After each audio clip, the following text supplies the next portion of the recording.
Okay, good morning, everyone. Welcome to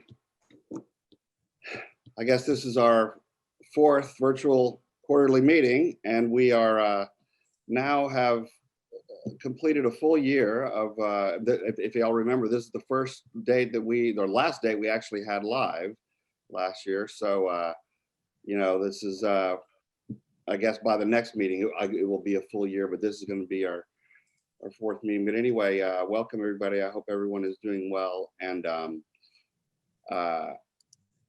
I wanted to, I need to minimize this for a moment. Okay, so what I wanted to do was just kind of find out if anybody had any health things they wanted to I don't know if there was any new COVID cases or anything that anybody wanted to share.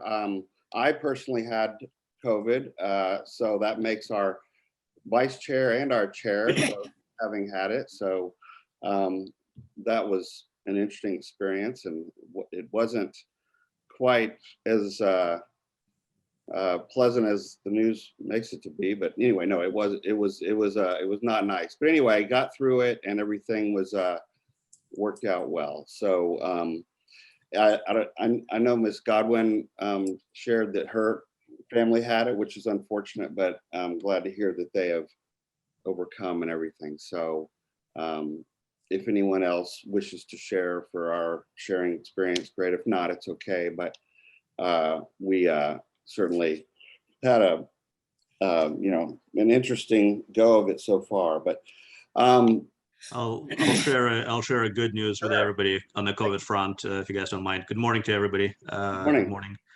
So on Christmas Day, my 90-plus-year-old grandma was diagnosed with COVID, and the reason we actually even had her tested is she had a fall in her apartment. She, at the age of 91, still lives on her own, so which is very impressive.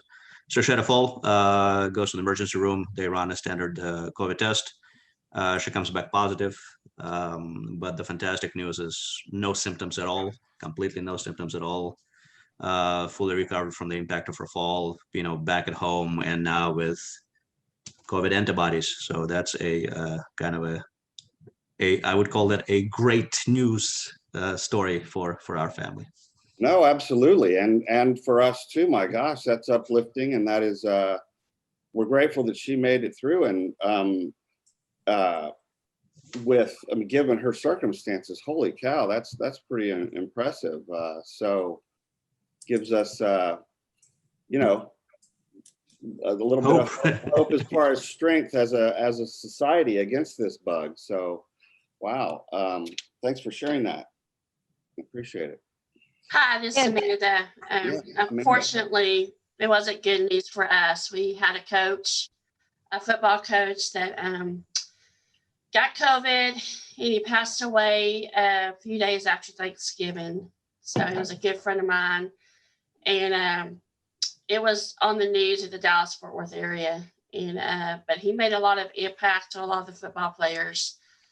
And then this week, we just had my uncle's funeral. He passed away from COVID. So it's been kind of rough for all of us down here. Well, thanks for sharing, Amanda.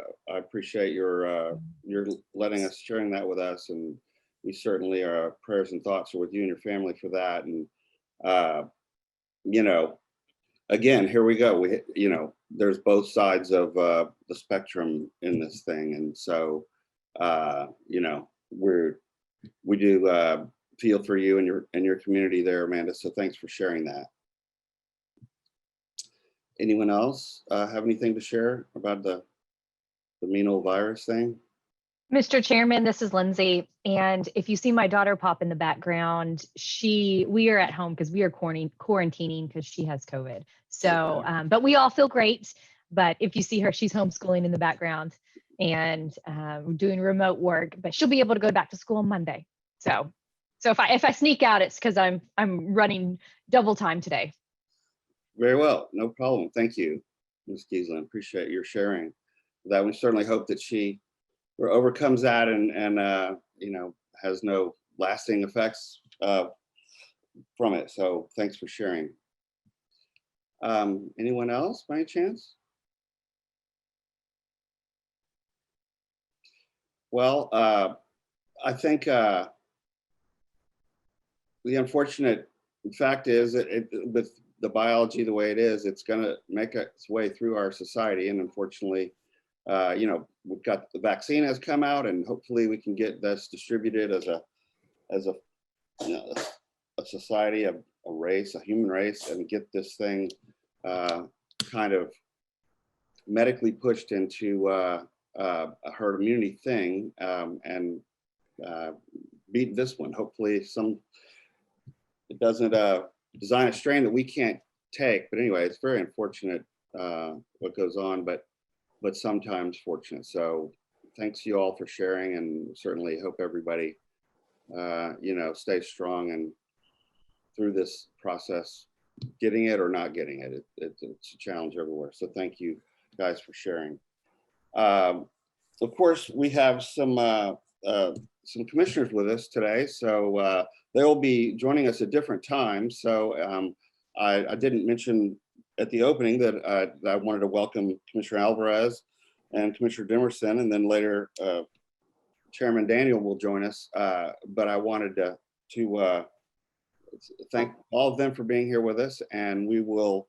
I have on the agenda that you guys wish to be introduced at different times, and we certainly will honor that request. So we do appreciate your presence and allowing us to get these opening and announcements out of the way. And Commissioner Alvarez will certainly yield the floor to you when that is finished. So thank you for being here. You're welcome. Okay, let's see here. Do we have any other, I guess, Ms. Fuller's going after Commissioner Alvarez. Okay, thank you, Ms. Fuller. And are there any other announcements or any mentions anyone would like to bring up before we get started with yielding the floor to Mr. Alvarez? I would like to just mention real quick, if you're wanting ASL services, if you'll pin Sean Whitley and Beverly Young, they're the ASL interpreters today. Okay, well, thank you, Ms. Godwin, and thank you to the interpreters for sharing their skills to allow those that need them to hear and see our meeting. So thank you for that. Okay, without further ado, Commissioner Alvarez, thank you for being here. It's always an inspiration and a uplifting level of information you share with us, and we certainly do appreciate your being here. So with that, Commissioner Alvarez. Good morning, everyone. How's everybody doing? Hello, can you all hear me? We're good. Doing well. Oh, okay, good. I saw Joe. I thought Joe Powell was asleep. I'm trying to wake up I'm Joe. wide awake. I'm doing well. I'm just trying to wake you up, Joe. Thank Look, you. I just want you to know that I'm practicing distancing and I'm wearing my mask. This one was given to me by my ex-wife about 10 years ago, so I'm not sure. I guess she was practicing that 10 years ago. But anyway, I just want to say good morning to you all, and I hope that that we have another productive RCT meeting. I think you're in for a treat. And the reason I say that is because, as you know, COVID in 2020 has created some issues. So the commissioners and myself, along with the directors from the agencies, we've been privileged to go and address different folks, not only in Texas, but around the country, about some of the things that Texas has done during COVID. This office got selected for a South by Southwest presentation.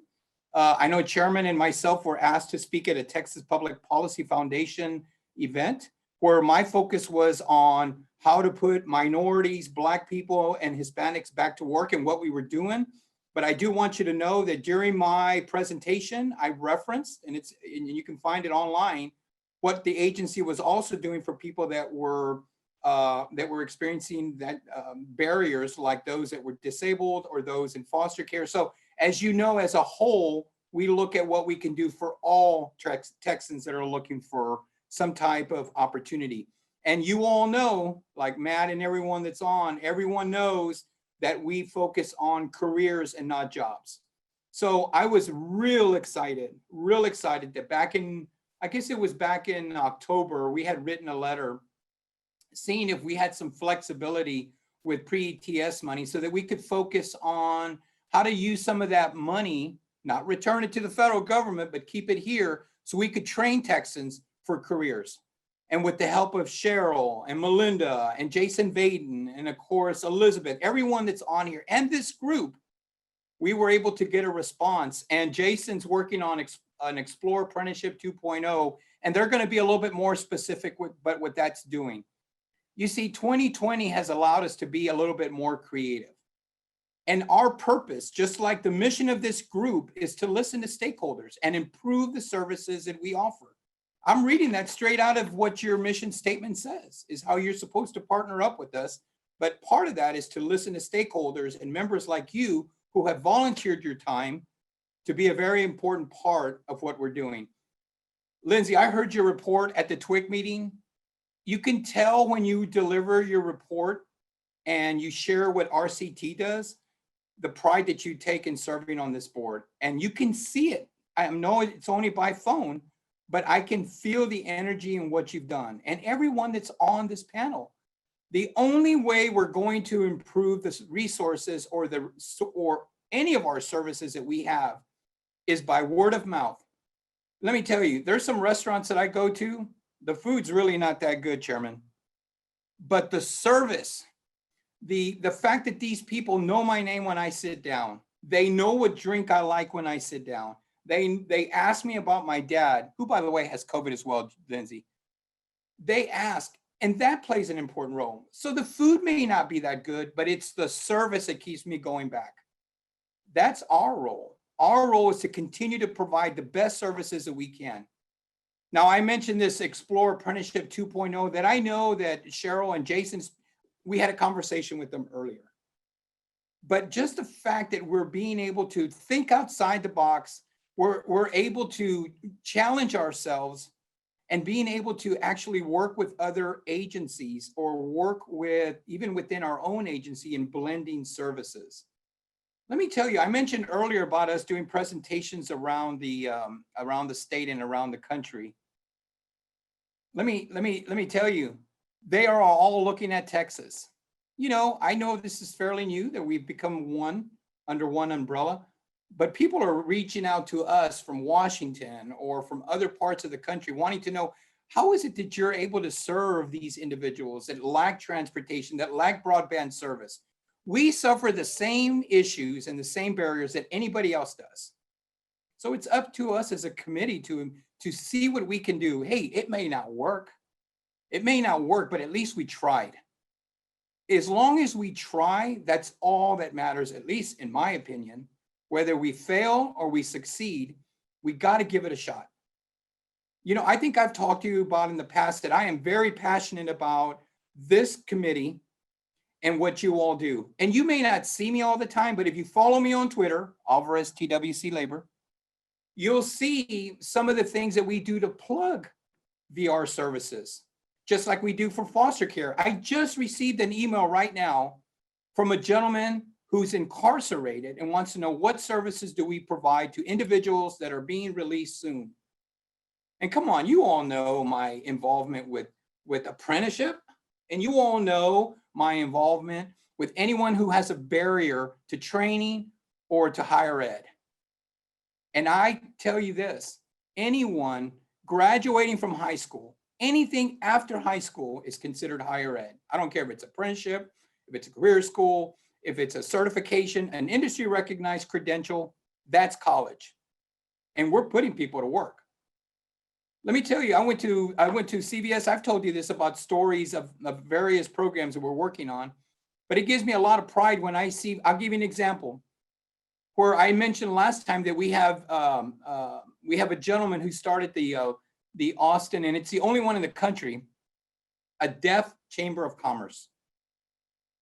Jason Shaw started that up, and I went to the meeting, and Cheryl knows because some of her staff were there with me. And then the fact in South Texas, they have parks, and the second one being completed as we speak in Far Texas, where they're specifically designing parks for individuals with a disability. So thank you for that. It's this committee and it's what you do to market what we have. If we do not market the services that we have, then we're going to be in a standstill. And I can't do it by myself. I cannot do this by myself. I need you all. Now, I know I have your support, but anytime we get an opportunity to address legislators, thank them. Even if they don't directly give us money here, they're always supporting us. Or even local commissioners or local superintendents. Let me tell you, I think I mentioned this last time, but how cool is it for me to receive an email from a commissioner? There's a guy by the name of Commissioner Edward, and I can't think of his name. The guy's mission was to hire somebody with a disability, and he took our challenge. And he's, for the first time, he literally told me, I just want you to know that we've been listening to what Texas Workforce is doing, and we're working closely with the VR folks in South Texas. And now we're hiring individuals. And I have his picture on in my phone. Thank you for that. But again, we still have a lot to do.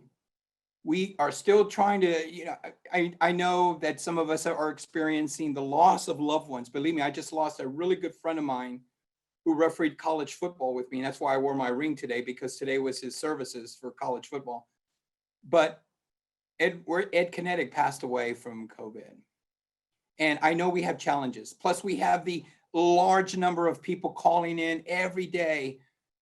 Roderick, just so that you know, I use this emoji as calling in, but people don't do that anymore. When you tell somebody to call them, that was our emoji for call me back. How weird, right? Young kids don't know what that means.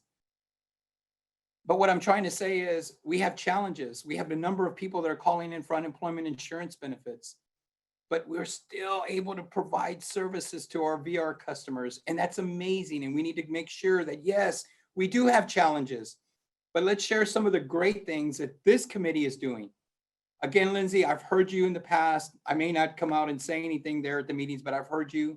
Thank you for sharing the great things that this committee does, and acknowledging that they do volunteer their services, but let's continue to share with them some of the resources and some of the services that the agency has provided and some of the challenges that we've had.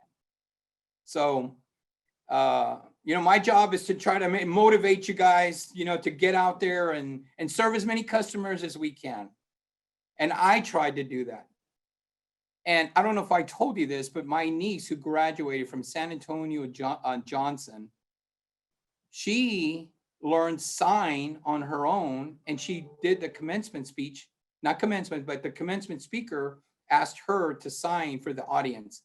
No formal training, but she felt like she wanted to pick up a third language, English, Spanish, and now sign. How amazing is that? And she's continuing her education at UTSA. So again, thank you for what you do. I want to continue supporting you. I want to be your champion. Let's get these kids, young individuals with the disabilities, the ability to go in and experience a career. So I got to get back to my mask. I just wanted to let you know that I continue to support your efforts. Let me know if this office can ever assist you in anything. Again, Cheryl, Jason Baden, Melinda, all of her team, those that are involved in this Explore Apprenticeship 2.0, please ask them, how is this going to benefit us? But it was amazing that we got a response from the Department of Education. And I have the letter in my office. And let me tell you, that's one of the most proudest pieces of literature that I'm going to display in my boardroom. So thank you. I don't want to take any more of your time, Chairman. Thank you for allowing me to be a part of this morning's discussion. I hope I was able to motivate you all, because I'm certainly motivated. No more coffee for me. Jeanette just told me, don't be drinking any more coffee. So Matt, I still love the beard. If I could grow it, I'd wish I had it. Wish I had the beard, buddy. But like I said, I can't grow the mustache. So I kind of look like a Abraham Lincoln, but that's all, a 5'5" Abraham Lincoln. But anyway, enjoy the rest of your day. I look forward to seeing you And let's see, I know how to do good morning. And I think good afternoons, they have to have a good, I forgot afternoon. I'm looking, we're not doing afternoon, but good afternoon to all of you later on today, and enjoy the rest of your day. I wonder if the interpreter could take a moment and help Commissioner Alvarez with afternoon. It's this, and I know it's, okay. But it's good. That's Oh, good. Good morning, good afternoon, there Okay. you go. Hey, I'm or learning. noon, evening. I'm learning. The Thank only you, thing I guys. did know, the only thing I did know is a DPS trooper with just the bad words, because I would always get those signals. But of course, that was in my previous job. But I do know the good morning. So again, thank you. Let me know if there's anything I can do for you, Chairman. I'm going to leave you in good hands with Ms. Fuller, Jason, the team that you have. You know, we have a great team, and I want to thank Lisa for allowing me to get on here and being so awesome when she reminds me that I need to be on these discussions and keeping me posted on all the great things that you all are doing. So thank you, Chairman. I hope I was able to motivate you. Absolutely, Commissioner Alvarez, thank you so much. You know, you're, as I mentioned, this inspiration and uplifting voice for VR and services in general and Texans and everybody else. So thanks so much for your input and your passion and we certainly hope that you know, you're grieving for your friend Ed who passed his brief, yeah. and so thanks for sharing that, and again, thank you so much, Commissioner Alvarez, for your dedication, input, and service to the state. Thank you. Sir. Thank you, sir. Okay, I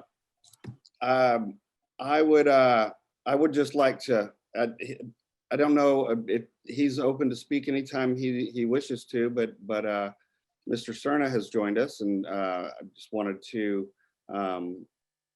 welcome him and say thanks for being part of our meeting once again. And if you'd like to speak, Mr. Cerna, please feel free to let me know, or let Cheryl know, and she'll let me know, or somebody, and we'll yield the floor, sir. So thanks again. Mr. Chairman, this is Ed, and all I'm going to do is say good morning to all of you all. After Commissioner Alvarez's inspiring and motivational presentation, I learned a long time ago that, you know, you come after your bosses and then you really just kind of let the mic sit there and don't say anything. But I did want to say, echo what he said, which is we are very supportive of all the efforts and very appreciative of all the efforts of the RCT and anything that we can do, and I specifically can do to assist you all individually or collectively. I think you know to feel free to reach out to me. So with that, I'm going to let Ms. Fuller get on with her presentation. But I will be, I'll attend off and on because I've got other meetings I've got to get to. But I'll attend off and on. So thank you for letting me join you all today and for recognizing me. I appreciate it. Absolutely. Thank you very much for being here, Mr. Stern. We appreciate your presence and inspiration. So with that, Ms. Fuller, would you like to give your presentation? Absolutely. And good morning, Mr. Chairman, Madam Vice Chair, and members, Commissioner Alvarez, Mr. Sarna. It's great to see you guys this morning. You know, Commissioner Alvarez is better than a cup of coffee. And so if I could just have that regular dose every morning, I might not need quite so much coffee. But I so appreciate his work and his support. It's incredible. Let me just tell you why the Explore Pre-Apprenticeship, the Explore Apprenticeship 2.0 is just so cool. And I want Jason to chime in a little bit too. So you may remember that very early on, those of you who are on RCT, and for those who weren't, I'll just give just a little background. The regulations for the VR program specific to the use of pre-employment transition services excluded specifically apprenticeship and pre-apprenticeship as allowable activities that we could do with those pre-employment transition services. Now, we were pretty bummed about this. We understood more why apprenticeship might be more something that is transition, not pre-employment transition, but if the idea of pre-employment transition services is to really engage students younger before they've decided what they can and can't do, before they've decided that one path is the only one for them. If that's really what pre-employment transition services is all about, then it was just disappointing to us that we could not find a way to introduce students when they're younger to the whole pathway available to them for post-secondary education, that is apprenticeship. And so Commissioner Alvarez, with his support, we wrote a letter that he sent to RSA saying, we really see some value here. Can we try this as a demonstration project? We'll stay within the lines. Really think we can develop pre-apprenticeship that meets pre-employment transition services guidance. And so they said, in short, yes. And that was pretty huge, because this is something we've been concerned about for a while and really seeing a missing opportunity. And so we were thrilled, because this gives us a way, yet another way, to try to engage students when they're younger, before they've decided, and show them the full range of opportunities that may be available to them. And Jason, do you want to just take a couple minutes and talk about what this demonstration project would be and how we're trying to approach it? Sure. Thank you. Thank you much. Good morning, council members.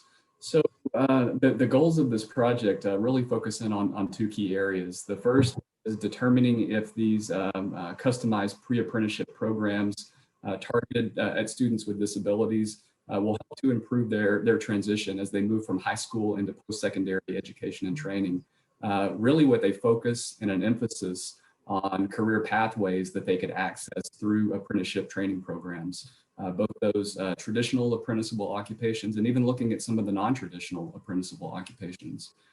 And then second, providing opportunities for those students to learn about registered apprenticeship, to understand all of those various occupations, again, both traditional or non-traditional, and to gain some experience, right? Some actual hands-on work-based experience through those work-based learning opportunities to explore some of these occupations.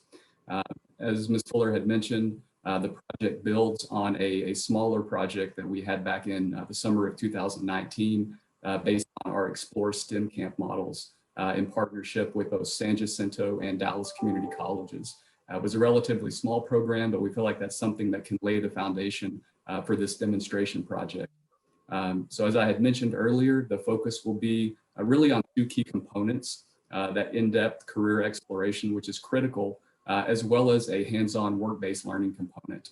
Working to marry both of those together.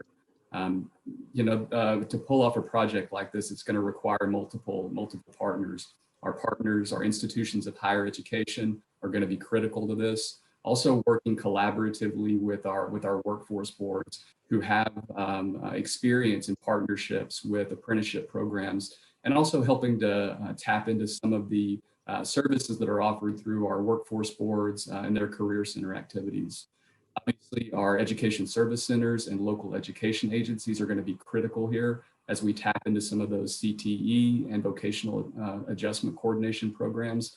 And then last but not least, employers are going to be critical to helping us identify those skills that are needed, as well as provided some of those work-based learning sides. So it's a project that we're extremely excited about. We're very early right now, and it's going to take us some time. But we're certainly committed to this, and we will be sure to keep you all apprised of where we are, and hopefully at the end of the day we're able to build a successful model that we can replicate across the state. So that's really our goal here, and thank you for letting me take a few minutes here. Just really excited about this initiative moving forward. Thank you, Jason. And as Jason mentioned, this is a demonstration project, which means it's going to be small scale, with 2 or 3 partners, so that we can do the work to develop it, implement it, and learn from it. And so this is something that we'll be working on in the near future, and we'll be sure to update you. But Commissioner Alvarez's support in championing this idea probably has a much louder voice with our federal partners than just program staff saying, "Are you sure we can't do this?" And so We so appreciated that support, and we'll keep you posted. All right. Well, here we go with my update for you. I always have so much information, and there's just so much to share. So I want to make sure that I provide you the update that you're interested in hearing, and try to answer any questions you may have. But since I've got quite a list today, let me roadmap my update for you just a little bit. So I'm going to cover 9 topics, and they're in 4 buckets. So first is general updates. I'd like to give you an update on our RSA monitoring report that we received just a couple weeks ago. Second is the 87th regular session of the Texas Legislature. That's now in session. I'd like to give you a little update there. Then I'd like to update you on 5 priority projects for the division. First is our customer first priority and set of targets. Second is Summer Earn and Learn coming up. Also, how we are serving customers and making customers aware of VR services during the pandemic. Fourth is our work with providers. This is incredibly important to our program right now to improve how we engage with them, as well as some of our services specifically. And then fifth is how we're implementing our remote work and service delivery plan for 2021, which also has a vision for the future of how we serve customers. And then after the updates on priority projects, I will touch on our progress on our goals in the combined state plan, including our status on expenditures. And lastly, with the permission from the chairman and the vice chairman, I would like to come back to a conversation that we had last meeting, and I had to miss the end of it. We were talking about additional information, detail on expenditures and the connection between those two. I'd like to come back to that conversation with a proposal for you about how we can work together to work within a planning and evaluation framework that can give some real focus to our work, so that we can focus where we most need to focus, but also can do so within the capacity of the folks that provide such incredible support to us over in Operational Insight. So that's the roadmap. Here I go.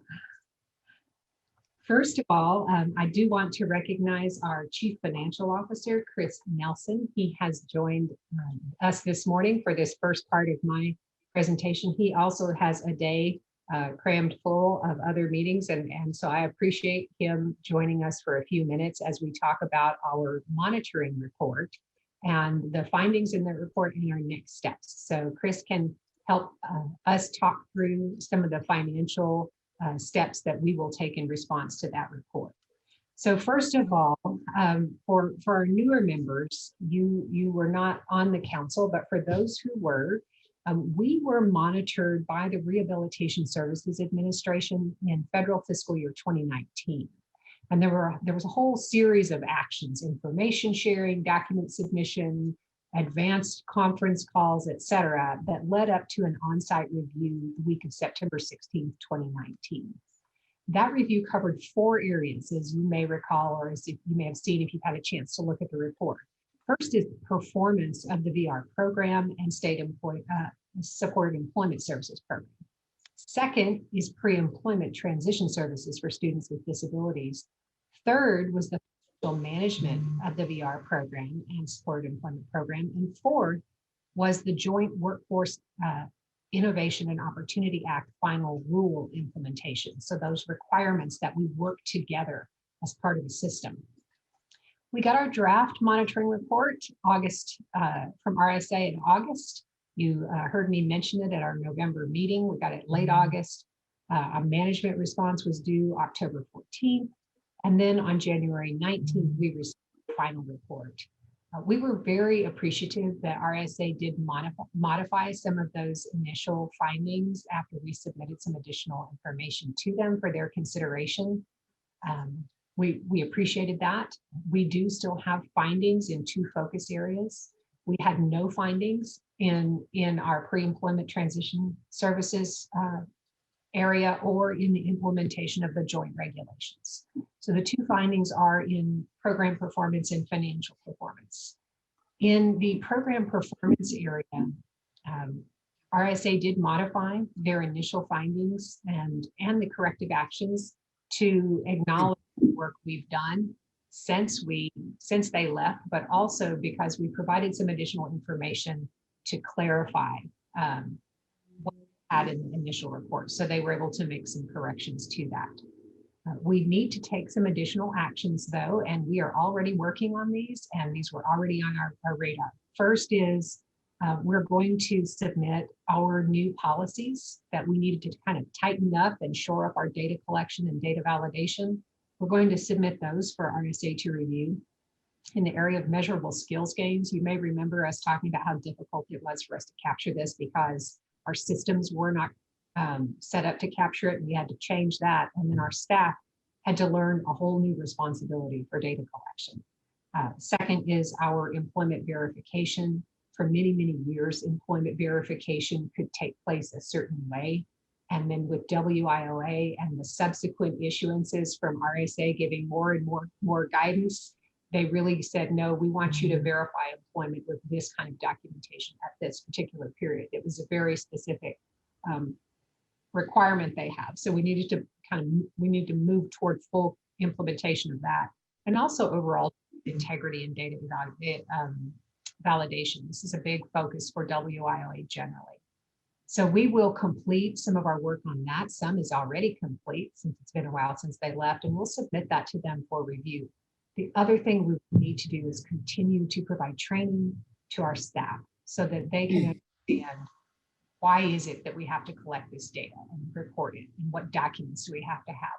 When do you have to have them? Where do you have to keep them? It is a lot for staff, and certainly VR staff, I think nationally, as I talk to my colleagues, have felt the burden of that increased data collection and documentation requirement as we have implemented WIOA.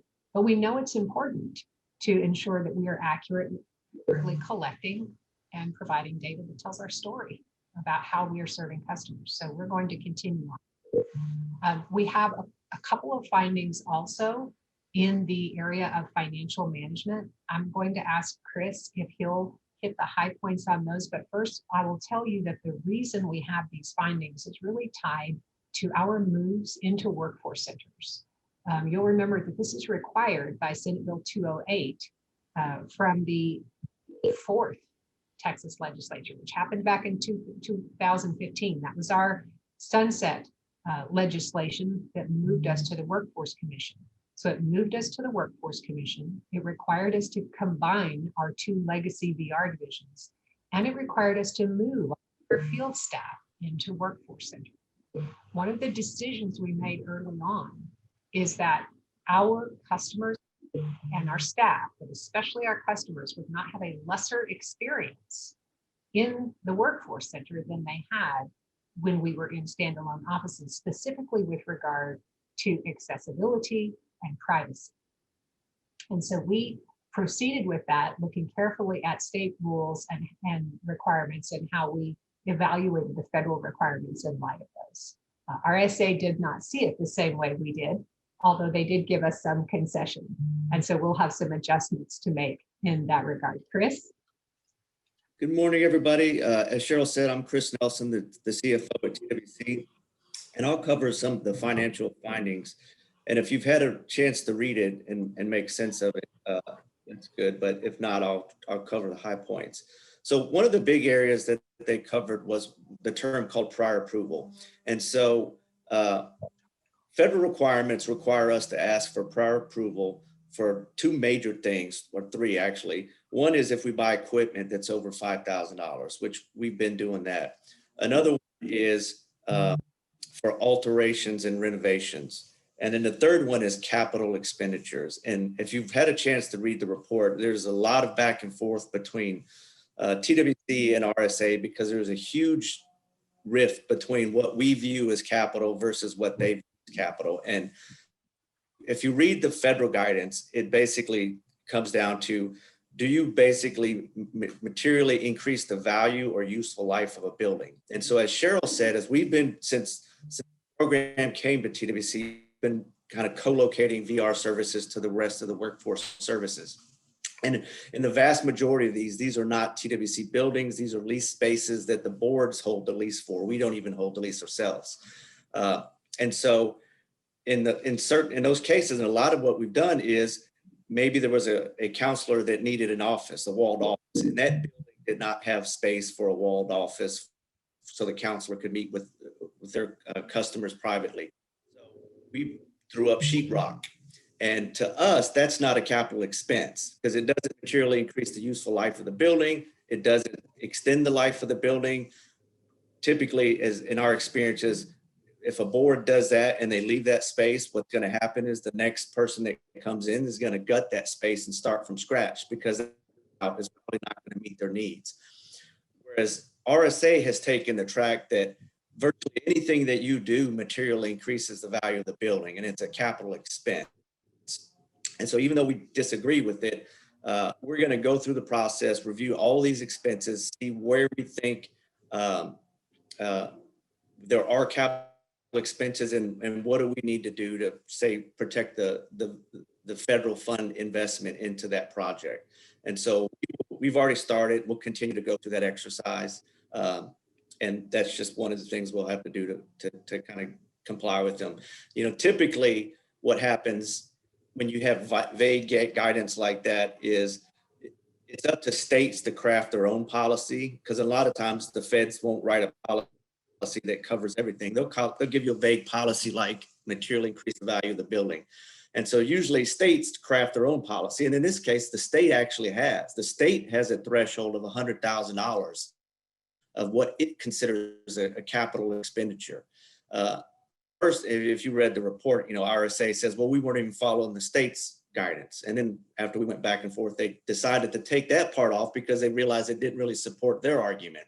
So they've kind of fell back to this, well, everything materially increases the value of the building, so you need to account for all of it. So deal with that. The second one is it's excessive cash on hand. And it probably sounds more serious than it actually is. With the VR program, we get general revenue that we have to spend to match the federal funds. And with salaries, we kind of spend the salaries, the GR with salaries on a monthly basis, as pretty predictable. With a lot of the client service expenditures that run through our case management system, they're not quite as predictable. And so what we don't want to do is tie up because our general revenue that we get every year has to be spent by August 31st or we lose it. It has to be spent money, you know. And if we tie it up in the case management system and that lingers for another year, then we run the risk of losing that GR. So instead, what we would do is pretty much pay for all the client services with federal funds. And then over time, allocate those costs to the general revenue. So we would kind of reduce the amount of federal funds we spend and increase the amount of general revenue. And one of the things that we weren't really doing timely that we fixed is we weren't doing these adjustments timely enough. So what would happen is as we do an expenditure adjustment that would go from general revenue to federal funds, I take that back, from federal funds to general revenue for adjusting these client service expenses, it frees up more federal funds in the state treasury than we really should have had. Now, we don't draw any additional federal funds until we spent that down, but technically we were probably over the 3-day window of what we should have had on hand. And so we've fixed that policy already, and we're doing these adjustments on a more timely basis so that we don't do a big adjustment and end up with, you know, a week or 2 weeks worth of cash that we have to burn through before we draw any federal funds, additional federal funds. So that one, it's not that we draw down federal funds and just sit on it. It was just an expenditure adjustment to correct the method of finance, and we just didn't do it timely enough. The third area is the infrastructure funding agreement. So as Cheryl alluded to, we're moving into all the VR offices. One of the things that WIOA implemented years ago was what they call infrastructure funding agreements. And what it really means is all partner programs in WIOA, which includes Title I, Adult Dislocated Youth, it includes VOC Rehab Program, and several other programs. basically it says everybody has to pay their fair share of the one-stop center. And so we're one of the few agencies that really has all the programs for WIOA under one umbrella agency, which is TWC. So as we develop these infrastructure funding agreements, we really viewed it from the perspective of VR and then everything else, because everything else is accounted for. And so as we developed the infrastructure funding agreements, really what we did was we showed the VR portion and then everybody else to demonstrate that VR is only paying for its fair share. Whereas RSA, I think they're used to having multiple state agencies as partner programs, and everybody has to kind of show their piece. Who's got the WIOA piece? Who's got the employment service piece? Who's got the VR piece? And have it broken out. And so that's a relatively easy fix that we can, break out those other partner programs and instead of clumping them together, show them as individual programs. But it doesn't change the fact that VR is paying its fair share. We just need to show the full math of how it's being done. And then another issue, and it's kind of related to the prior approval, and it's at least in the resolution, it's how we'll deal with it, is the cost allocation. So as Cheryl said, we're moving into these offices, and early on in the process, management said, look, we're not going to pay for the boards to get up to speed on ADA compliance. We're not going to get you to the minimum standard because you should already be there. But if we're going above and beyond for our especially our employees, so if we have an employee, as I think Cheryl says, that's maybe on the 3rd floor that uses a wheelchair, and there is no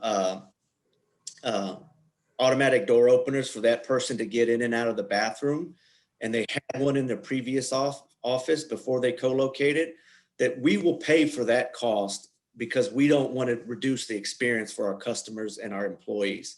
And RSA's come back and said, no, anybody that benefits should pay their fair share. So as we kind of review the other move costs that we'll look at these. I mean, I don't think it's going to be that big of an issue. Probably more than likely at the state level is what we'll do is if we say WIOA Title I needs to pay 20%, then we'll do something on our side at the state level to kind of account and make sure RSA paid only what they felt was their fair share. So another thing where it was kind of a difference in opinion between them, but we'll comply. I don't expect that to be an issue. Cheryl, did I miss anything?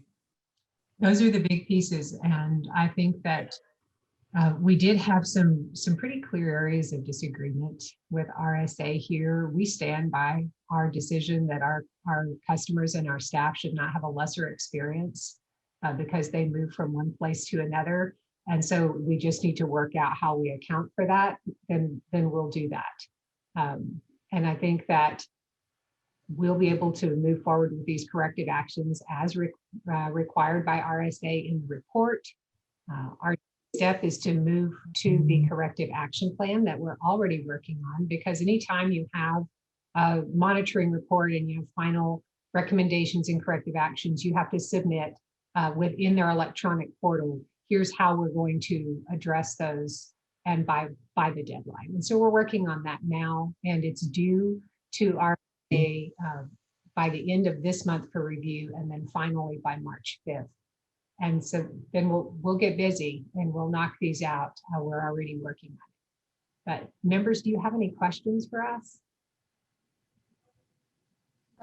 Ms. Cheryl, this is a question about once you submit the corrective action plan, what is the time frame for implementation and getting those all done? What is your due date that you have to have that completed by? So we negotiate that with RSA. They don't give us a firm due date unless they have specified so in the actual report. So in a couple of areas, they say that this action must be completed by 120 days from the date you receive the report. So the date it hit my inbox, the clock starts already. That's why we could anticipate some of these based on the draft, and we've already been toward them, so we can make sure we hit that 120 day deadline. But for others, then we'll make sure that we provide, here's the timeline we have for completing it. I've seen a variety in conversation. I've seen 18 months for something that takes longer to more system building, but generally we'd like to have all of those things knocked out well within a year, if not sooner. And if for some reason you can't, are you given the opportunity to request extensions on that? I am aware of a corrective action plan from one of our legacy agencies in the past where they did have to get an extension just to make sure they could really complete all of the work, and they were able to do so. We do report every quarter to RSA on our status. It's not going to be a surprise to anybody if we need a little longer. That quarterly report keeps everybody apprised along until we close out. And we close out when both RSA and the agency are in agreement that we've completed the tasks.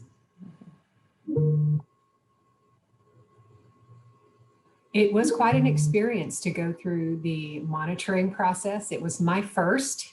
Texas had not been reviewed since 2009. And so it was my first, and the first for many of us, the first for our colleagues in TWC Finance. And I was really encouraged on the whole, because of course, states talk together about our experience and our report. And although we have some things RSA wants us to work on, that we had no findings in 2 areas, and that we had some really good conversation back and forth with them about the draft report, I think is encouraging. I was also able to serve on a work group that RSA put together over the last year. They had, I guess, maybe 6 states were on that work group to rethink the monitoring process. It was fresh in my mind. So I was able to offer feedback about the process, what that was like for states, what would be more helpful to states to prepare. And the RSA just issued their monitoring and technical assistance guide based on many of those recommendations. And I'm confident that it will mean a better, more productive experience for states going forward, even though we won't be up again for a while, thank goodness. I think that having gone through it recently really did help me provide good feedback to our RSA, and they were receptive to that.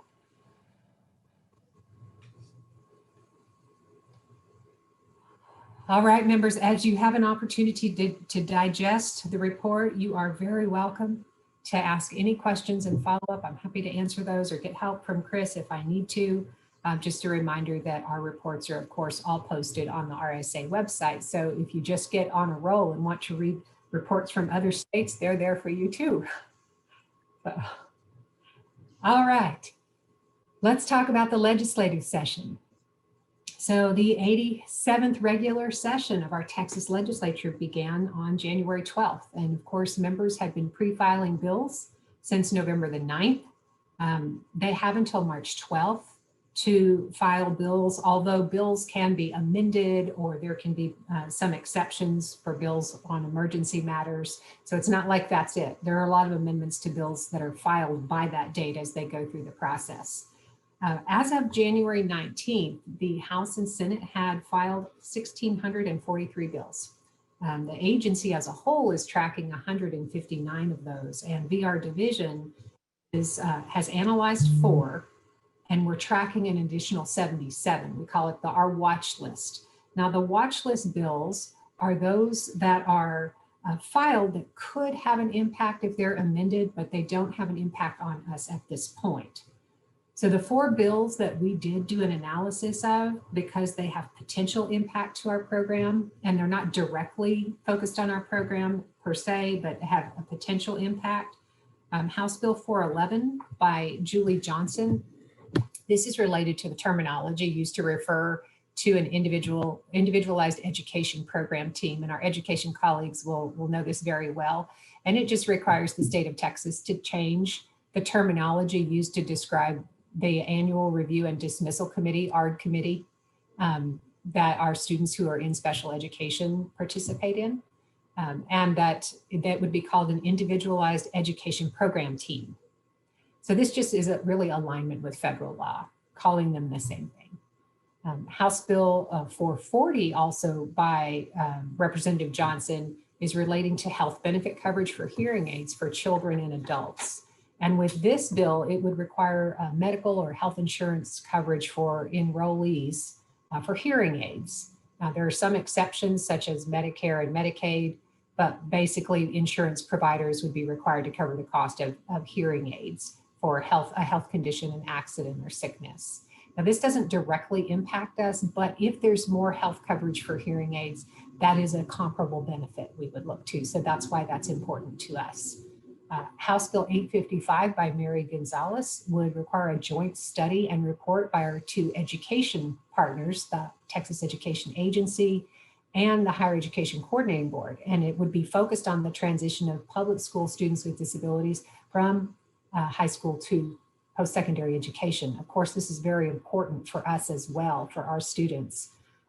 The study would have to be prepared no later than September 1st of next year and submitted to the legislature. And it doesn't direct our involvement, but I think it very likely that our partners in TEA and the coordinating board would reach out to us to engage us in this process.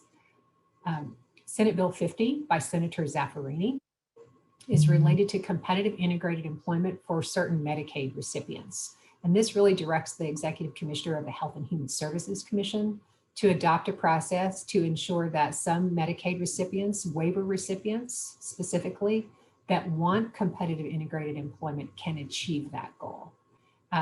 It really does mostly codify current practice where we work together. We provide services to some individuals, supported employment services. So do the waiver providers that are associated with the Health and Human Services Commission, but the services differ just because the requirements of those services differ. But we still have mutually served participants. And so we would need to reestablish our data exchange process with HHSC because we need to be able to identify the customers that we have that are mutual and make sure that we are able to coordinate those services, but we need that agreement. We do a lot of this now already, but codify it. So those are the four now. It is early. As you see, we have quite a ways to go to March the 12th. So we'll keep you posted as other bills are filed, but we're fairly early in the process. Members, do you have any questions about that?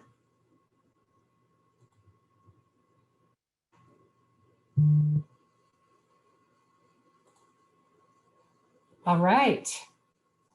So now our priority project updates, and what you have in your report is kind of a snapshot of how we're focusing on some of those priorities and targets that we set. And you might remember that we established what we called customer first priorities for fiscal 2020. This was a way to really help our staff and us collectively focus on these critical areas that we need to address. You will have heard me talk for quite a while now about the challenges that we're working through and the trends in the program, both in Texas and nationally, regarding decline in applications, decline in customer outcomes.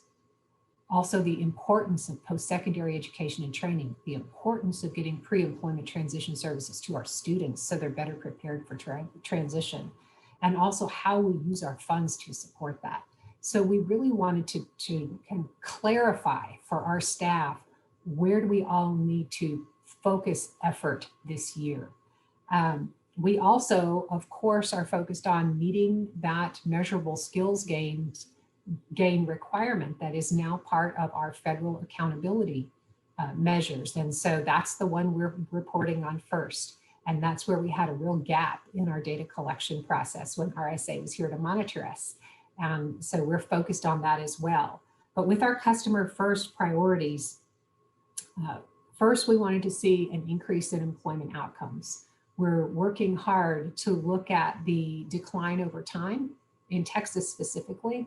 Nationally is good for comparison, but we're really focused on Texas. And so we want our staff and our program to make sure we're doing everything we can to get the services to customers that help them achieve that outcome.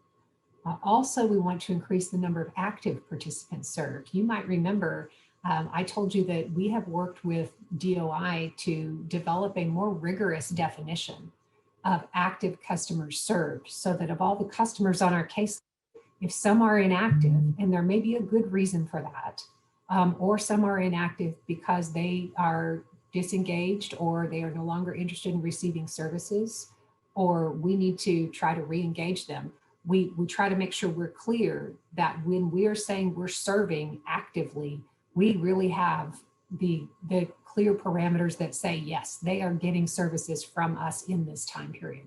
So it was our goal to establish a more rigorous definition of active participants. And this also connects to something that RSA was working on with their data work group, rehab data work group, and Adam Leonard is part of that work group. And they've created this group of measures called Other Measures That Matter. And there's an active participation measure on that as well. We think ours is a little more rigorous and clear, so we like ours, but there's some nice symmetry there between state and federal focus. So that's the second target. The third is we want to increase our customers receiving post-secondary education and training. And members, the total number of our customers in training is much bigger than our target. This is a subset of customers that are in the full array of education and training. And what we did, you heard Commissioner Alvarez talk about, we want to focus on careers and not just jobs. Getting a job is important to begin building toward that for sure, but if we're focusing on careers, then for target, we want to look at the number of customers we have that are in a program leading to a certificate, degree, or industry recognized credential. That's why, again, this is a tighter focus in the full realm of people that are in all types of training programs. And then, of course, we want to provide more pre-employment services to students, and we want to show how our budget is tracking those priorities. One-to-one, but just how are we doing to make sure we're focusing on those areas. So the report shows you that our target for employment outcomes this year is 11,359. Members, this is an increase from 2020. We were just over 10,000 in 2020, and it is aggressive given the fact that we're still working through the impact of the COVID-19 pandemic. But each one of these, we wanted to identify a goal that would push us, not just one that we could comfortably hit. And so we were at 26.1% achieved as of January 18th. We had 2,966 individuals so far in the year that achieved an employment outcome. Active participants served, wanted to have 56,850 customers that met that more rigorous definition of active services. We are on very good track here. We're at 51.4% of that target at 29,199. Customers receiving post-secondary education and training, our goal is 6,000. It's a stretch, but we're pushing hard, and we're at 2,442. So we were at 40.7% of that target. Our services to students with disabilities, pre-ETS services, our goal is 32,000. This is another tough one to hit, but we were at 31.1% as of January 18th, 7,452 services provided to students. Our VR budget for client services, most broadly, almost 163 million. We had obligated 31.7% of that toward our client services as of January 18th. So the important thing there is I run through these targets. As of January 16th, we were probably at about 37% of the state fiscal year elapsed. So we don't track exactly, like we don't always spend 25% or hit 25% of each target for every quarter, but we like to see how are we tracking as we go through the fiscal year. Some things are more seasonal. We do have a stronger result in employment outcomes toward the end of the fiscal year. We also see more pre-employment transition services in the summer. We also see more post-secondary education and training at the beginning of the semesters. So some of it is seasonal or cyclical, and some of it is steadier. But I wanted to share with you that we are really trying to put numbers to these targets and these priorities. On measurable skills gains, I am so proud to say that we are almost to our target of 20% for this year. Let me tell you, that's a start, not a finish. Measurable skills gains is how many of the customers who are in the WIOA definition of post-secondary education and training, how many of them are achieving a gain, sorry, this also includes secondary education. So they're advancing a grade, they've gotten a report card showing they've completed classes, they're achieving a gain on their way toward their goal of a degree or diploma. And we are almost at 20%. I see that, Ms. Stanfield, I'm about to, yes. We are almost at 20%, but boy, we know we can do better. This is about data collection. But first we have to hit our target, then we're going to move past it. Yes, ma'am, Ms. Stanfield, you had a question? Yes, thank you. I wanted to get you, before you went on to those other areas, back on the chart above that. I know we talked about, I think at the last meeting, that definition or the beginnings of tracking an inactive client, but I don't remember if, and you might have, gave us what the definition is going to be. I didn't realize there was a different one. And again, we could have talked about it. It's just been 3 months. So I just wanted to ask if we could, if you guys could send to the council what the definition is that the state is using for an inactive client. That was my one question. And then my other was just a clarification on your budget. You said that 31%, I guess, has been, I'm going to use the word obligated, I think is what you said. Does that mean that that's the funds that have been like released to the field to use in their own little budgets, or is that what has been encumbered or service authorizations have been issued for that much of the budget? I just wasn't sure what it was that you were saying. Thank you. I would be glad to clarify that. So what this budget is, it really represents what's been loaded into Rehab Works. Okay. About 46 million at the state level so that it can be distributed as the regions need it, but all the rest of that is already to the regions. Okay. So we say obligated, what it means is what we've paid. We've written the check for it, or what we have issued a purchase order, if you will, for. So we've obligated that, but the bill hasn't come in yet for us to pay because the service is still ongoing. The good hasn't been received. The bill hasn't been processed. Okay. We're looking at how much of our budget have we used to this point. We look at what have we committed in the form of a service authorization or purchase order, plus what have we expended. Okay, happy to get you that definition. In fact, you will have a presentation from DOI this morning. I believe you'll have Jeffrey Miller stepping in for Adam because he had another critical priority that came up, and he has it down cold. So he'll cover it and get that to you. Thank you. You bet. Any other questions, members, about customer first priorities? All right. Well, I'm really excited about this next one, and that is Summer Earn and Learn 2021. This is our biggest summer program. It's probably the biggest summer program in the country. I don't know, California's STEP program might be close, but it is the biggest summer program in the country for students with disabilities, unless somebody can prove otherwise to me. And we were so disappointed to have to cancel it last year, but it was necessary.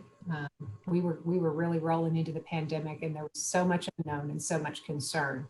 But we're gearing up for SEAL 2021. All contracts have been executed with our workforce board partners. That means all 28 areas have an executed contract for SEAL.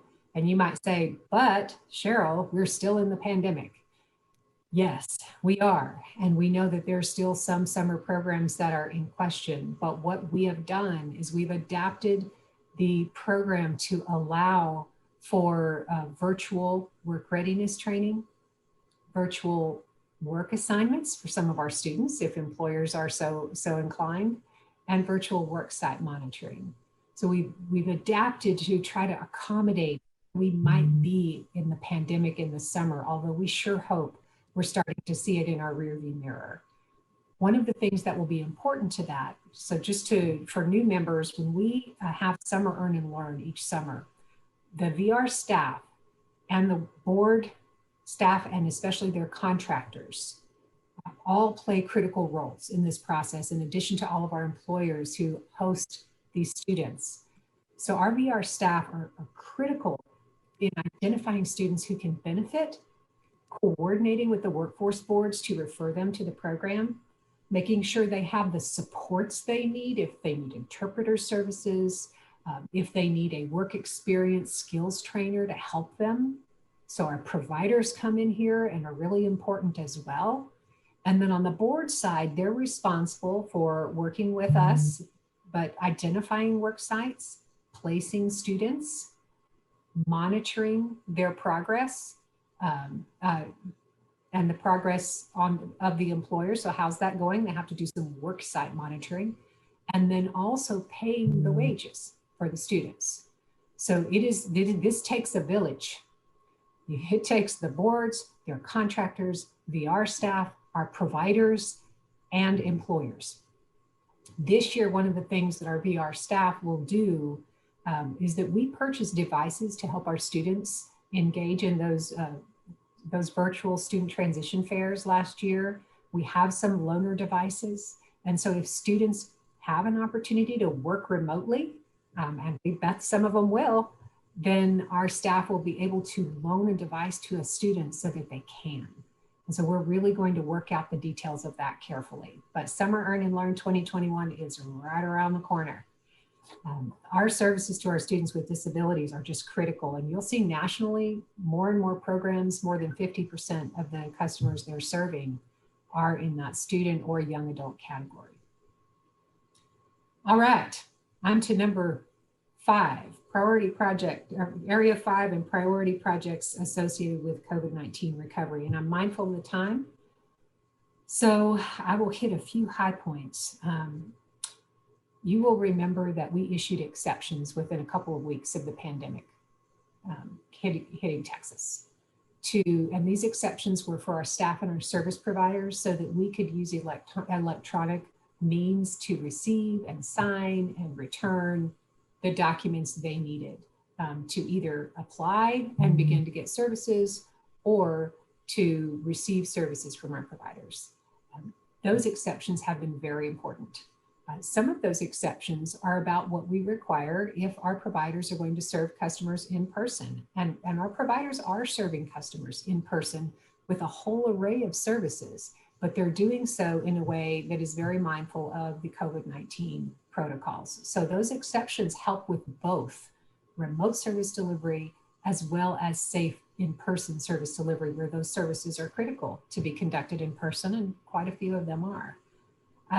We have extended these exceptions a couple of times now. Most recently, we extended them through May, except where we're able to provide that exception because an authority outside of us has given it. Either the governor has issued an order, or like for the Department of Insurance to allow medical providers to bill their in-office rate for remote office visits. That's an example. When that expires, then we have to adjust to remove that exception. But otherwise, we have extended our exceptions through May. More importantly, a big group of those exceptions we just incorporated into our standard operating procedures on September 1st because we saw that they did two things. One is they helped our providers and our customers continue to work together to receive services, and our staff to continue to work with customers remotely. And 2 is because we believe that is preparing us for the future, which will look different than what it did in February of 2020. We have worked so hard to implement different outreach and awareness activities. We had a real drop in the number of new customers, all of us, Texas and other states, as we went into COVID. This is for several reasons that are understandable. You know, whether it's customers needing to focus on basic living needs or adjusting to a remote service delivery environment. It's not just an adjustment for our staff, it's an adjustment for our customers and our providers.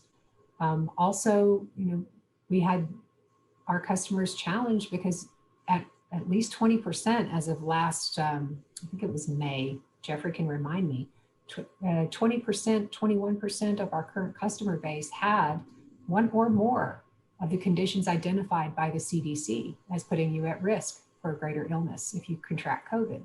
So there was some real understandable hesitancy among customers to continue services or to engage in services.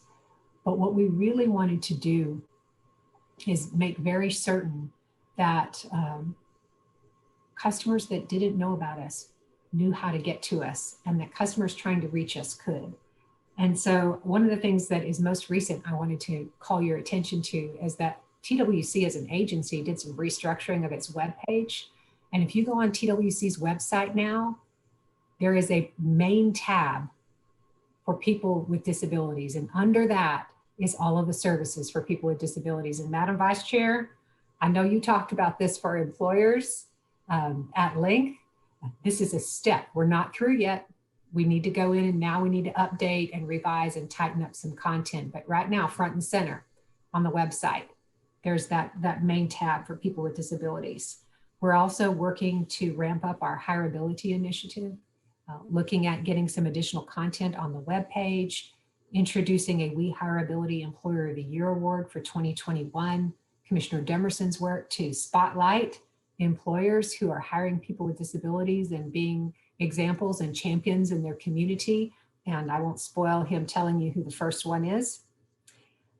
And then even looking at how we can use things like podcasts to get the word out about services. Our Chris Cole team is launching the Thinking Blind podcast, and they're going to just talk through for different topics that are specific to people with visual impairments and launch that podcast series. And we're pretty excited about that. We're looking for distribution of some of those episodes in 2021.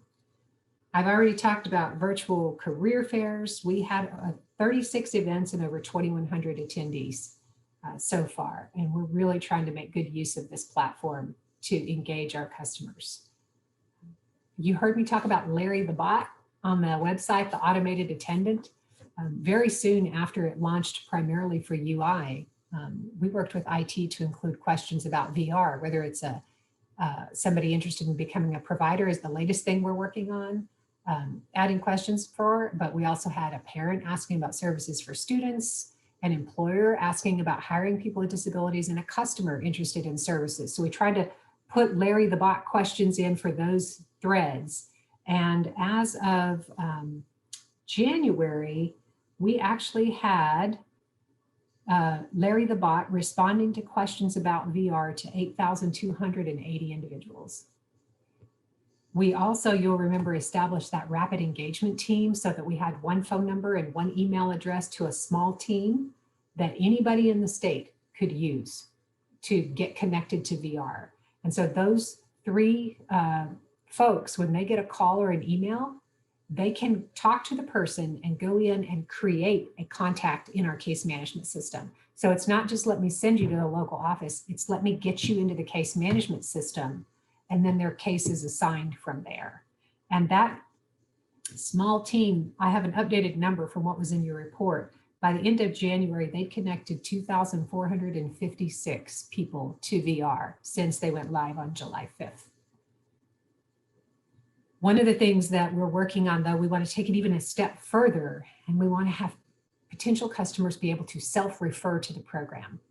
Scott McCune is on today as well, but he and his business operations team are working hand in glove with IT to launch a ServiceNow portal. There'll be a link on our website. Someone can go on anytime, fill that out, put some information in there, and it will be routed so that they can refer themselves to VR electronically 24/7. So we're hoping that that's going to go live soon. We've already kicked off the project. It should go live in early March. Scott and the team are also working on an adaptation of Box, and we're hopeful that this will help our providers specifically, but has use elsewhere. And that would be the ability for providers to submit reports and invoices electronically, but then also for us to store them electronically, link them to the customer's case file. And so we're trying to do more to make it easier for information to flow about the services our customers are receiving. We're actually piloting that right now. We have, I think, 3 units, and Scott can correct me if I'm wrong. We have 3 units that are piloting that. So we're doing everything we can to try to use technology to get the word out, whether it's social media or these other strategies, as well as to make sure that we can make it easier for providers and customers to work with us.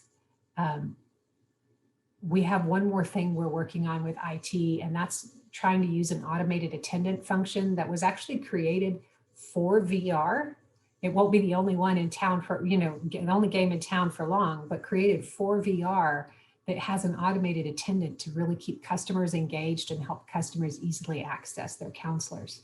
So that's coming soon. That's one of the latest projects we have in the queue.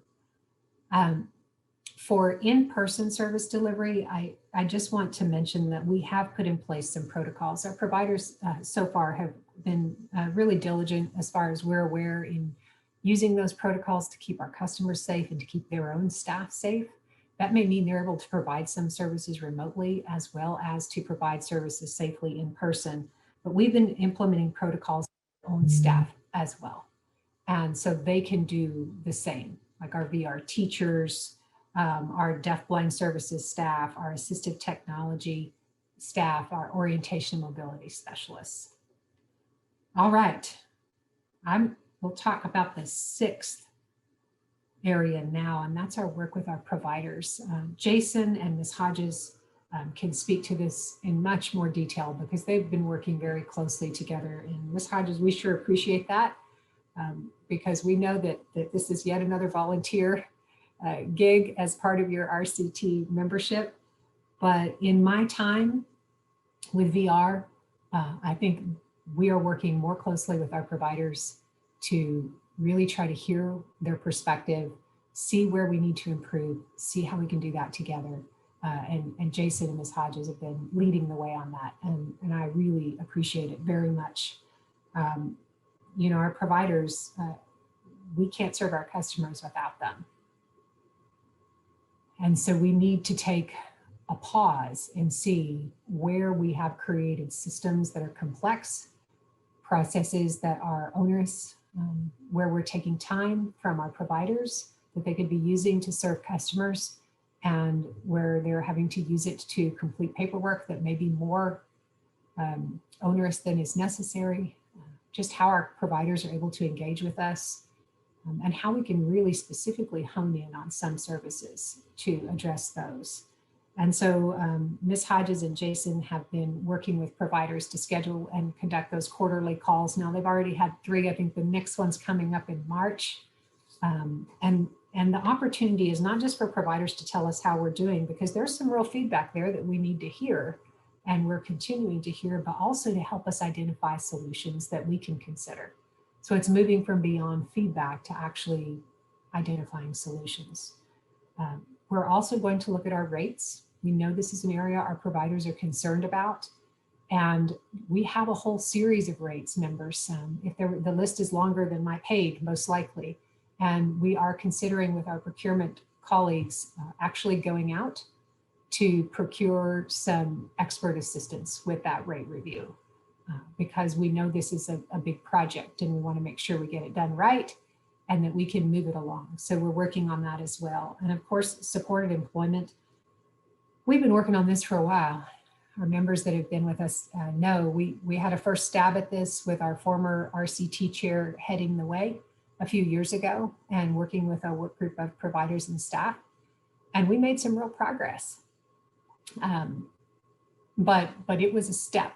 It wasn't the whole journey, because we were able to reduce the forms, but that didn't really fundamentally look at the complexity associated with the process. And so that's what this group is tackling. They're really going deep. They're looking at our supported employment procedures. They're looking at constraints in our benchmark system that we have. They're looking at tools that we need to enhance supported employment. They're really doing a deeper dive. And we've had 2 work groups. At first, a staff work group, kind of getting ourselves focused and organized, and then a work group that included providers. I know that they've done a lot of work over the last few months and that they have yet at least one more meeting to really refine and finalize recommendations. And hopefully by our next meeting, perhaps Jason can give you an update on what those recommendations are and how we're moving forward. We're making progress on to 7 of 9. All right, our remote work and service delivery plan. I wanted you to know about this, members, because this really talks about 2 things. As we are coming up on a year of the COVID-19 pandemic in Texas, how are we doing with remote work and service delivery? How are we phasing back into offices as the pandemic begins to subside? And boy, we can't wait for that time. And I know you are with us there. So how are we planning for that return to office of more staff and that full, more complete return to in-person services? And then what do we see for the future? I mentioned earlier, it's not just the pandemic is over, let's go back to everything the way we were doing it before. The world around us has changed.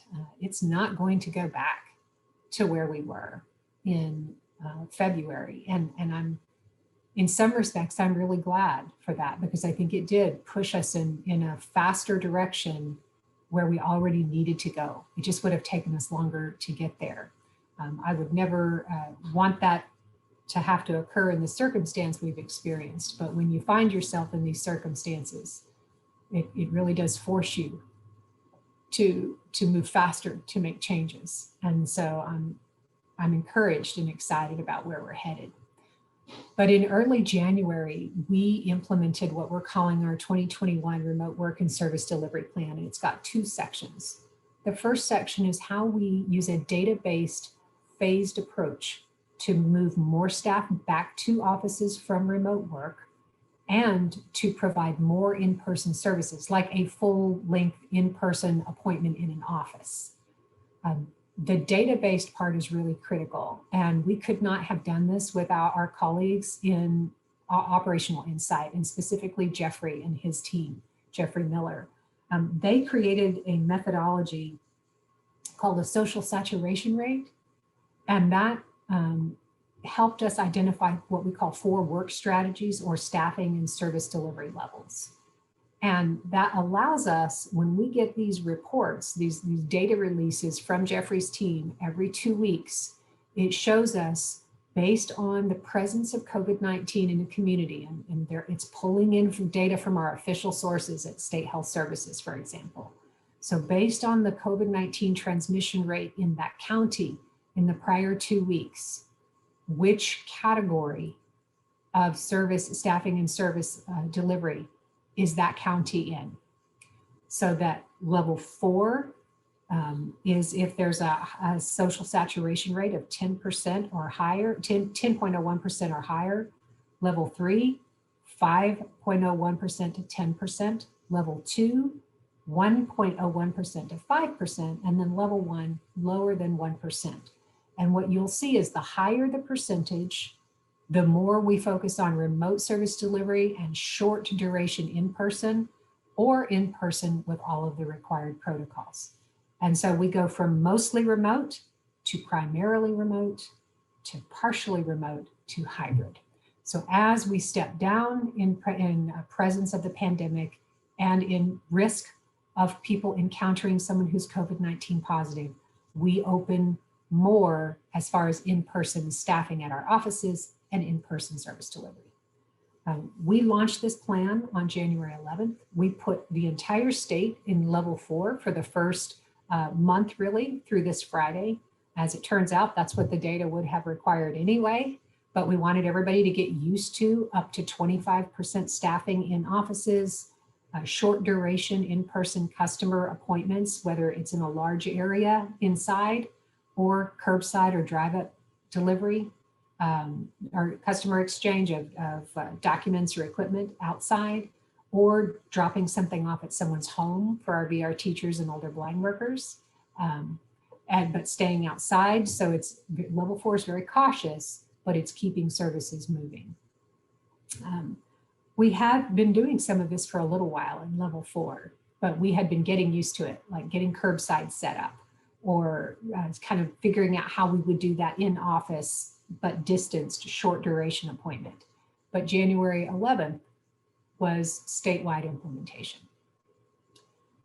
Now, where we had a particularly high social saturation rate, so much higher than 10%, we worked with Jeffrey's team to identify where we would need to go into a modified level 4, which is go into the office if needed, in person only if needed. It was being even more careful. And certainly there are some areas of the state where that has been necessary, including Laredo and El Paso and Tarrant County most recently. So that gives you a picture of how we're trying to phase back in toward what we call hybrid operations, where we have at least 50% of staff in, and we're really providing the full array of services to our customers, either remote or in person at their choice. That's that level 1. And that sets us up for the future. And what we're trying to do for the future is we want to go to a hybrid model for service delivery, where our customers can choose if they want to engage with us remotely, in person, or both. This would allow not only for customers to not have to get in a vehicle or access public transportation to get to us when we could serve them like this, but it would also allow for them to choose to be in person. So we can really focus on customer choice. We can also look at over time how we use space.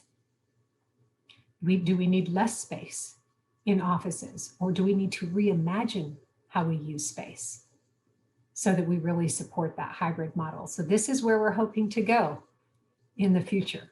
And I wanted you to be aware of that, because we'll certainly need to do it alongside you as we talk about what does the future of service delivery look like. We're hearing this in other states as well. We're all trying to figure out what not the normal, but the next normal looks like.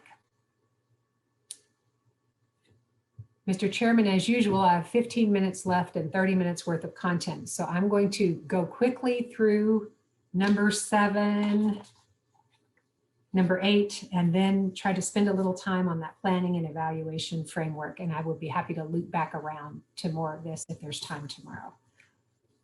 8th area is update on our VR goals in the combined state plan. Members in some, because you're going to hear much better, more in-depth feedback report out from Jeffrey with DOI shortly. But what you see on our goals, our progress toward our goals in the current combined state plan, is you really do see the impact of COVID as we have a decline in numbers served, decline in outcomes. But you also see the trends over time that we're trying to work through in the VR program. And I think that's reflected here. And it really points us to where we need to collectively look in the future. You also do see in these numbers a little bit of our beginning to close those inactive cases that really need to be closed. And I would emphasize here, when I talk about closing inactive cases, this is something that we should only be doing if the customer really is no longer engaged with us or no longer wishes to receive services. But just because we close a case that's inactive does not mean that customer can't come right back to us when they're ready.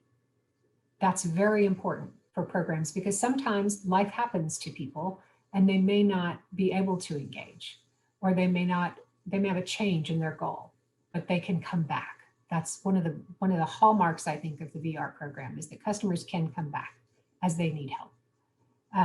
So you see some of that too, but primarily I think we see COVID impact and we see the trends we're trying to work through. And the reason I think this points us to the future is that it's becoming increasingly clear to me over the last year that not only with the strategies we have for the combined state plan and how we're working through what we learn in our statewide needs assessment, but just with VR generally, we are trying to move too many priority projects at the same time. And when you have a list of 36 priority projects, how fast and effectively are you going to move those all at the same time?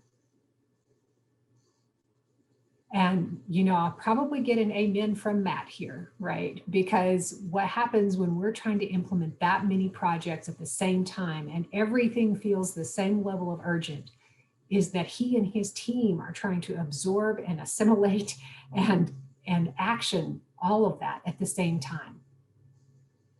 And we have so many opportunities. We have some challenges. We have some true challenges nationally and statewide.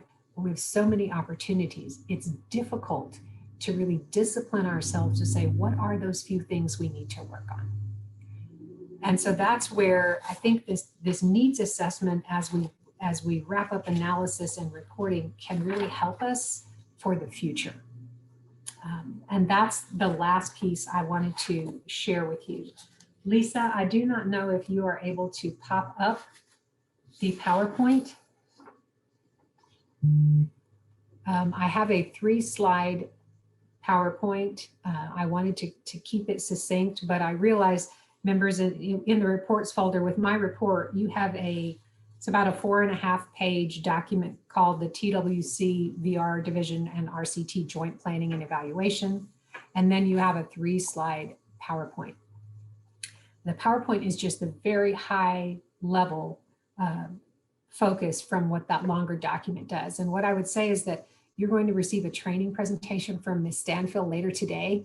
And I think these two things complement very well, because where I'm honing in more specifically and in more detail on planning and evaluation, Ms. Stanfield's presentation kind of zooms out and shows you the fuller picture of RCT responsibilities. And so I think they're nice companion pieces.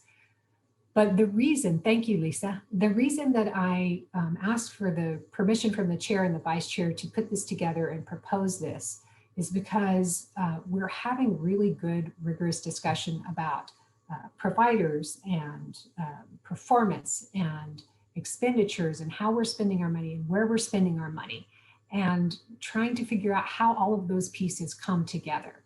And as we concluded the last RCT meeting, members asked for quite a bit more information and data.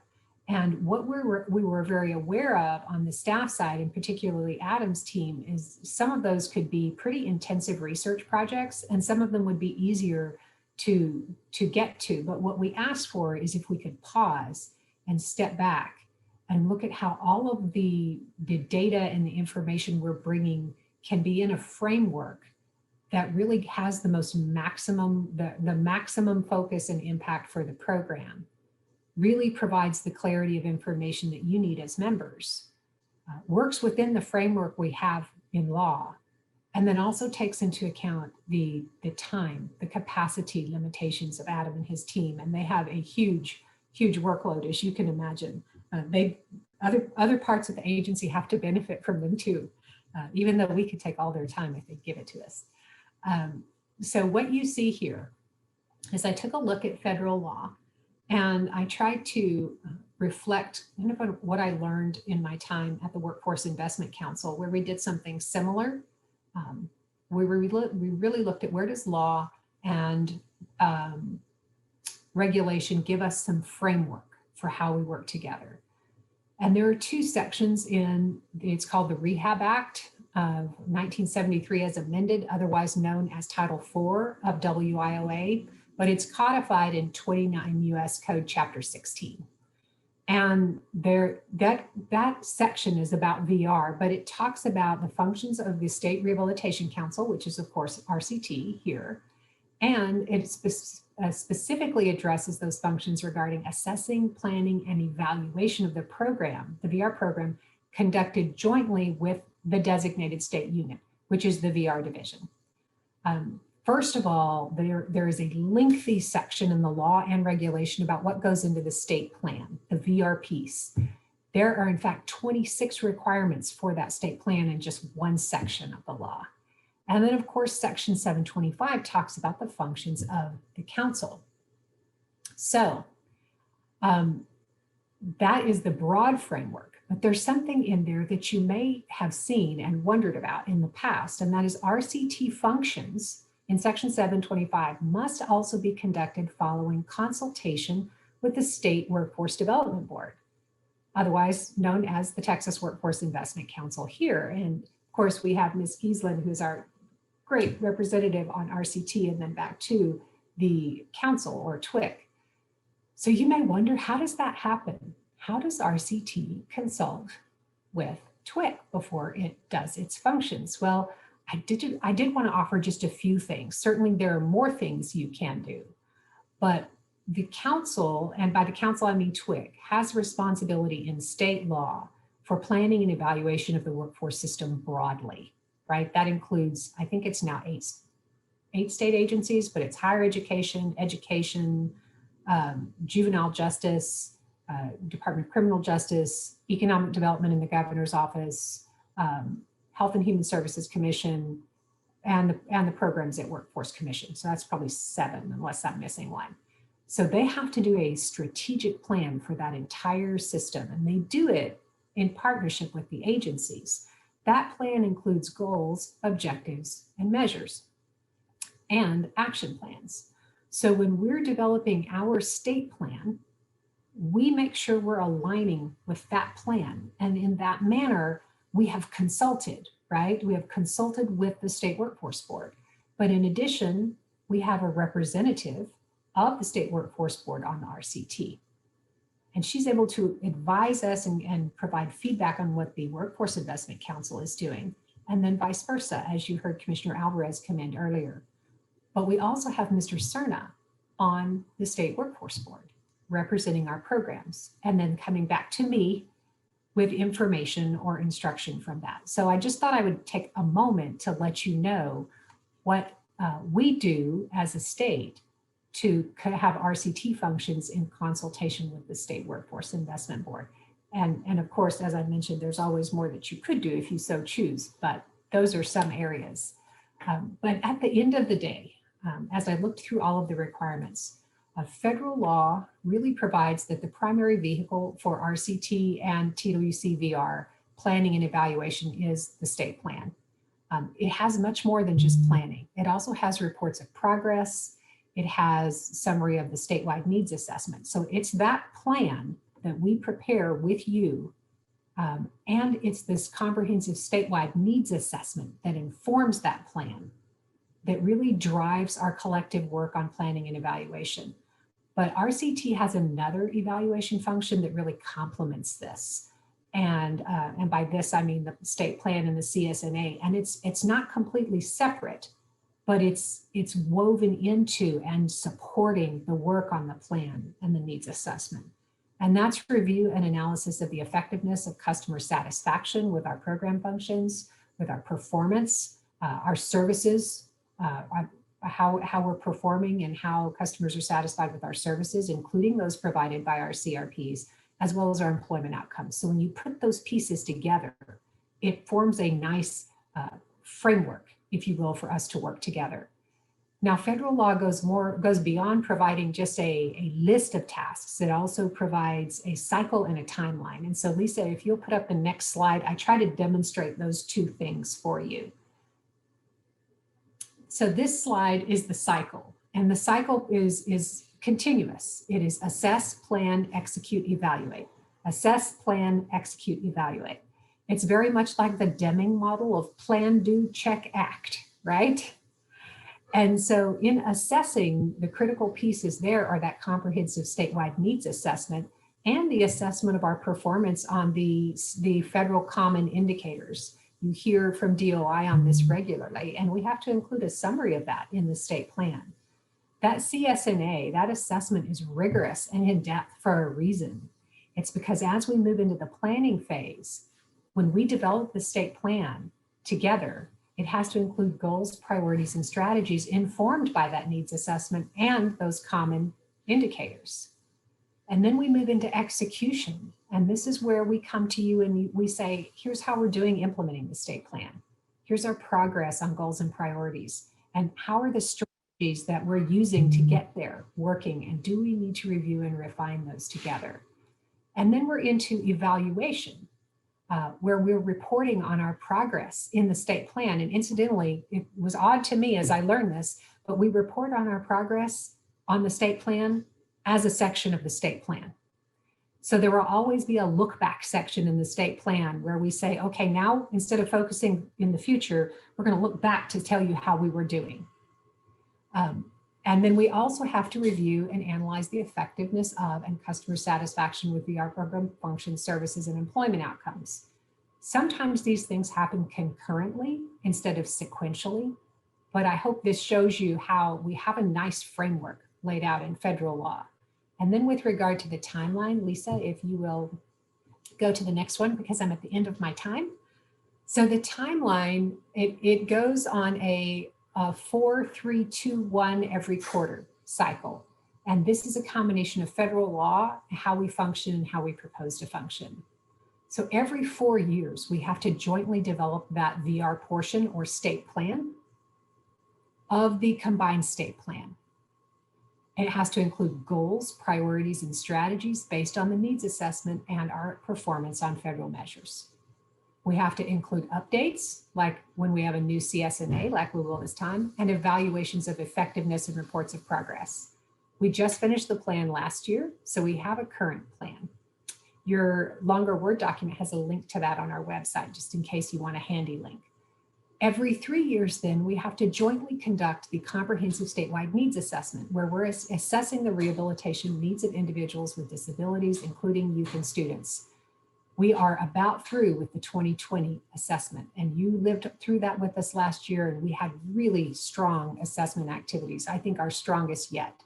We'll finalize that report early this year, and then we have to work together to say, based on what we've learned, what are the goals and priorities and strategies? And how can we really hone in on what's going to move the needle most critically? Then every 2 years, we have to do a midpoint modification to that state plan. Or not, I know you think we just finished this. Start working on that midpoint modification later this year, because it has to be submitted no later than July 1st of next year, and probably earlier than that, so that it can be approved for July 1st start. And that's where we'll have, I think, some good time to work together toward that this year. Every year, we need to monitor our progress together. And we need to identify, I think, yearly focus areas for more in-depth evaluation. So what you were trying to get at the end of last meeting is we're getting baseline information every quarter, but we really need to dig in some ways and do more in-depth analysis. So what we propose, DOI and VR, is that we identify those areas in February and then give DOI and the program the opportunity to dig in those deeply and then come back and maybe do some special reports on those in May and November of each year. And then we have activities every quarter that I have laid out here, like the updates on our strategies, updates on performance and customer satisfaction, budget and expenditures, and then when we're working on the state plan or the needs assessment updates there. I am over time by 2 minutes, 3 minutes. So I will stop there, but just say that this would be our proposal, members, so that we can figure out when you want to do a deeper dive and when we need to do a deeper dive together. How can we select what that is based on what we're learning in the needs assessment, based on where we're having, how we're performing? And then can we, rather than saying every meeting, let's add more and more to the data we're getting from DOI, how can we establish some good baseline data we get every quarter and then establish those critical areas for the deeper dive, but give them some more time to actually do those? So that concludes my report, Mr. Chairman, and with apologies for running long and having to skip through some pieces pretty fast. No problem, Ms. Fuller. Thank you so much for your presentation and comprehensive information you share in that. If you need a few more minutes, by all means, we're just a few minutes over on the break, but it's merely a break, and we can push if you need it. So let me know. Well, how about after we hear the performance update today, maybe if there's a little more time for us to talk about this, what is it we could focus on specifically, that we could either do that during Jeffrey's presentation, maybe talk together about what areas we really want to focus on this year, or we could do it tomorrow, and that way we can get to break, because I know I've been going on for a while. Sure. No. Okay. Thank you so much. And you know, we'll play that by ear if Adam wraps up and can fit in and just. But thanks for your recognizing that and of course your depth of knowledge and information on this. So thanks for sharing. My pleasure. Thank you. Okay, having said that, we are right exactly 5 minutes behind on the current agenda schedule. So at this time, we'll break for a brief break, and that will mean we will come back at 11:05 to hear Mr. Leonard's performance measures update. So if everyone would like to take a break, we'll see you at 11:05. Thank you.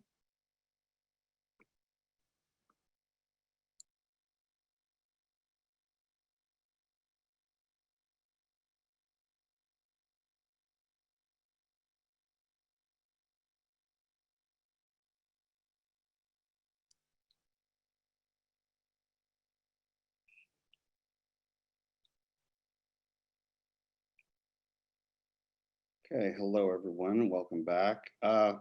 Give it just a couple more minutes to see if, or not a couple, but just a little bit of time to see if people are getting back to their desk or in front of their camera. But I have a couple of things I want to bring up in this time. Let's see here. First of all, I want to make sure that you know, we oh yeah, okay. Ms. Giesland, I don't know if you are on. I'd like to get Commissioner Alvarez's Twitter account address again. Do you happen to have that? Are you back to your desk yet by any chance? If not, we can ask her in a moment. I don't, yeah, it's must still be away, but so I'd like to get that and kind of share that with everybody, make sure that we know that. The other thing I would like to do is just mention to both members and the public that we very much appreciate you all's input, the public's input on and questions on a chat screen or whichever formats might be available. But and we've got somebody to answer those questions, but unfortunately, as a council that needs to move forward with a time schedule and try to stay on time, it's important that we do that, and therefore we may not be able to answer those questions independently as council members. So somebody on behalf of us will be answering those, or at least give you a platform to send that question in to get answered. Perhaps not immediately, but eventually. But we do appreciate your cooperation, both members and public citizens. So thank you guys for cooperating on that. And that's about it. So Ms. Giesland, are you here yet? I guess not. That's okay. Oh, there we are. Ms. Fuller, thank you for sharing that. Go ahead and apparently, and I'll just share it verbally, that address is the Twitter account address for Commissioner Alvarez is at Alvarez, ALVAREZ, capital T, capital W, capital C, capital L, ABOR. So it's at Alvarez, TWC Labor. So thank you for sharing that, Ms. Fuller. And we will, I'll certainly start following him, and I encourage others to as well. So is Adam here yet? Adam will not be joining us today. Adam had to attend to another high priority item. He has asked me to present in his stead. Okay. Okay, Mr. Miller. I will yield the floor and welcome and thank you for standing in for Mr. Leonard today. My pleasure. Thank you. And please bear patiently with me. I've been having some audio difficulties with this meeting, so I'm going to attempt to share my screen and bring up the performance PowerPoint.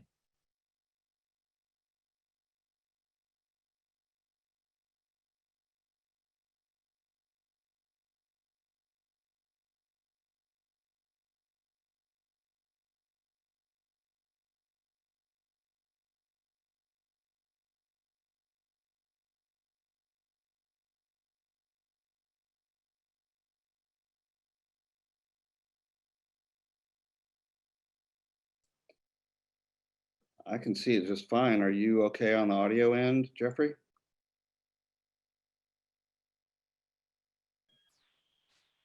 Can you all hear me? I think I am. Yes, it sounds great. Yes, thank you. All right. In that case, let's proceed. In order to give Director Fuller more time to dive into the relationship between the RCT, the Combined State Plan, and the Comprehensive Statewide Needs Assessment, I'm going to do my best to present our VR performance data for FYQ1 in about 30 minutes to allow sufficient time for discussion of trends and to go back to previous topics. So, as you may be aware, many of the measures that we have under the Workforce Innovation and Opportunity Act have a bit of lag built into them. And by that, I mean, if we're looking at persons who are employed or enrolled Q2 to Q4 post-exit, our measure for state fiscal year 2020 is going to be based on people who exited the VR program between April 2018 and March 2019. So we're not going to see the impact of the COVID-19 pandemic on our program performance, and most of the measures we'll cover today. Participants, however, are not a lagged measure. Looking at the past 4 quarters, December 2019 to November 2020, we've seen a substantial drop relative to our anticipated year-end target. Right now, the way that we determine whether we're meeting this target or not says that we're meeting our projection, but that's very unlikely that we'll get up to about 76,000 participants by the end of the fiscal year. And again, this is expected due to everything that's going on. Average cost, we have a plus P performance, but as Adam has mentioned in previous presentations, we may be underspending on customers, and this is likely due to the situation where we have a decreasing provider base, as Director Fuller was talking about during her presentation. With fewer providers and more wait time between services, we're going to be unfortunately spending less on our customers. Employed or enrolled Q2 post-exit. This is a short-term employment retention measure. So we're looking at what happens to persons 2 quarters after they exit the VR program. In order to find that out, we have to wait for wage records to mature. So it's a lagged measure. And right now, our performance is about in line with expectations. But again, this is a lagged measure. So we're not going to see the impact of COVID-19 in this number. The same goes for employed or enrolled Q2 to Q4 post-exit. Adam has been fond of emphasizing how this is a really cool data point for our program because other workforce programs do not have an 87% retention rate for people Q2 to Q4 post-exit. That's incredibly high. What it means is 4 out of 5 people who obtain work the second quarter after exit, who are employed then, remain employed a year after exiting the VR program. So once VR customers are hired, they have a really good retention rate, and this is a highlight of our program. Lastly, credential rate. This is also a lagged measure. We're not going to see the impact of COVID-19. Also, the VR division has been experiencing challenges with record keeping and verification of credentials. So the credential rate you see here is likely not our actual credential rate.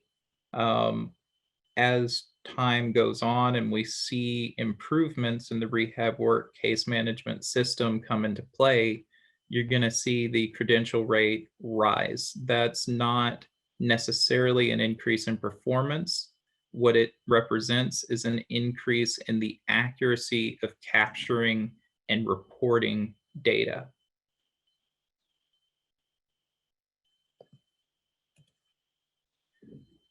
So in previous performance measure presentations, the RCT has asked us to look at not only disability type, but also region. And I want to briefly overview the VR service areas or integrated service areas, also called regions, especially for anyone listening in, any guests, and any newer members on the council.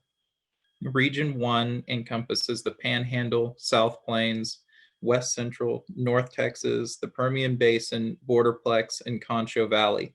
It's a very wide ranging geographical area. Region 2 is centered around Dallas, Tarrant County, North Central Texas, and Texoma.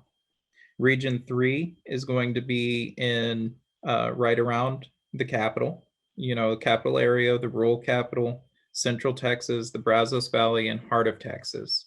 Region 4 is going to be in the east, northeast, east, deep east, and southeast. Region 5 is going to be centered on Houston, the Gulf Coast. And Region 6 is going to be South Texas, Alamo, Middle Rio, South Texas, Lower Rio, Coastal Plains, Cameron County, and Golden Crescent. So looking at our participant performance by geographical area, and remember, participants is not a lagged measure, so these measures are up to date. SFY is mid-20 represents how many participants we actually had in SFY 20. So since SFY 16, we've been seeing a steady decrease in participants as a long-term trend. That trend has only accelerated in recent years. There are several factors involved in this, but some regions have experienced a greater decline than others. For instance, Region 2 experienced a substantial decline, as did Region 5. If you look at Region 3, you can see that the numbers are fairly stable from year to year. The same with Region 4. This could be due to an urban and rural divide, but again, overall, what we're seeing is decreased participation in the VR program statewide. Regions that are stable are exceptions to that rule.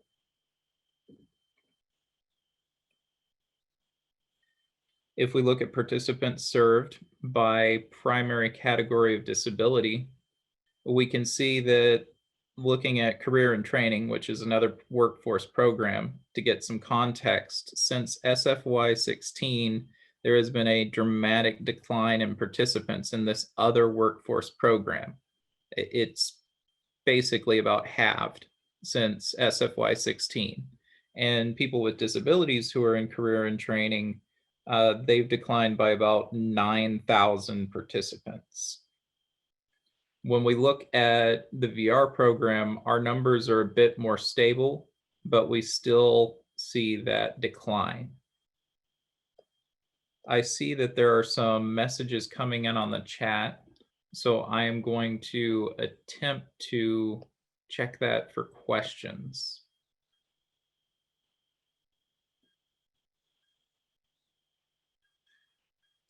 I would ask that you reserve questions until the end of the presentation. I think that's going to be more efficient to handle.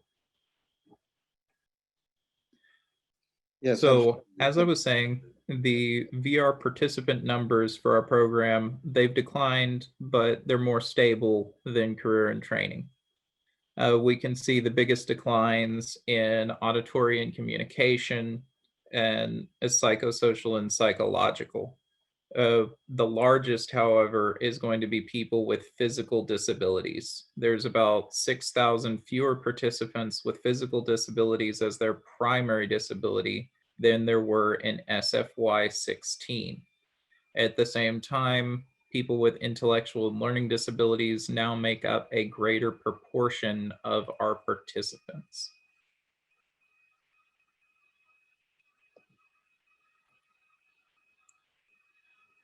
You can see this participant proportion change over time. If you look at SFY 16, you can see that intellectual and learning disability comprised about 25% of our participants, whereas people with physical disabilities comprised about 28%. Fast forward to the present, and those two disability categories have swapped. We now have a plurality of people with intellectual and learning disabilities, whereas people with physical disabilities are even fewer in proportion than back in SFY 16. As these proportions change over time, you'll see the trends reflected in success rates, because not every disability population has the same baseline success rate. It can be harder to find employment when you're working with psychological or psychosocial challenges than if you're working with a physical disability. You may need more long-term supports for the person with the psychosocial disability. So looking at successful closure rate, again, this is not a lagged measure, so we can see the impact of COVID-19 and everything else going on here. There has been a substantial decline in success rate since state fiscal year 16. In state fiscal year 16, our overall success rate for the VR program was about 66%. At present, it's 54%. So that's down 12 percentage points. Looking region by region, we can see that some regions have experienced a more dramatic decline in success rates than others. Looking at region 3, for instance, we went from 66% in SFY 16, actually increased to a 70% success rate in SFY 17, and at present are at 48% success. And that's a decline of about 5 percentage points from just last complete fiscal year. So we've got SFY 20 at 53.57%. And if you look, we've got just factoring in the first quarter of SFY 2021. So it's still overlapping with 3 quarters of SFY 20. The decline in success rate has been so dramatic that we're already down to 48%. Now, this is a reflection, most likely, of the COVID-19 pandemic, but it's accelerating a existing trend of a decrease in success rate across the board, which may be related to some of the factors that Director Fuller mentioned, such as a decreasing provider base. Looking at successful closure rate by disability population, we can see that there have been dramatic declines for psychosocial and psychological disabilities since SFY 16, where we went from 53% to 41%. And looking at legally blind, we've seen a dramatic decrease from SFY 17, when we were at 72% success, to the present, where we're at 47% success. Auditory and communication has remained the most stable in terms of success rate.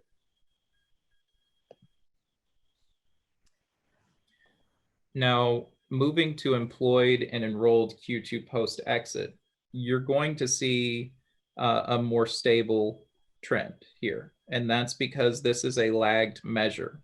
So success rate is what we call a leading indicator, because looking at success rate, you're going to see something about the future of trends that we'll see under Q2 post-exit employed or enrolled. You can see, for instance, that Region 1 actually experienced a modest increase in Q2 post-exit employment comparing SFY16 to the present. Same thing in Region 2. Region 3 remained relatively stable. Region 4 is relatively stable. Region 5, we saw a modest decline. And Region 6 is going to be relatively stable. So I would anticipate we'll see these numbers decline by our next RCT meeting, because we'll have less lag built into this measure, and we'll see the impact of the COVID-19 pandemic and more data from after the VR program came into TWC, and you'll have more pure TWC cases instead of cases that were already with the VR program when the VR program was under DARS and are finishing up their services, because VR cases can take a considerable amount of time from start to finish. Looking at disability type, we see that rates for Q2 employment have remained relatively stable. Again, this matches with our findings on regional data. In some cases, like other visual impairments, we've seen some pretty impressive increases in Q2 post-exit employment of people with other visual impairments, so not legally blind, started with a success rate of 43.31% in SFY16. Now we're up to about 57%. You can see that these employed enrolled Q2 post-exit rates have also been fairly stable for career and training and people in career and training who have disabilities. So our performance is right in line with other workforce programs. Looking at median earnings Q2 post-exit, we've continued to see modest increases or stabilization across all regions. So in SFY20, we were up to $5,232, and our rolling 4-quarter measure is only about $10 higher. So there's not much movement there.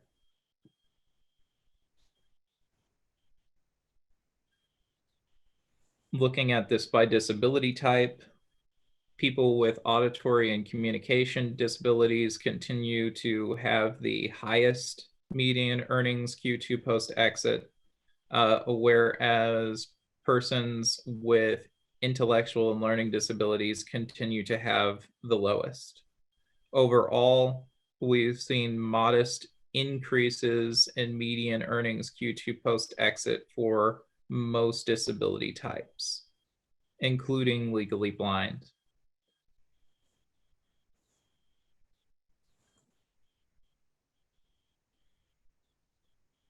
Looking at employment retention from Q2 through Q4 post-exit by region, this continues to be a highlight of our VR program. This is something we should be proud of. Once our participants obtain employment, they tend to retain employment Q2 through Q4 post-exit.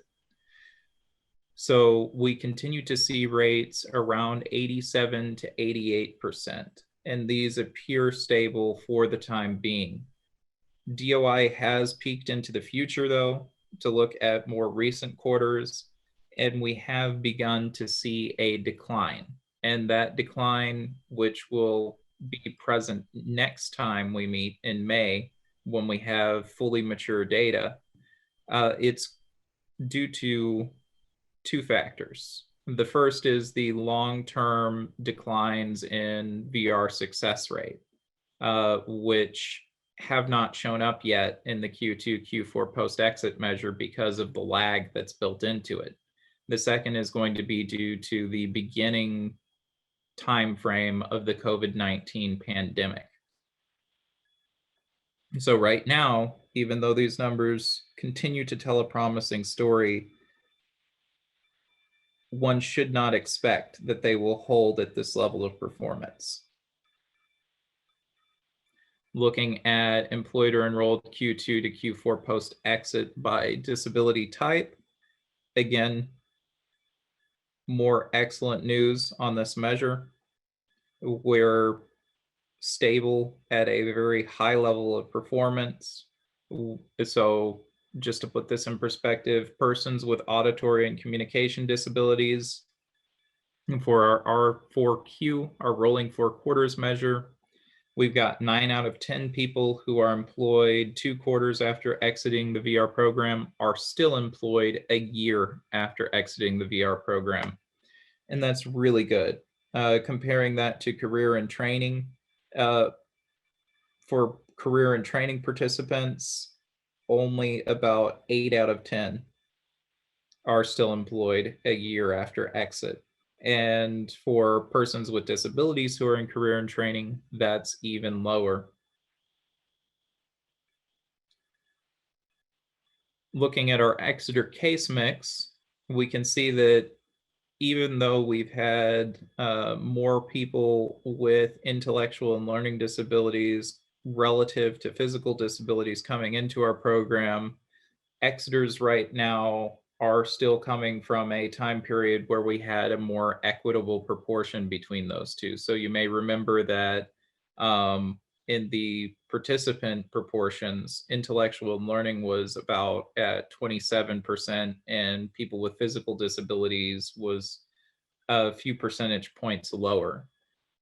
For Exeters right now, the proportions are about equal, because remember, people who are exiting now were participants several years ago. They started being participants then. So you're going to see that impact of a change in participant proportions slightly delayed in our Exeter case mix. So our Exeter case mix is going to give you a demographic slice of the program as it was when those Exeters started receiving services. So right now, looking at our proportions, our Exeter demographics haven't really changed comparing SFY 20 to SFY 16. So declines in success rates cannot be attributed to persons of one disability type becoming more common in our program and persons of another disability type becoming less common. Again, as I mentioned, it can be harder for persons with intellectual and learning or psychosocial and psychological disabilities to obtain employment than persons with physical or auditory communication disabilities. But we can't explain the decline in success rate based on disability type. This slide has been retained because the RCT requested to look at persons with traumatic brain injuries, which are a subset of individuals who have intellectual and learning disabilities, just to see how this population is doing. We continue to see a decline in participants with traumatic brain injuries. We continue to see a decline in their successful closure rate. We're seeing relatively stable numbers for Q2 after exit employment, relatively modest increase in median earnings Q2 after exit, and a modest increase in employment retention from Q2 to Q4. Again, those last 3 measures are going to have lag in them. So I would anticipate that the successful closure rate as a leading indicator the decline there is going to predict a decline in those lagged measures later on. And this brings us to a recent topic that the Division of Operational Insight has been investigating.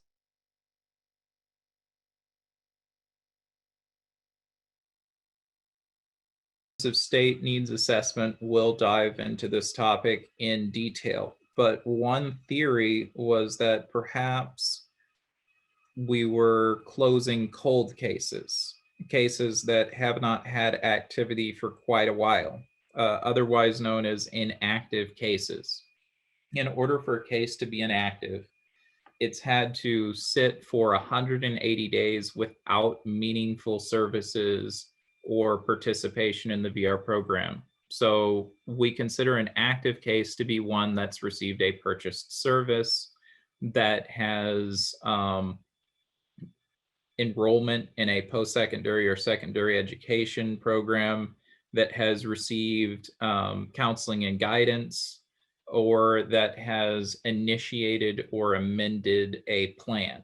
So in other words, these persons are active in some way with the VR program. And an inactive case has not met any of those criteria for 180 days. And so as you can see, inactive closures over time have remained relatively stable. We've seen fewer successful closures compared to all closures. And if we take inactive case closures out, so we're only looking at the performance of cases that are actively engaging with the VR program, we get an adjusted success rate. And the adjusted success rate, again, is looking only at successful closures over all active case closures. And we've still seen a decline in performance from program year 2012 at 83.97% to our present day number, which is 73.48%. And so the decline in adjusted success rate is comparable to the decline in normal unadjusted success rate. What that means is VR performance program declines are not attributable to a change strategy in closing out old cases that are no longer active. These performance declines are being observed and are real within the population of our active cases. And with that being said, I think that this is a nice topic to end on. It dovetails nicely with what Director Fuller was talking about in her presentation. And it's also a great opportunity for you to ask questions before I turn the mic back over to Director Fuller. Okay, thank you, Mr. Miller. Ms. Vice Chair, did we have any questions come in to you to ask Mr. Miller, or did members have any questions for Mr. Miller? I'm just looking through the chat and I don't see anything from our panelists and our RCT members. There are a few questions that have come in from the public.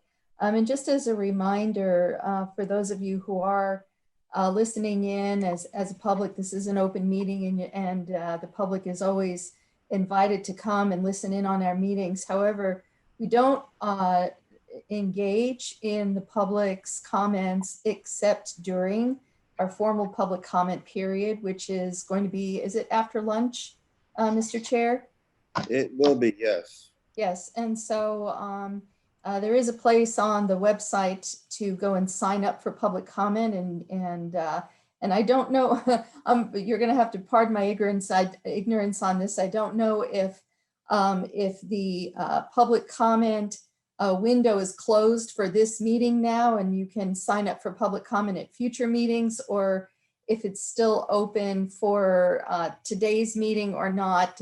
Lisa G, would you be able to provide the answer to that? So those members of the public who may be chiming in can sign up at the appropriate time?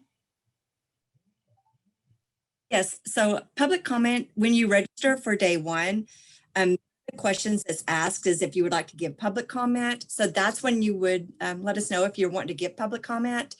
However, today we do have like 7 people already signed up that was signed up through the webpage or through the registration to give public comment, and those are limited to 3 minutes.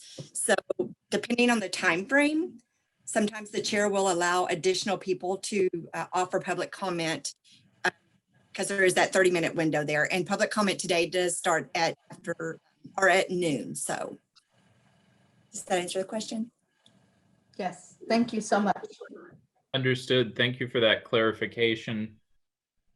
I was wondering if it would be permissible to request those comments from the public to be sent to the Division of Operational Insight. We may not be able to respond to those questions today, but we would like to get a sense of what the public is asking so that we can prepare a response for the next presentation. Yes, I believe, Daniel, there's a way to capture the chat. Isn't that correct? That is correct. Okay. So, And Mr. Miller, I did have a question for you, if that's okay. Yes, please. Just on the presentation. Okay. I know we were kind of going over the average cost and participants, but I wanted to just touch on the issue with the providers. As far as the providers, I wanted to see what services are we lacking for customers right now? What is the one thing that we're having trouble providing services for our customers? This will be detailed more in the comprehensive statewide needs assessment, but based on what I've seen from the work of our research specialist, Christopher Spicard, the declines in service providers have been fairly substantial across the board. In other words, we've seen these declines in every category of service providers. Supported employment has been hit particularly hard, but looking at numbers from federal fiscal year 16 to federal fiscal year 19, just between those 2 years, we've seen a 40% overall decline in service providers. And factoring in the impacts of the COVID-19 pandemic, it would not surprise me if by now we had half as many service providers as we did in FFY 16.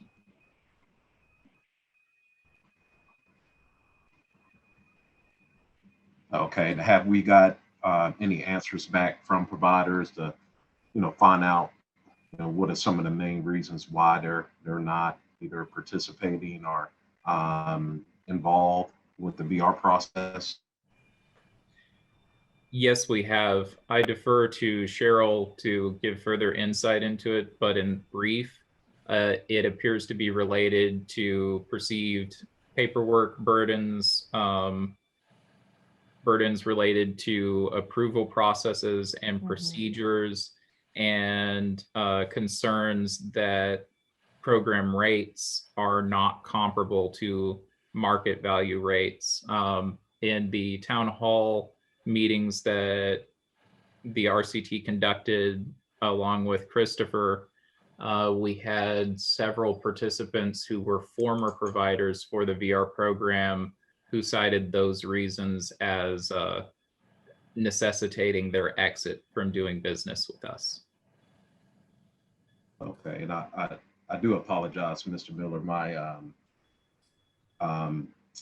I was disconnected there for about a minute and missed the first part of your answer, but I wanted to also ask about the purchasing processes. Is that something, I know we mentioned that in the last meeting, the process of our counselors making purchases for our customers and being able to expedite.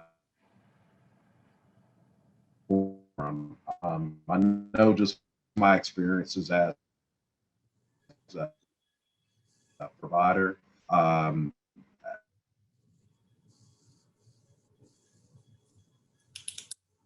think you may be having we some have, connection issues, Mr. response Robinson. to receive services and the process as far as. Oh, I think we just lost him. I'll do my best to respond to Mr. Robinson's question, and I'll follow up with him after the meeting to make sure that he gets the full answer.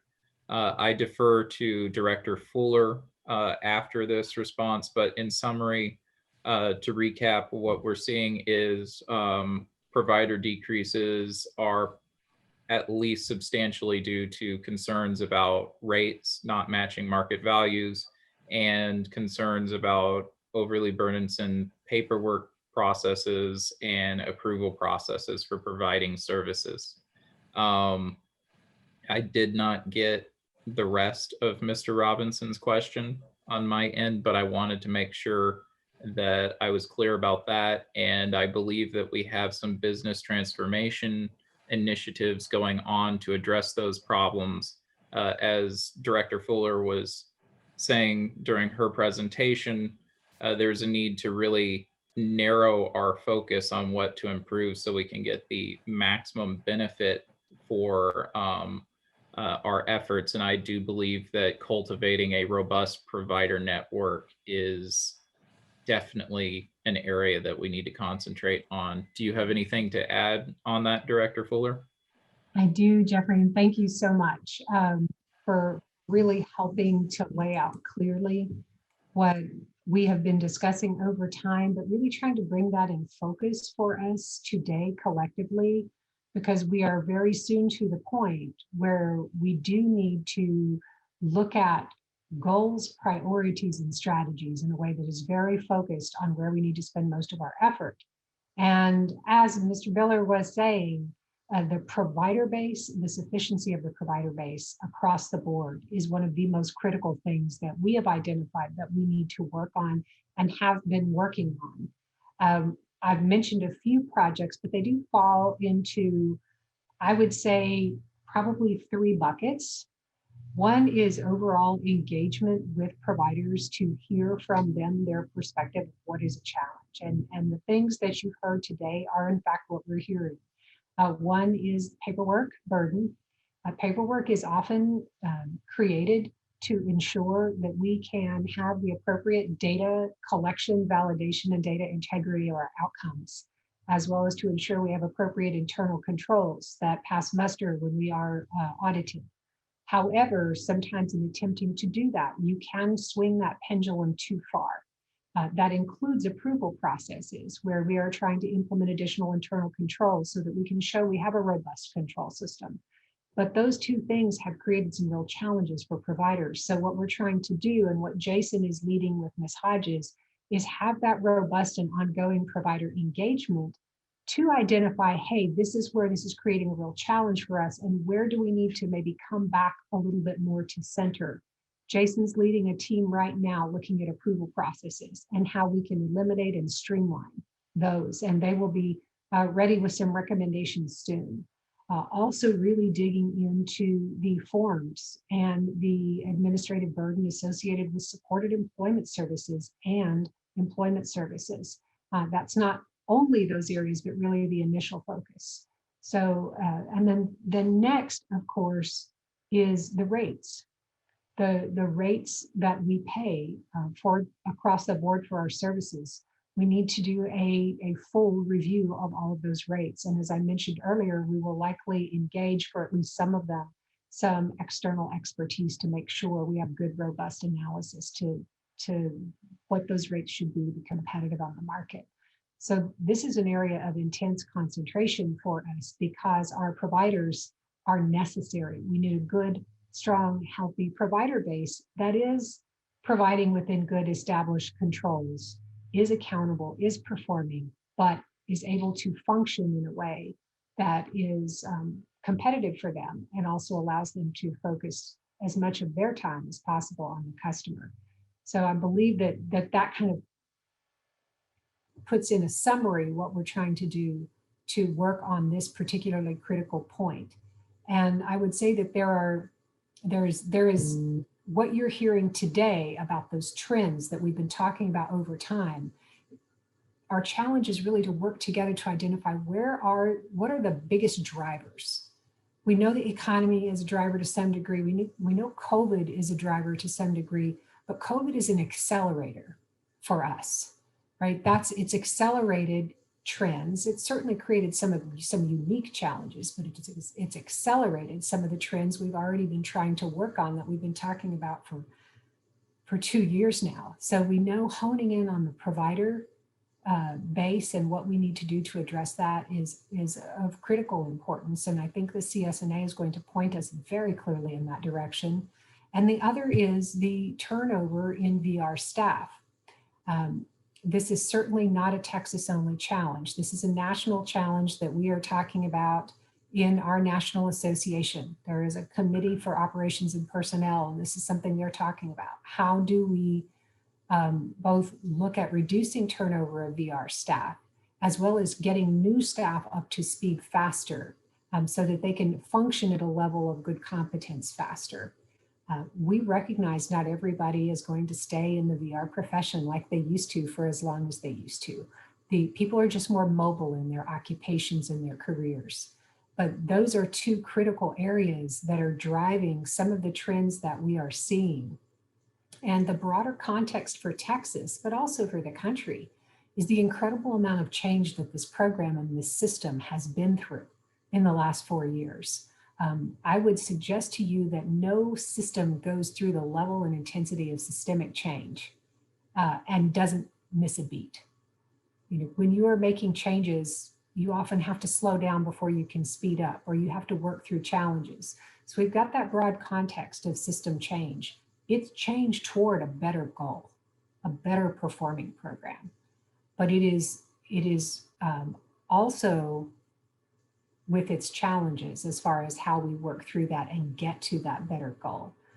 That context, the turnover in staff, that means we will have more vacancies, and then we will have more staff with less experience and still coming up to being really experienced, high level of competence counselors. And then the other challenge of our provider base, those are two critical areas that I think help us see some of these trends. And hopefully, as we can work together and look at the CSNA results, we can really hone in on what is it that we need to work on as a program and with you that will really make the most difference in turning those trends back in the right direction. It's not getting 36 projects on a list, because the very incremental or flat progress we've seen in some areas for the current state plan shows proof of that, if nothing else does. But in addition, where we have really put a lot of effort, services to students, you can see the results. One thing that I would mention to you that we will need to look at more when it comes to services to students is that what you're looking at here is participants. They have applied, been determined eligible, have a plan for services, and are receiving services. Under WIOA, the program not only can, but must serve students who are potentially eligible. And so the potentially eligible students we are serving and to whom we are providing pre-employment transition services don't show up here unless they make a choice to subsequently apply for VR services and become a participant. And so other states are also grappling with having rising numbers of students they're serving who are not showing up in their formal measures. And so how do we make sure we know what we're doing, know the difference we're making, and find a way to report that? And Adam and Jeffrey and their team are working on that with us as well. So the last thing I would just offer as we talk about this is that one of the things that I'm hopeful we can do together, other than identifying the most critical things we need to focus on in order to address these trends and improve the program for our customers, is the ability to stay the course. When you see the lag in performance, but also the amount of time it takes to fully implement and see results from changes, we can work really hard together on some initiatives, and it will be a little bit of time before we see the improvement. And the temptation that I often have to struggle with, maybe you don't, is that if we don't see almost immediate or quick change in the numbers, we begin to think we must need to abandon our efforts and try something different, when in fact, you have to stay the course on really well-defined goals and stay that course long enough to see the results. Because one way to not see results is to continually change, refine, abandon, and come up with new things. So that's something that we are committed on the program side to doing with you, is identifying areas of focus, getting good, strong goals and strategies, and then staying the course to see the results. Ms. Fuller, my name is April Polreese. I'm a member of the council. Yes, I have two separate questions for you. My first question is, I'm really interested in why such a dip with the TBI community. My second question is, how much of a gap is there amongst the VR program and the rest of Texas workforce? More than once, I've been approached by people who have gone to Texas workforce for assistance, and the person they speak to is in general, Texas workforce, not VR. And they've said they don't provide services for the disabled. And, you know, if you don't know what you don't know. So if they don't know that there's a program called, vocational rehab, they don't know that's what they need to be asking for. Those are my questions. Thank you. Thank you. And I really appreciate both of those questions because I think they highlight some of our conversation today. First of all, why the drop in individuals with traumatic brain injury? And traumatic brain injury is brain injury caused by external force acquired, may be associated with a stroke or a cardiac event. And so we serve, when we're talking about brain injuries collectively, then traumatic brain injuries are brain injuries occurring because of external force. You may remember when we were at our legacy agency, the division that had general VR also had the comprehensive rehabilitation services program specifically to assist individuals with traumatic brain injury, as well as traumatic spinal cord injury. When we transferred to TWC, that program stayed at Health and Human Services Commission and the VR program came over separately. This is because the result of the CRS program is not employment, but independence. When we were in the same division, we often had counselors that carried dual caseloads, meaning they were both CRS and VR. And so the ability to move more seamlessly from CRS to the VR program to get employment supports was there because we were part of the same division.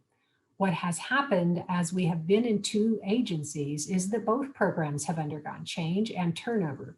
So we launched a community of practice, maybe going on 2 years now, where we are working very closely with the Health and Human Services Commission leadership for the CRS program to bring our specialty counselors together and help them learn how to work together.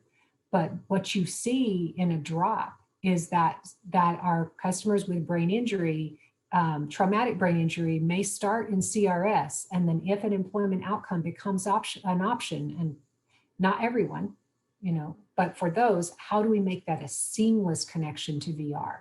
But probably more critical is back to the concern about providers.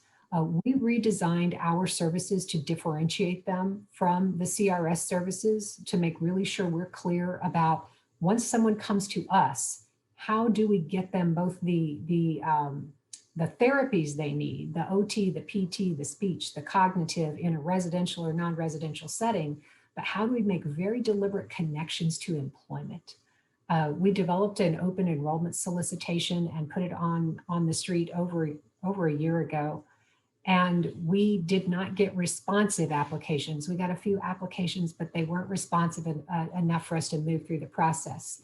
So we had to take a step back and try to figure out why that was, make improvements, connect with those potential providers, explain the improvements, put the solicitation back on the street, which is where it is now. And then we had pre-bidders conference. We've had opportunity for FAQs. We're hoping to get those applications in so that we can get some contract providers for the new model of brain injury. Because in the meanwhile, what our VR counselors are able to do is to purchase therapies individually, in some cases, more maybe coupled, but not in the way that we have designed in this employment services for individuals with brain injury program. So we really need to get a good provider base, and then we're confident we're going to see those numbers go up. With regard to your second question, well, I would say growing pains. So just like we moved a big program into a big system, the local workforce solutions offices, and we have had turnover. Well, so too do they have turnover. And so what can happen is that we can have, first of all, we're kind of growing into this process of learning each other so that we can make good referrals to their programs that are more your Title I programs that are part of the family. Maybe that's the employment and training funded by Title I. Maybe it's childcare services, some other services. So we have to learn about what's there so that we can make good referrals, and they have to learn about us so they can make good referrals. And Jason is leading a system integration project where he will pull together staff from workforce boards, contractors, VR staff, childcare, adult education staff, so that we can work together to say what sort of agreements do we need to make, what systems do we need to put in place to get more consistent in everyone's baseline level of understanding so that we can be more consistent in referral and service coordination.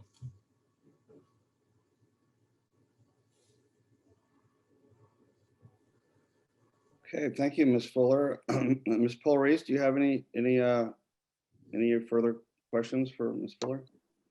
No, thank you very much for your valuable time, Ms. Fuller. I have no more follow-up questions. Thank you. My pleasure. Thank you. Okay, thank you, Ms. Pulreese. Ms. Fuller, did you have anything to add? You were able to fit in to complete your presentation from earlier in this section? Well, I am mindful, Mr. Chairman, that our public comment time has opened. So all I would say is that I would very much appreciate members' feedback, perhaps by the end of the meeting. Jeffrey and I both would, on our idea that perhaps we select for some additional in-depth analysis on outcomes, services, expenditures, a focus on perhaps the connection between the sufficiency of providers, services delivered, expenditures, and outcomes, which is what you brought up at the last meeting. See if we can agree to maybe focus some more analysis there so that by our May meeting, we can look at that analysis together and begin to really identify and refine those goals and priorities. So we would propose that based on what you've heard today and what you've asked us before, so that Jeffrey and your VR staff will have an opportunity to get to work on that and prepare for the next meeting. So if we could get some feedback from you by the end of the meeting tomorrow, that would be great. Okay, thank you, Ms. Fuller. And thank you so much for your comprehensive reports and responding to requests for such data and information. It's really helpful to help us understand the system and what their needs there might be. So thank you so much for our viewers, and also for Jeffrey, for Mr. Miller for taking over for Mr. Leonard. He's quite a tough act to follow with all of his expertise. So you did a fine job today. So thanks for that. Thank you. It's my pleasure. Thank you. Okay, with that, and y'all, thank you guys. You actually picked up 2 minutes on the time. So we're only 3 minutes behind right now. So we're doing well. But now is the time for public comment. Before we get started with this, I would like to just remind both panelists and members and the public that while we appreciate very much your comments and we'll certainly listen to them. It is, we have a 3-minute limitation on the time for each one, so we can fit as many in as possible. And then when we aren't able to answer the questions or comments, if there are any questions even asked or, at this time. However, members do have the opportunity to ask for clarity or further clarification on perhaps your comments. So please understand that we have time limitations to get through this meetings. And so it's important that we stay on this. So Ms. Godwin, are you by any chance gonna keep an eye on the clock for us and let the speaker know when their time is expiring? Yes, sir. I will give a 30-second warning. Okay, great. Thank you so much for that. And with that, let's start with the first speaker, or the first public comment is Mr. Williams, Mr. James Williams of Round Rock. Is he available? And I guess, are they to unmute themselves, or can you unmute them, or what's the format for that? I will unmute them. I do not see him in the attendees panel unless he is listed under another name. I do not see James Williams. Okay. If Mr. Williams doesn't speak up, or I guess you'd have to see his name to unmute him. He could raise his hand. Their hand? Yeah, Right. they could raise their hand. So I guess if Mr. Williams does come in and we still have time at the end, perhaps we can come back to Mr. Williams. But for now, let's skip to, let's see, I guess it's the it's under the last name T. Fedeli, if I pronounced that correctly, Effective Ed Group. Are they on the, oh, there it is. I see them on the board. So if you could unmute them, Ms. Godwin. Okay, they have been unmuted. Okay. It doesn't appear so to me, though.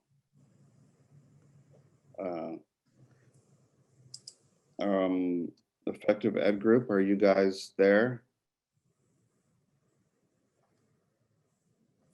Those are still muted. Yeah, it appears muted to me. I do not see, oh, here he is, okay. No, I don't see him at all on mine now. Oh, okay, there's another one. I'm sorry, he was on here twice as two different people, or two different. Okay. Let me try this one. Okay, now try. Still appears muted to me. If he's muted, he will have to unmute his mic. I've allowed him to. Oh, there we go. I have it now. Thank you. Certainly. Is someone from the Effective Ed Group wish to have a public comment? No, thank you. Okay, thank you. So let's go down to, it appears to be the next speaker, Chelsea Nguyen. I do not see Chelsea on the list. If you're in the room, please raise your hand.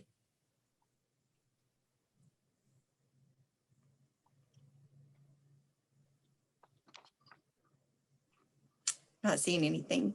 Okay. If she shows up, we'd be happy to pull her in at the end if we've got time. How about Ms. Brittany Miles, or is Brittany Miles available to speak? Okay, if you can unmute your mic, you're available, Brittany.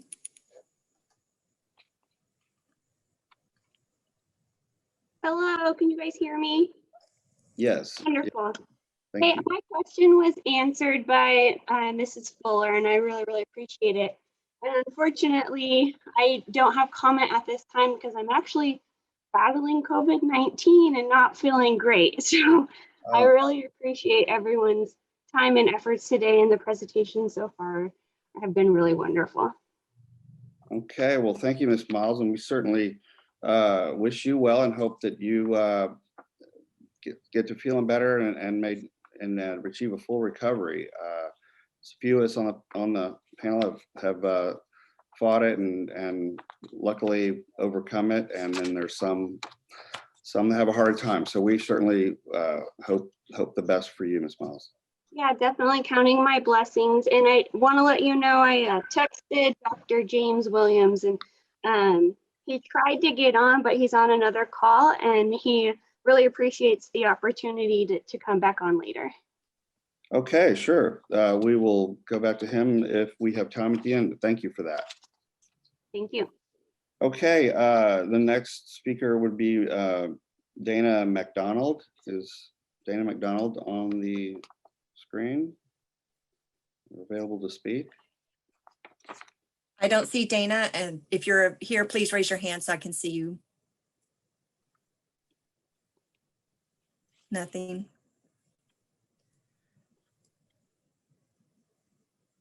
Okay. How about Mr. Frank Higginbotham?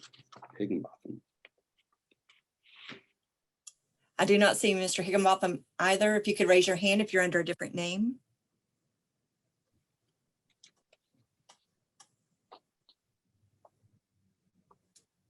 Okay, nothing. Okay, thank you. How about Mr. Luis Ruiz?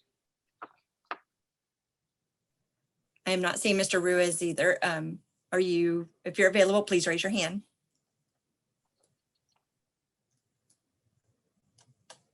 I'm seeing nothing. Okay, had some extensive notes on his, perhaps might reach back out to him if we are able to. I guess we'll check again for Mr. Williams, James Williams. He has not joined yet. Yeah, I don't see that either. Okay.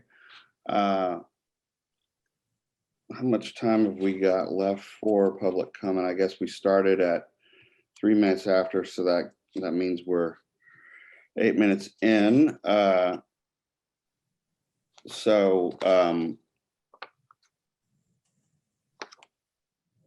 guess we've got a little bit of time before public comment's over with. If somebody would like to speak in this time, perhaps not public, but in the council, and with the understanding that if a public comment comes in, we'll yield to them to speak their public comment. Is there anything anyone would like to bring up, add, comment, or anything? I feel the need to kind of wait through this public comment period to see if somebody comes back and have this time for them to speak. So we need to honor that, in my opinion. But Did we have anybody who's listening to the meeting right now want to make public comment? Do you want to open that? Sure.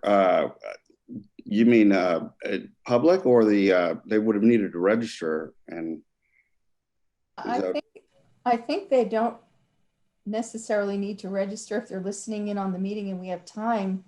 I think they can just raise their hand virtually, and then as long as we've still got time for public comment, I believe they can do that. Isn't that correct? Sure. Yeah. Fine with me. So if there are any members of the public who are listening in who'd like to raise their hand and provide public comment, we'd welcome that. And with a reminder that the rules are the same, 3 minutes Sure. limitation, and you'll be reminded by the coordinator that time is expiring. So just. Okay, I do see that Effective Ed Group has raised their hand. They did speak a moment ago, or was trying, or I can't remember if they spoke or not, but do we want to go ahead and allow them to speak? Sure. If I recall, they had registered, but then didn't have a question. I think was answered. But yeah, go ahead. If do you have an additional question? Yes, sir. Thank you. My name is Tabitha Fadley. I apologize for the tech issues a few minutes ago. This is my first meeting, so I really wasn't sure how it was going. But if I can ask a question now. if that's okay. Yeah, it will be a comment. Okay, If a comment. panelist has a question for you, they're Oh, able to ask it, and you can for clarification only. But please feel free to say what you wish, and then we'll take it into consideration moving forward. okay. Well, I am also employed by one of the local districts, and we have, and I'm hoping I'm in the right forum, sir, so please stop me if I'm not. But we do have quite a few students who have dyslexia, dysgraphia, things like that, that therapy is something that is utilized in our district, and it is absolutely necessary for some of them. I do know that some services for therapy may include like speech language and some of the others, but I want to know if you all have ever considered dyslexia therapy as one of those options, or can. It is also one that we can get a certified state license for, outside of, a Texas State teacher certification. But it's a state license also, but just hoping that that is an area you all will move toward in the future or something to look into. Okay, well, thank you very much. And I'm sorry, I didn't catch your name. I'm Tabitha Fadley. Okay, you are Tabitha Fadley. Okay, great, Tabitha. Thank you very much. And Chair, I have a question for her, if I can, for Tabitha. This is Karen Stanfield, and I wanted to know, are you talking about a specific age group? You said you were employed with a district. Is that a school district? And are you talking about services for a certain type of age? Yes, ma'am, a school district. I am in a school district. My students that I have therapy for right now, they're middle school to high school. And I do have some high schoolers who are still reading like on 3rd, 4th grade level. Some of them do come with a specific learning disability in reading, of course, some speech language issues in their backgrounds. So that is the age range. I want to say between 12 and some are 18. Okay. Thanks for clarifying. Yes. Appreciate it. Yes, ma'am. Thank you. okay, thank you, Ms. Fadley. Fideli, sorry about that. So I appreciate your comment. And let's see, I guess we're coming up on, since we started 3 minutes late, we're going to 33. We've still got a few minutes. Before we just. I'm sorry, Mr. James Williams has arrived, if you want to allow him to speak. Oh, great, thanks. Okay, Mr. Williams, are you available?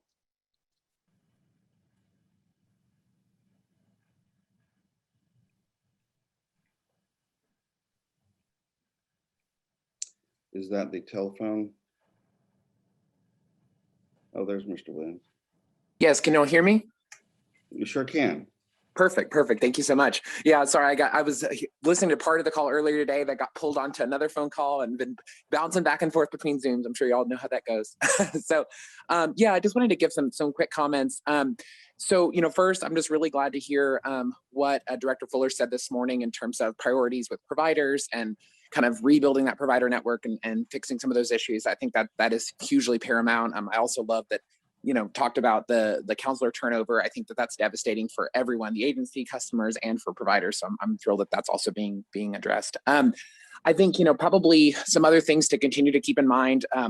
I'm fortunate to be on the supported employment work group, and I know we're going to be, working with our with the folks at the agency to kind of address some of those issues. And so I'm hopeful for that. Kind of separate outside of that, I think things that still need to make sure they still need to be considered. And I think it was talked about on a previous call, or maybe one of the other calls I've been on. I've known quite a few related to this. But UNT-wise and the credentialing process, I think really does need to be examined in terms of how accessible is it, how affordable is it, is the course content relevant and appropriate for the people that are taking it. So I think that's something to definitely keep on both the council's and the agency's radar. And then in addition to that, really just continuing to look at feasibility for services. I think, I think like a lot of providers, it's been extremely difficult to continue to provide services during the pandemic for obviously the health related reasons we all are dealing with, but also just because of the fact that TWC counselors and staff are out of their offices and working from their homes. To be very frank and clear, some of them have done that so well, it amazes me, and I give them so much credit for that. On the other hand, to be honest, there's some that we still have not heard of since last March or heard from last March. And so we don't really know if they're with the agency, if they're working, if they're not working. And so I think it is important to recognize, obviously the current setup is not sustainable long-term. It's not something that can be done, I think, continuously, at least not for everyone, and at least not at the level of services that customers need and that providers need to serve them. So I think as the agency is considering that moving forward, as the pandemic evolves, really making sure that that's considered as well is this working? I tell my staff all the time, there are a lot of things I'd love to do. There's a lot of things that sound great, but the effects of them are not good, so we can't do them. So I think really making sure that that's being considered as we move forward, both from the provider perspective, from the customer's perspective, and then also, of course, from the counselor perspective as well. So I think those are big things. Otherwise, I would just applaud the work that's been done so far. And last thing I would say is, in terms of problems, at this point, I feel like myself, other members, providers, members of the community have made it really clear what the issues are. The key now is the agency taking action and being willing to take action to address those issues. I really, to be honest, don't want to fill out any more surveys. I really would rather just get to work and get started on doing the work that needs to be done for everybody's benefit. So that's about it. But thank you all so much for giving me the opportunity to speak. Thank you. Absolutely. Thank you very much for your comment, Mr. Williams. We appreciate it. Okay. We still have a few more minutes before public comment is over with, but I could give a 10-minute introduction to Commissioner Demerson. He probably deserves a 15-minute introduction, but certainly look forward to his comment coming up here in a few minutes. But we've got a couple more minutes of public comment left, and I wanted to. I haven't been checking these off. Is there? Let's see. Dana McDonald has he didn't, or he or she didn't speak yet, did they? No. Okay. And check again for Mr. Higginbotham. Okay. And I guess Chelsea Wynn didn't. I should be seeing them on my screen too, right? So if I look up and they're not on there, then. Correct. Okay. Robin Orlowski, not sure if I pronounced that last name right, had her hand raised a while ago, and I'm not sure. Where'd she go? Oh, maybe she got off. She was just there. Never mind. Back at the top. Oh, did she raise her hand again? Okay. Thank you. Okay. There, I see. Okay. Oh, yes. I was just going to make a comment that it would really help if the state of Texas updated its VR program to pay for college for people who had disabilities other than blind or deaf. Right now, it doesn't do that. Blind or deaf are the only disabilities who get college fully paid for. I have epilepsy. I have congenital hydrocephalus. Basically, that's you're born with severe traumatic brain injury. The neurologist fixes that, implants a shunt, and gives you less traumatic brain injury. That's how I got epilepsy. I had to take out student loans.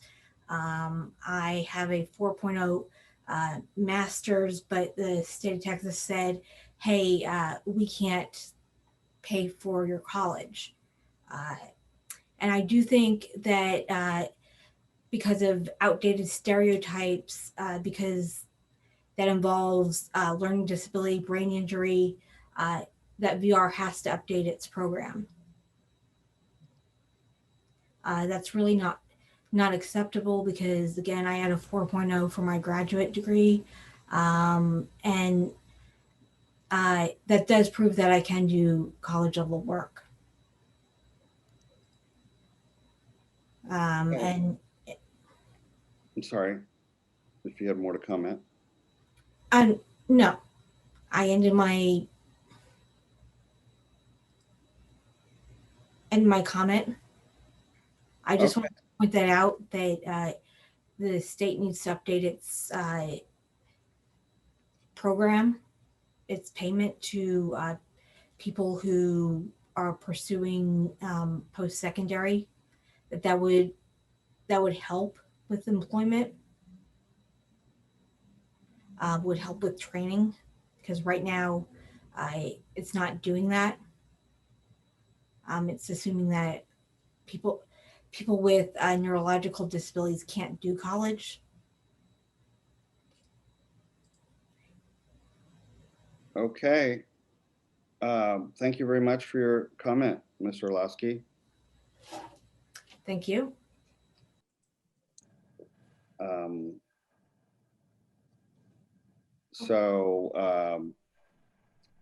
Let's see, we've got a few more minutes here. Were there any other public comment?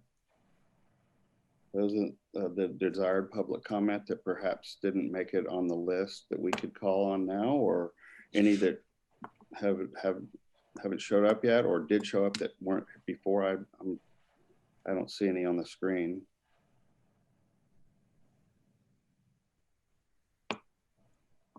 Okay. So we're approaching the end of public comment, and we do appreciate everybody's comment, and they will be taken into consideration and you know, perhaps addressed at a later time. But thank you so much, everybody, for your public comments. Okay, having said that, we're just a couple of minutes early, but it appears we've gone through the list and we don't have any new public comment. Is that correct? I do not see anything further. Okay. All right. Thank you, Ms. Godwin. With that, I guess it would be my pleasure to introduce Commissioner Dimerson. Is Commissioner Dimerson available to speak? Would you are you aware of available to take the floor and give us some great words of wisdom that you often do? I am Chairman. I'm available to take the floor. I don't know about those words of wisdom, but I'm definitely available to take the floor, and excited to do that just as well. You guys have heard from my other colleagues, the Chairman Brian Daniel this morning, and Commissioner Julian Alvarez, I believe, and so we're all busily doing Zoom meetings and the like. And so, but let me just say this. Thank you guys, Chairman and members, for all the work that you guys are doing. I say that, and I don't mind saying that time and time afterward. The work that you guys are putting in, the efforts that you guys are placing forward means a lot for our state, means a lot for our Texas citizens, and respectively to those communities that you guys serve. The governor appointed me back in August of 2019, and just got a reappointment a couple of days ago. And so excited about that opportunity. Of course, it needs to be confirmed by the Senate, but I'm excited to serve in this role. And one of the components that I took under my umbrella when I started, when Chair Hughes went to become Secretary of State, was to make sure that I was paying attention to employers and those with disabilities. And so we met a while back, and I know there are employer representatives on the RCT, and I'm looking forward to continuing to engage with them. But it's something James Williams mentioned. He's ready to get to action, ready to get to work. And that's my same mindset as Cheryl and her team's doing as they try to turn the tide and making sure that we're listening to our customers and making a difference in that regard. And so, and I'm going to do the same thing as I serve in my seat here. Hireability, I'm going to really be reaching out and not only just talking about that, but making a difference on it in that space. And then brainstorming with those employer representatives that serve on the RCT. I really want to take time to visit with them excited that Elizabeth's on that team and the work that they're doing at HEB and a number of the other organizations as well. But I really want to plug in, listen to those employer reps, and really, from my perspective, let them tell me what I can do in my role to make a difference as well. And so, as I kind of wrap this up, we're going to be setting goals. We've done that. I really appreciate you guys visiting with me about 2 months ago. We wrote a lot of things down and we took some action behind that. And I want to ask Lisa if they'll share a screen. We actually talked about spotlighting employers that are hiring folks with disabilities. And so our first spotlight that we did in January, Lisa's going to share that screen, is this one right here, Texas Employer Spotlights, We Hire Ability. And it may come back up on the screen. It went off the screen, but Lisa was featured in that article, and it's on my LinkedIn page, and really the number of hits, there it is, it's back up there as well. The number of folks that have viewed that really made a difference. And so my goals will be to do this on a quarterly basis. I believe Cassandra Medrano on my team is actually here as well. And I want to hear from you guys. How can I spotlight? How can I take the position that I have and bring attention to those employers that are making a difference in that space? And so Lisa's on the RCT team, percentage of employers with disabilities, 40.9%. And just some information that, real quotes about misconceptions and then some advice out there and working with the local workforce boards. And so we were proud to do that. We were proud to place it out there. And it's a result of that team that was working with me about a month ago or so when we met and we put down ideas about some of the things that we want to do going forward, Chairman.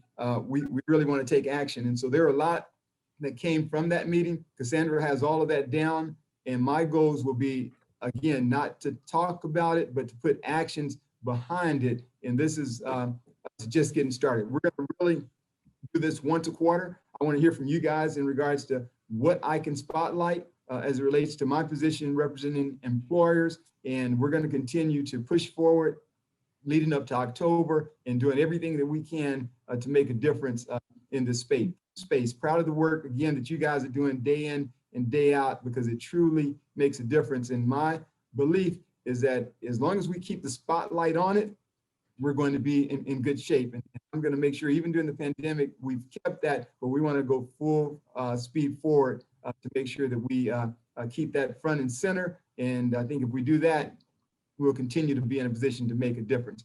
I stand between you guys and lunch. You guys have been dealing with a lot. I know you had probably Alan Leonard, Cheryl and her team presenting as well. And I wanted to just take this time.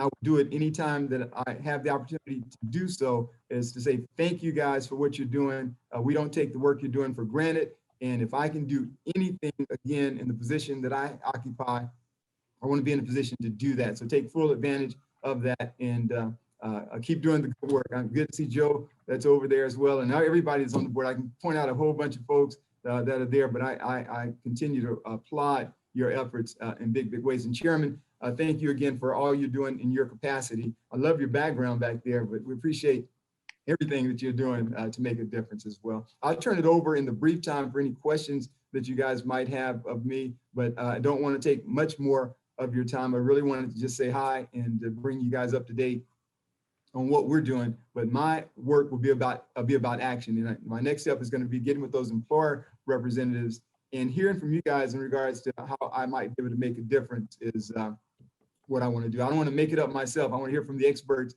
that are there, and you guys will be in a position to tell me what I can do to help in your efforts. With that, Mr. Chairman, I'll turn it back over to you. Well, thank you, Commissioner Jefferson. Thank you so much for your comments. And by the way, congratulations on your reappointment. Glad to see that. You certainly deserve it. And the governor's staff and the governor obviously sees that as well. So we're grateful for that.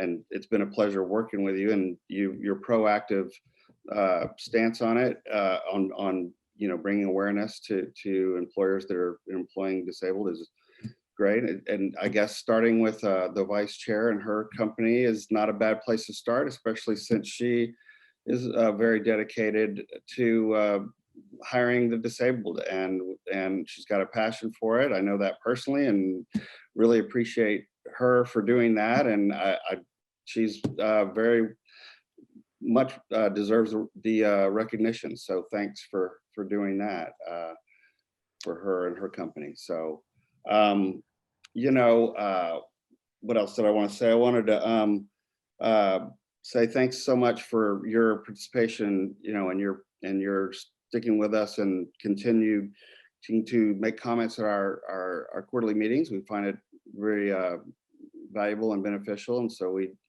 appreciate your presence. And I guess with that, did any of the council have any questions for Commissioner Dimerson or comments? Nope. Mr. Chairman, there have been a lot of thank yous in the chat box, and I was going to answer back, but I want to tell everybody thank you for the thanks that are coming back there. I see Elizabeth and a few other comments, Joe, and the rest that have commented on. And again, it's a teamwork, partnership, and real serious about making a difference. And so I want to come back. When I come back each time, I should come back with results, and that's what this will all be about. And so I see Gennady there, and so we're just going to take care of business as best we can. Those are my comments. So let's be about action. Yeah, I love it. And Commissioner, once again, congratulations on the reappointment. The only thing I would add is we have two customers when it comes to vocational rehab. The actual folks who provide the service, and then the employers. They're both our customers. So our partnership with you and the ability to focus both on our immediate customers and on employers is just fantastic. So looking forward to the continuous work together for the state of Texas. Absolutely. Anybody else have any questions or comment for Commissioner Dimerson?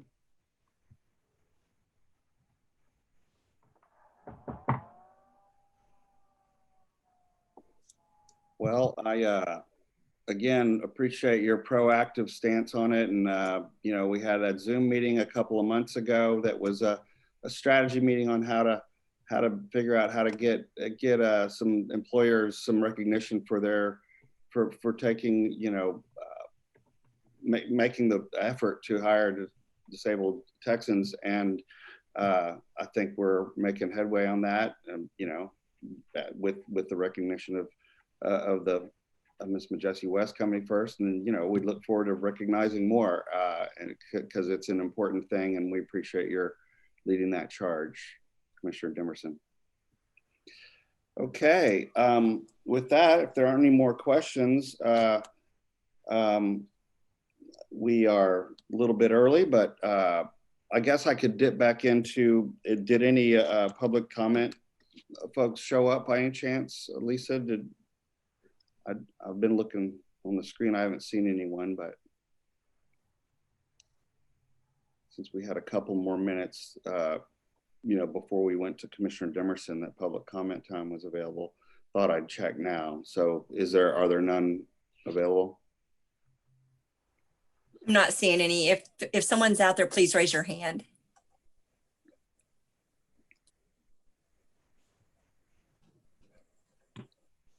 Okay, well, with that, why don't we go ahead and break for lunch? And let's see, we are a little ahead of schedule now, but I think we've earned a couple of minutes extra lunch break. So why don't we go ahead and get back on time and resume the meeting at 1:45 with Chairman Daniel. So we look forward to hearing from him, and we will see everybody at 1:45.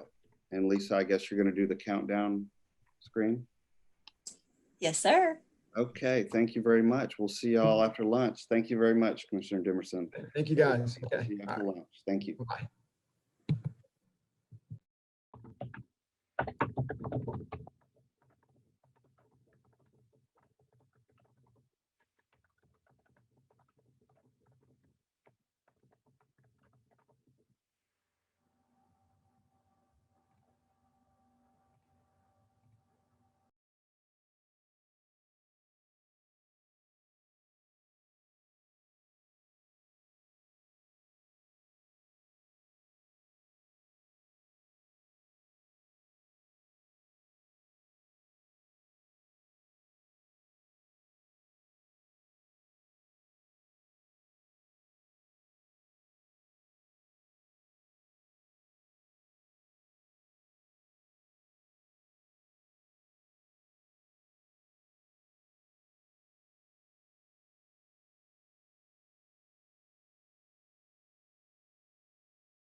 All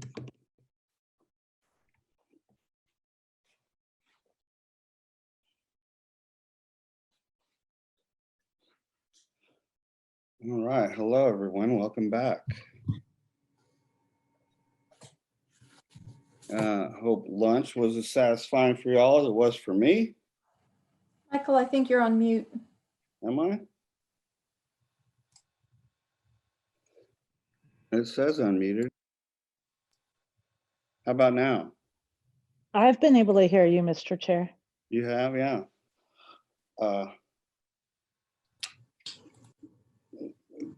Maybe check speakers? I don't know. I can hear him. I can hear him too. Well, thank you for hearing me. Appreciate that. And while everybody gets settled in to get started again, I guess I failed to acknowledge Commissioner Demerson's recognition of my lack of flag background. And I guess you guys should know I'm now a resident of Houston. So it's my new condo. So that's why it looks different. So anyway, oh, seems I should shut my bathroom door, but at least the light's off, so all's good. Okay, where are we here? So we have the pleasure of Chairman Daniel present today. Is Chairman Daniel available to take the floor? I am. Well, okay, Chairman Daniel, thank you very much for your being here. And it's a pleasure to have you as we, I had the pleasure of meeting you exactly 1 year ago at this meeting when we actually had meetings in person. You remember that? I do remember that. We sat by each other. It was a while back, but anyway, it was a pleasure meeting you then, and we're grateful to have you here today. So without further ado, Chairman Daniel. Well, thank you so much. Hey, I appreciate it. I know you guys have a jam-packed agenda, and I don't want to take up too much of your time, but I did want to say a couple of things to you today. What a difference a year makes. It was exactly a year ago the month that we were doing this, and so much has changed. I'm sure that my fellow commissioners have talked to you about where we are in terms of the number of Texans who filed claims for unemployment insurance and how many folks are drawing unemployment benefits and sort of what that kind of does to the economy and the workforce as a whole. I know you know these things, but it's something that I think we probably want to keep talking about. There's a couple of interesting tidbits buried into the story that we're seeing play out in the Texas economy right now. So in February of 2020, we set a record in Texas for the number of Texans working at any one time. And we find ourselves very much back around that number today. Yet we've probably got 1.5 million, pushing 2 million people who are on unemployment benefits that would really rather not be, and a number of jobs that need to be filled. What I'm seeing is this: we have a short-term task here of helping a large number of Texans get back into the workforce in a meaningful way. We have a medium-term task of understanding how job creation is going to continue in the economy. We've seen job creation. We have 8 sustained months of job creation. We've had only 1 month of negative net job growth since the pandemic began. And so we are back to companies creating jobs in this state. That's a good thing. It is in smaller numbers than it has been, and that's something we can work on in the medium term. But in the long term, and this is where I think councils like this one can really dig in and do some good work. In the long term, we're going to get back soon to the point where we have concerns about being able to fill all the open and available jobs. And I think that some of the solution to that lies exactly with the constituencies that this committee serves. So I'm looking at just at TWC, the VR program and how it's being used during the pandemic. not as much as I thought it would have been. Numbers were down a little bit. It struck me as a great time for people to enhance their own skills, perhaps in the case of someone who is experiencing some type of disability, for them to find tools and strategies that they could use to frankly leverage their position in the workplace. The pandemic's been such an interesting time for folks. That's not exactly what happened. And I think folks have backed off of that. They're not finding jobs. There may be concerns about their personal health in the pandemic, which I certainly understand. And so the population of Texans that I think would really benefit from our vocational rehabilitation programs aren't seeking those in the numbers that I would have anticipated, and certainly not in the numbers that I would have wanted. That's not a uniquely Texas thing. This trend is nationwide. We're seeing it in almost all of the states. And so it, I think, signals to us that the work of the Rehabilitation Council and your joint efforts with TWC's vocational rehabilitation staff, I think it gives us some pretty significant things to work on. First thing is, I think, awareness. As much as we talk about this, as good a job as everybody who's on this call today does in terms of talking about this, I think we're learning that we're probably not hitting all the right audiences. And so we can do more in that regard. We can double our efforts. We can look for unique and better, perhaps different ways to communicate our offerings and other offerings in the community to people that could benefit from the work that we're doing here. I think a second thing that we can do is to continue to build on partnerships that you have already built upon. There are a number of different ways that someone might come to VR services. It's no one particular disability, it's no one particular situation, and nor should it be. These are individual people we're talking about, and each individual is in fact an individual. And so we have tools available even beyond VR. If we can satisfy some particular need that a Texan has, there are other training programs that we can immediately plug any number of folks into and really start them on a path to a new job or a better job. And then the third thing is that, you know, we continue to build awareness for this large and growing kind of momentum that we have with RCT and VR at TWC in terms of getting that good word of mouth. And so that's a product of the first two. However it is, we can communicate best to people where they can get the information that we're presenting. So if it's through a particular organization, if it's through a particular set of counselors, or if it's just the internet writ large, whatever that is, so that people can get the message that they need.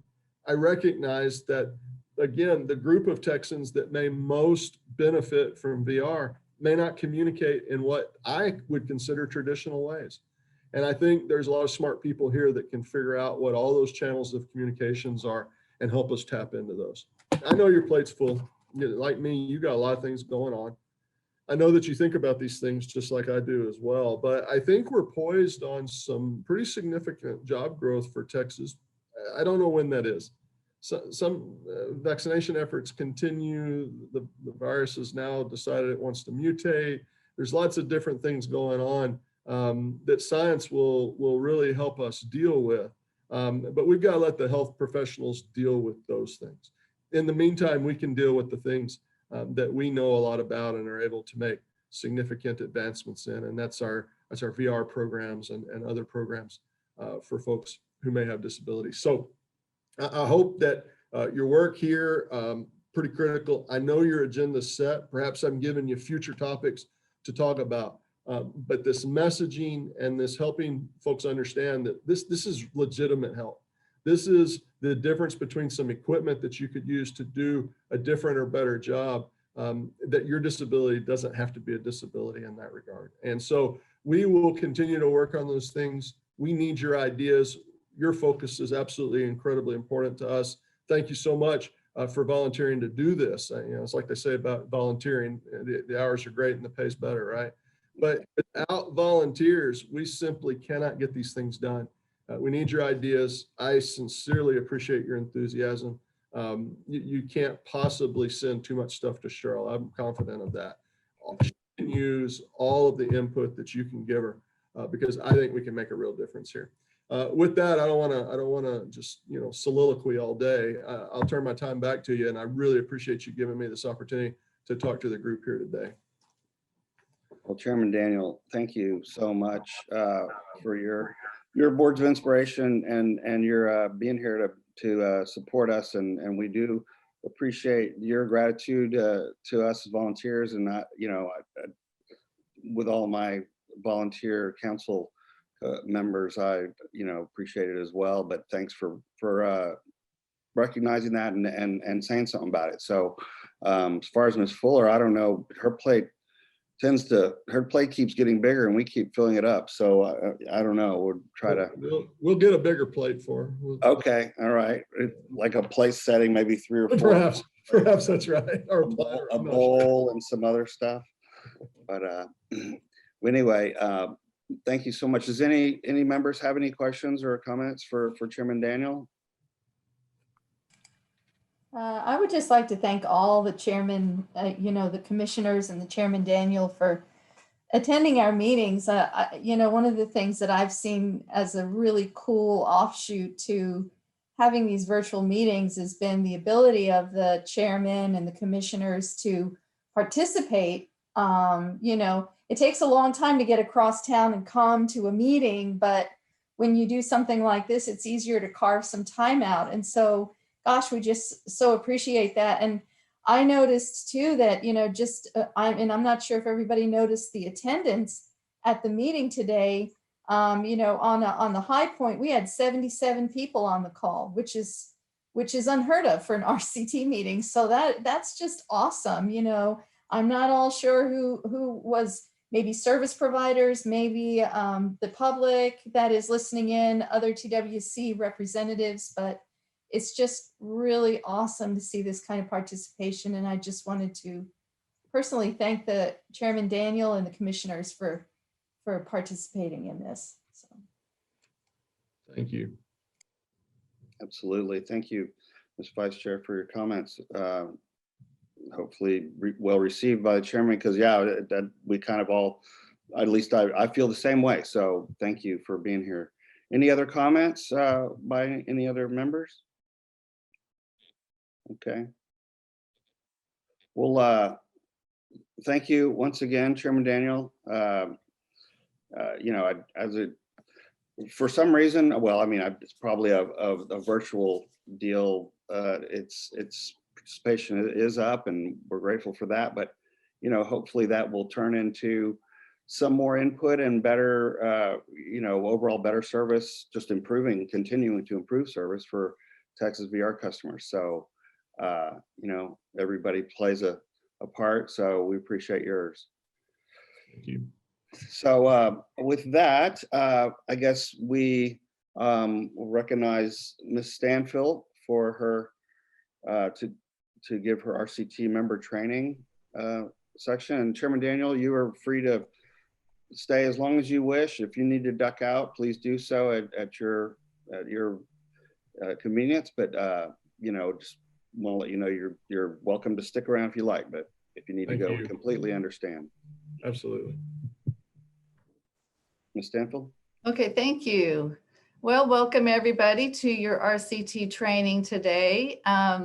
We thought since we had several new members that we would go back to this part of our meeting that we had actually had part of our rehab council meeting. I think we kind of stopped it, but we're going to try to get back into it since we have some new members. And Ms. Fuller, if you want to pipe in at any point with some of this stuff today, please feel free to do that. And I was really glad to see your one attachment that you had provided. It's definitely something we have to go into detail more in one of our other meetings. But today, the dry information we get to cover is going to be on our role and responsibilities and legislative history. I think I was going to share my screen, Lisa Godwin, and I can't even see it on here. Or maybe you can do it for us.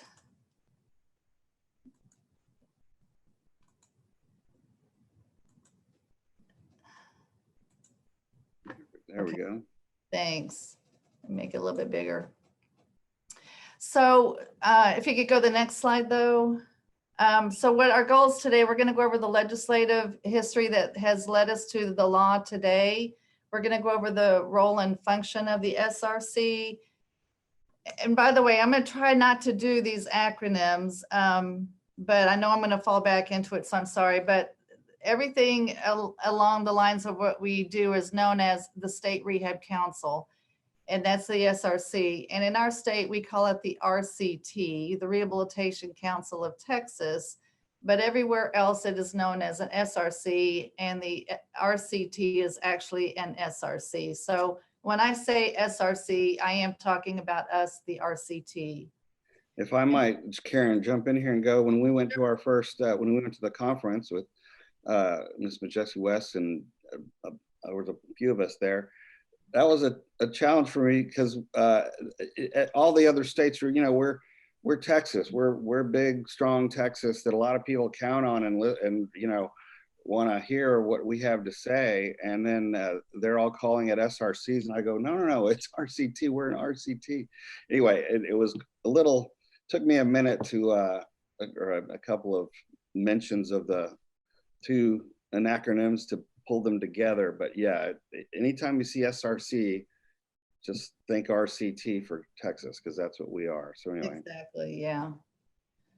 And instead of saying vocational rehabilitation, VR is going to be the acronym for that. And vocational rehabilitation is going to be the Texas Workforce Solutions Vocational Rehabilitation Division, or the TWC Vocational Rehabilitation Division.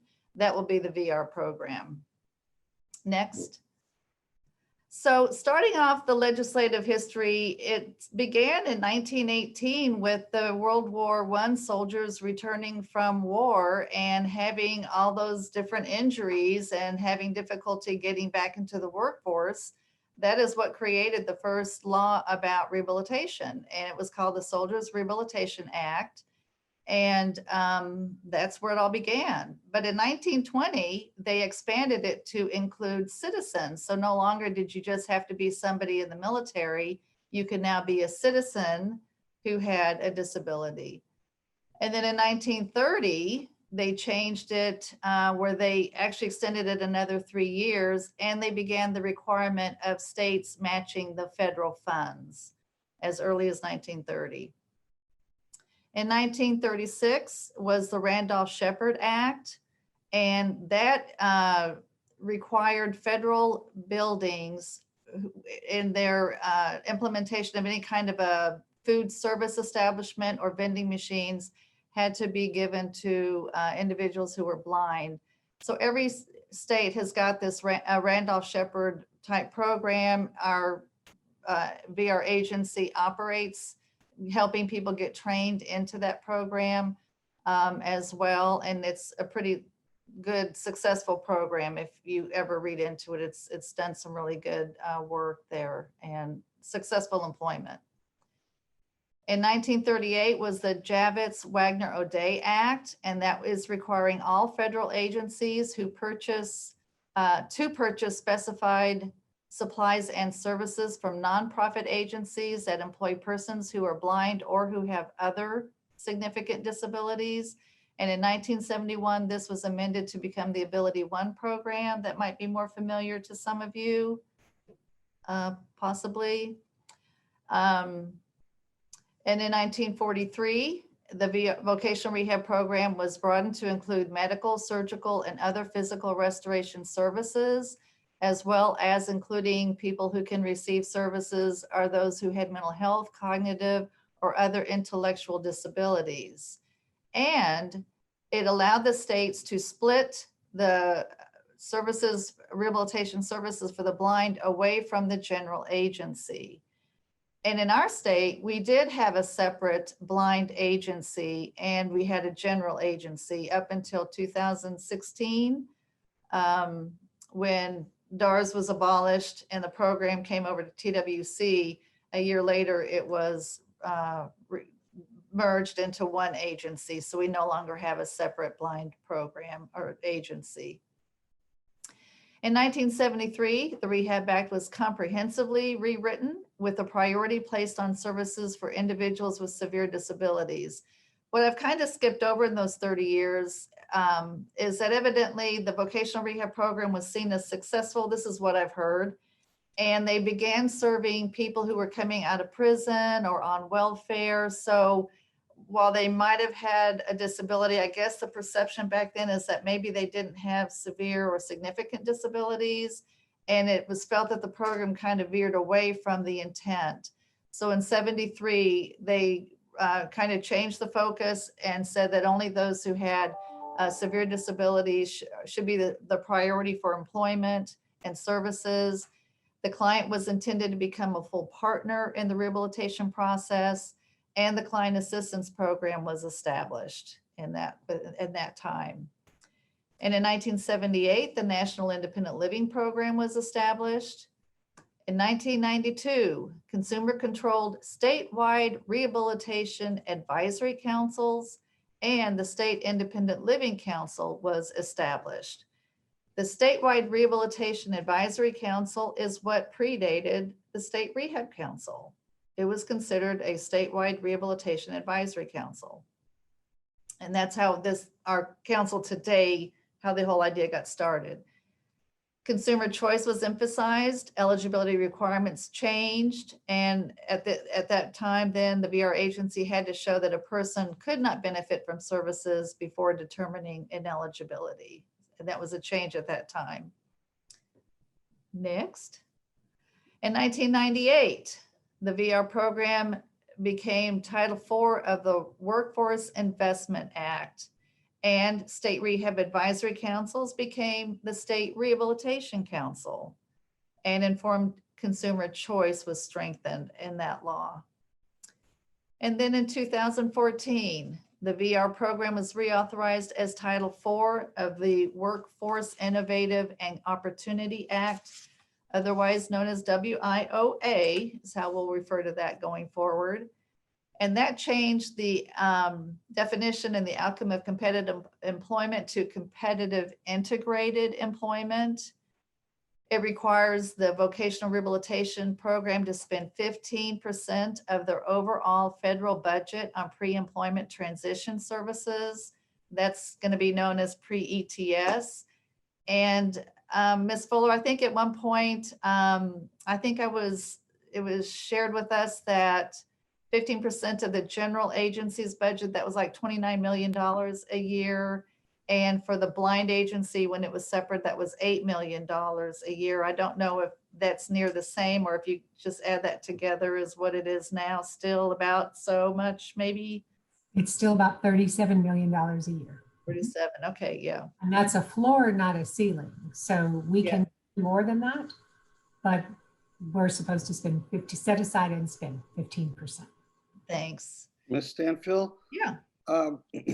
If I might interrupt for a moment, I'm going to ask a question for a friend. If they might have any questions for your, from the information you're giving, would you welcome people to just kind of come in, or would you prefer they wait till the end and then you? Come on, go ahead and ask questions. That would be great to have discussion. I think it'll make this more interesting to listen to. So Great. that would be fine. Thanks. I'll let them know. I'll let them know. Thank you. Okay. They also, the program has changed, restricting payment of subminimum wage. And I think we've talked about that. That's a whole different thing now. It's mandated a greater partnership among the core workforce system partners. It introduced customized employment. It established business as a dual customer of VR as well as clients. It also emphasizes career advancement through graduate degrees, particularly in the STEM areas, but not only in the STEM areas. And it introduced the Unified State Plan, and also measures for the program changed. And that's an error. I don't think it's supposed to be following up of employment at the first and fourth quarter. It should be the second and fourth quarter after hire. Are there any questions at this part or anything so far before I go on? Anybody have a question about? Okay. Sometimes the pre-ETS is kind of summed up in a shorter called pre-ETS. So if you hear pre-ETS, that's what that means.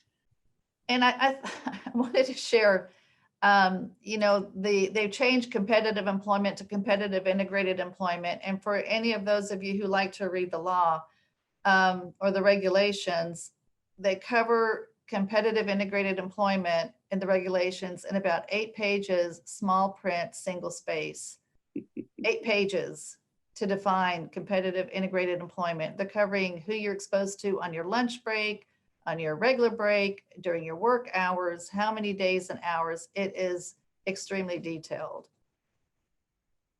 So anyway, just if you have trouble sleeping at night, that's a good part of it to read. What can you explain? Do you understand why that needed that detail or why they did that?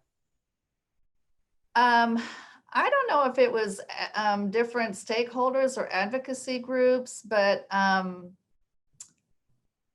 I think the push was to get people with disabilities out of employment settings where they were only working with other people with disabilities, sheltered workshops, settings where they were not actually being a part of society. And the whole idea, and I have a slide later about this, is to help people with disabilities be a contributing, regular, everyday member of society and not categorized in a place of where everybody else has a disability. Well, and kept in that bucket. Yeah, and that's a problem. Well, I'm not going to say it's a problem. Let me rephrase that. It has changed the way services are provided. So programs such as the Lighthouse, the Ability One programs, where the majority of the individuals who work there have a disability, but to keep that employment, and some of those are paying really great wages, but they would come to VR to help them if they needed some sort of, you know, durable medical good or equipment to maintain that job. And now when they come to the vocational rehab agency, if that job is not fitting the definition of those 8 pages, single space, small print, the agency can't help them with the service because it's not competitive integrated employment. And so those folks are not getting services, whereas in the past they had. So there are groups, consumer groups who are communicating with the Department of Education about this. They're voicing their opinion about this. What will ever happen about it, I have no idea. I don't know, Ms. Fuller, if you know more about it. Thank you. I actually would like to offer one recent development. Ms. Stanfield is just spot on. This is it is complicated in its definition. The goal is good, the aim is good, but the impact has been that some of the entities with whom we have had strong historical partnerships are not able to engage with us as much as they used to. And it's really around, there's competitive integrated employment. It's around the integrated location aspect of that definition, where someone within their own work group is working alongside non-disabled peers. So it's not just that it's a janitorial work crew comprised most or all by people with disabilities, and then they interact with the public that doesn't have disabilities. That's not going to meet the integrated definition. And so that's been a challenge for some of our partners. And we have worked through that as best we can. In some instances, they're coming alongside to try to offer a little bit more opportunity in integrated settings, and then we can work with them. That's why it's so important that we don't make blanket decisions about any one location, but that we look at each situation on a case-by-case basis. Interestingly, as Ms. Stanfield was saying, there has been a lot of concern that has been raised by some of the groups, some of the CRPs that are employing, which are not necessarily the same as our CRPs, but some of those employers that have had a higher percentage of people with disabilities and have had to have that in order to meet the requirements of that Javits-Wagner-O'Day Act Ms. Stanfield just told you about. where 75% of the direct labor hours have to be performed by people with disabilities. And here we come along saying it needs to be more 50-50, it needs to be more integrated.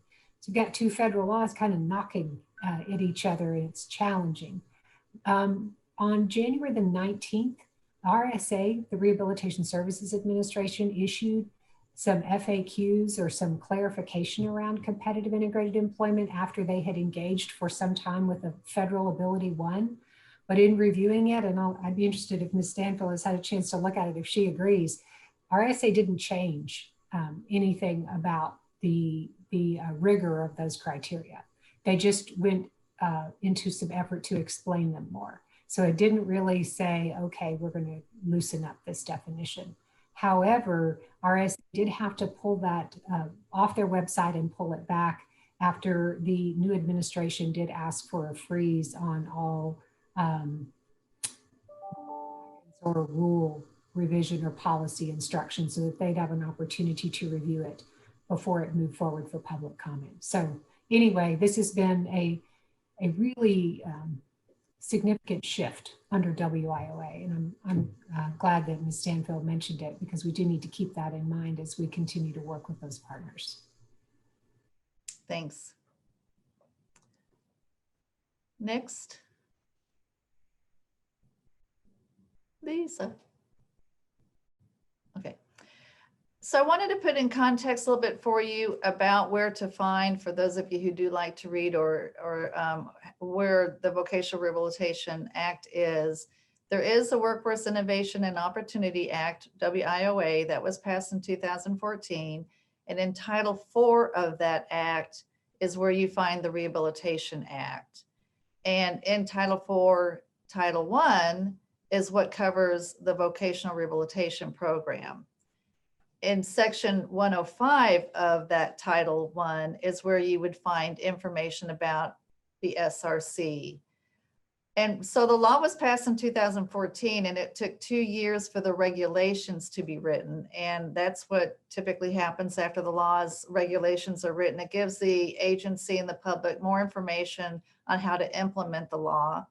And if you were curious and wanted to know where to find the information about the SRC in the regulations, it's under 361.16 and 17, or we can provide it to you. I'm sure, Lisa, we've got it somewhere that we can provide for them. Next.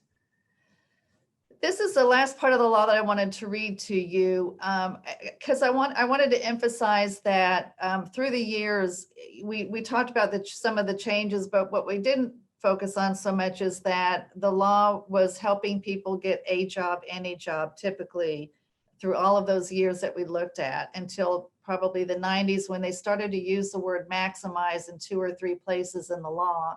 But it wasn't clear to everybody, what exactly do you mean by maximize? So then it was an entry-level job, is what the agency would try to focus and help people get when they came to the agency for services. So I wanted to read this to you because this is, I think, also a major shift in this law and what it wants the Vocational Rehabilitation Agency to do, especially when we're looking at employment outcomes and services. And I'll read this because I don't know that everybody else has had a chance to look at it. Individuals with disabilities represent a vital and integral part of our society, and we are committed to ensuring that individuals with disabilities have opportunities to compete for and enjoy high quality employment in the 21st century global economy. I cut out a little bit of stuff in there to make sure this all fit. So ensuring workers with disabilities have the supports and the opportunities to acquire the skills that they need to pursue in-demand jobs and careers is critical to growing our economy, assuring that everyone who works hard is rewarded, and building a strong middle class. To help achieve this priority for individuals with disabilities, the Rehabilitation Act of 1973, as amended by the Workforce Innovation and Opportunity Act, signed into law on July 22nd, 2014, seeks to empower individuals with disabilities to maximize employment, economic self-sufficiency, independence, and inclusion in and integration into society. So that is a message that Congress is giving us that is definitely more clear, the direction for the vocational rehabilitation program. This is April Pulries. I find that the wording impactful. I also I don't know if it was intended for this purpose, but I know even still today we struggle with providing a lot of disabled people with fair wages, meeting minimum wage and what have you. And so I don't know if part of the wording is addressing that or not. Yes, and unfortunately, that's some of the part that I ended up cutting out. And that's the previous slide that made mention of sub-minimum wage. The focus of the vocational rehabilitation program is not at all to look at any type of employment that would be below minimum wage. It would be above it, definitely. They cannot assist a person in a job that would be below minimum wage. That's very good to hear. Thank you. Yeah.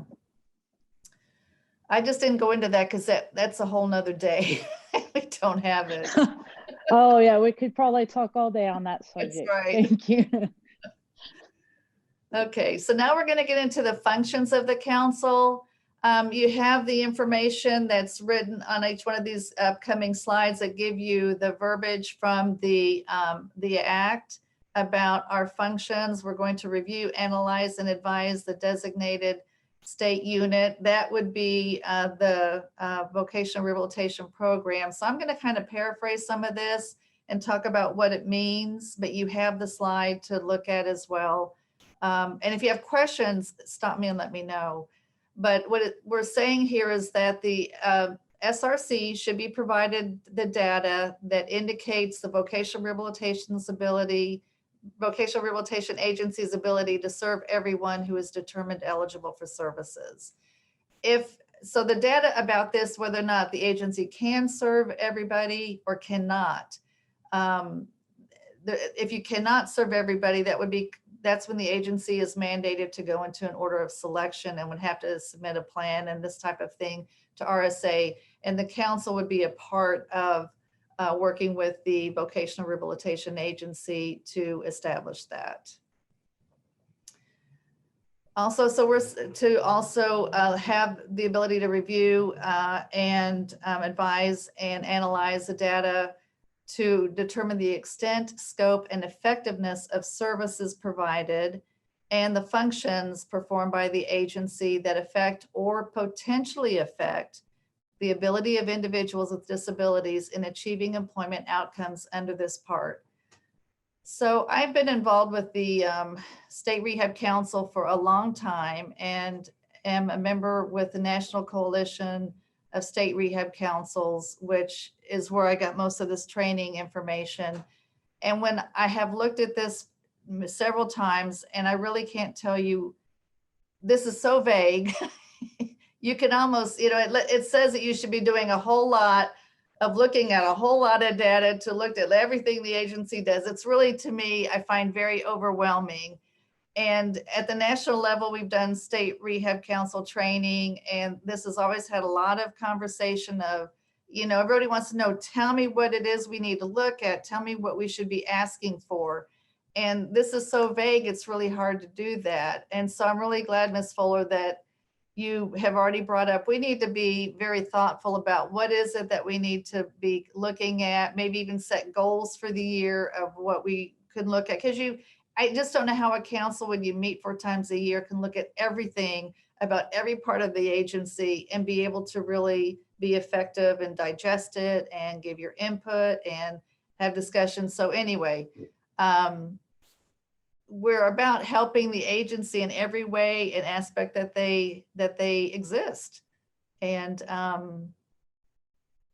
I know that sounds like a lot, but that's about what it, Ms. Full, unless you have something else you want to add. So there you are. And I did give the definition of extent, scope, and effectiveness just to help people go, what? Because we found that that's been helpful in the past. Thank you, Lisa.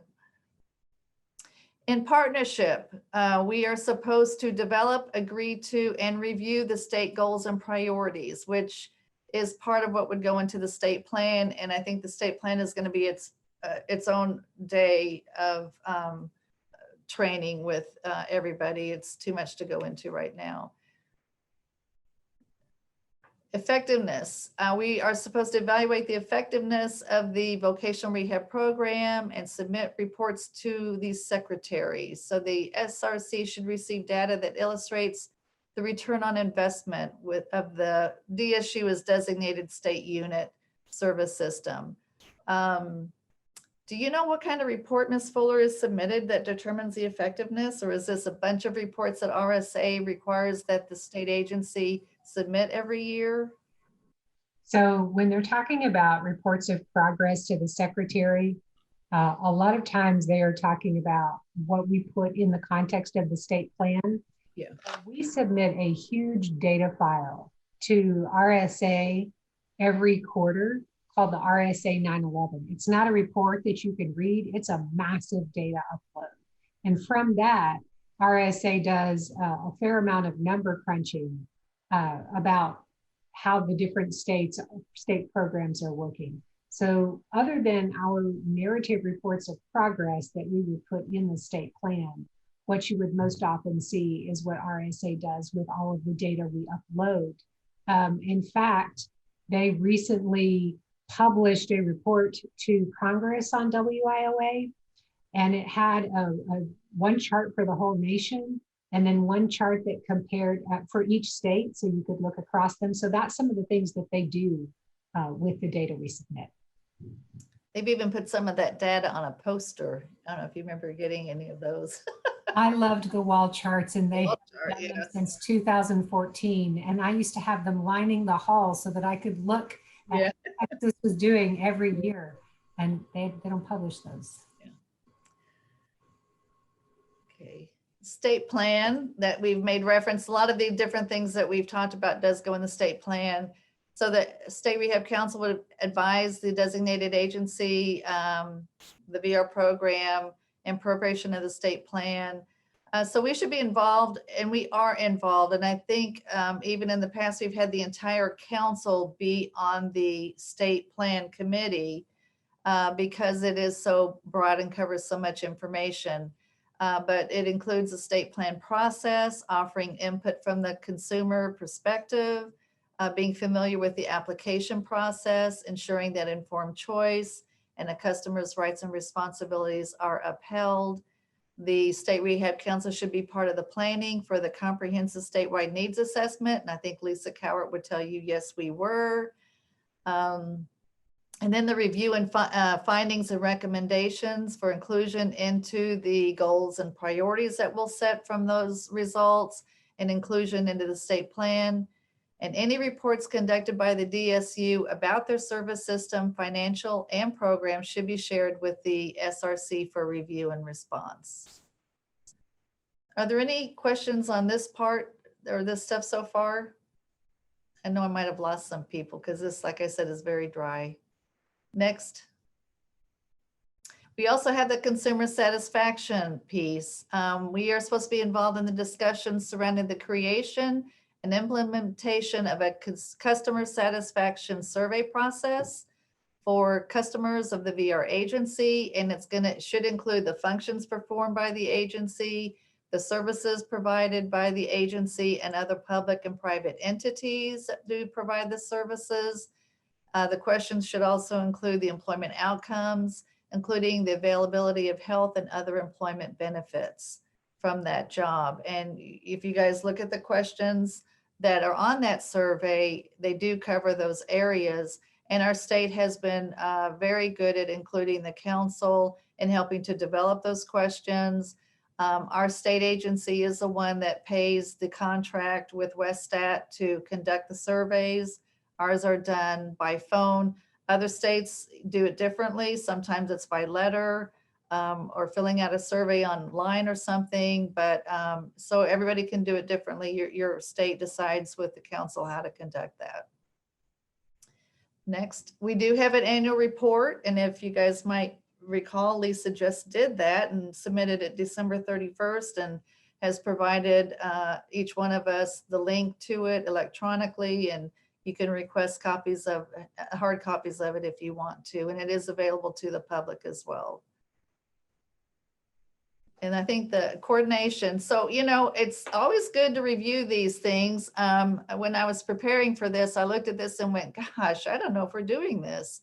But to avoid duplication of efforts and enhance the number of individuals served, the council is supposed to coordinate activities with the activities of other councils that are within the state, including the statewide Independent Living Council, the Individuals with Disabilities Education Act, the State Developmental Disabilities Planning Council, the State Mental Health Planning Council, the Assistive Technology Grant, and the State Workforce Investment Board.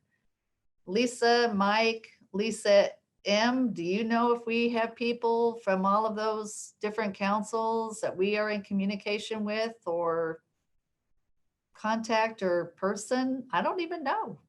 I don't know if we're doing that. I would say we need to look into this. Tomorrow. I would say we need to look into this because, I mean, you know, we have Silk representative and we're in touch with them, but I'm not the rest of them. And I feel like we should probably be active with more than one, not all. Yeah, so anyway, that's one of our functions, is to do that type of coordination. Yeah, you can move on. This one surprised me too. What this means says that we're expected to actively work with the state independent living councils and the centers for independent living in our state, ensuring that there is a productive relationship established between the independent living entities and our VR program. I didn't realize that would be our responsibility, but anyway, there you have it. And I assume that's going well. So that's something else. Next. Then we have all other duties as assigned type of thing, but actually if we see an opportunity to determine other activities that would further our involvement and opportunity for partnership and or input in regard to the VR system, there's that category that we can look to see if we think something else is needed to help improve the program. And I think the last one we had here was resources. Lisa Godwin is considered our resource. She is the person that the state agency has provided to us as personnel to help us do the functions of the council. She's our support person, our right arm. Without her, we probably couldn't function very well. So we have a written agreement that is signed between the chair and the VR agency with this agreement for the staff person who is Lisa to be with us and to help us attend our meetings and get our duties done.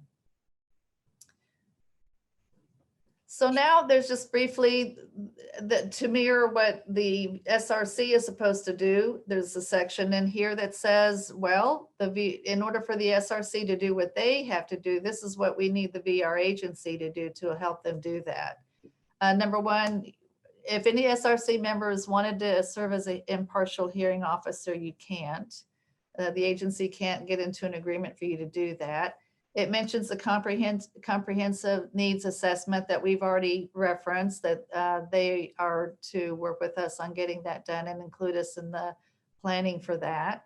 That we must jointly develop and agree to and review the state plan and goals, do the joint annual report to the commissioner on the effectiveness of the program, progress made from the previous year, extent to which the goals were achieved, and factors that impeded success. I didn't know about this one, Ms. Fuller, so I don't know if we're doing that either. I'm sure we're doing it, right? Okay. I don't know what that report is called, but anyway, there you go. It's a section in the state plan. There we are. Okay. Also says that the state VR agency must have an SRC. They can't say, nah, we're not going to have them. We're not going to do that. They do have to have an SRC. And with the SRC that VR develops, agrees to, and reviews the VR goals and priorities annually.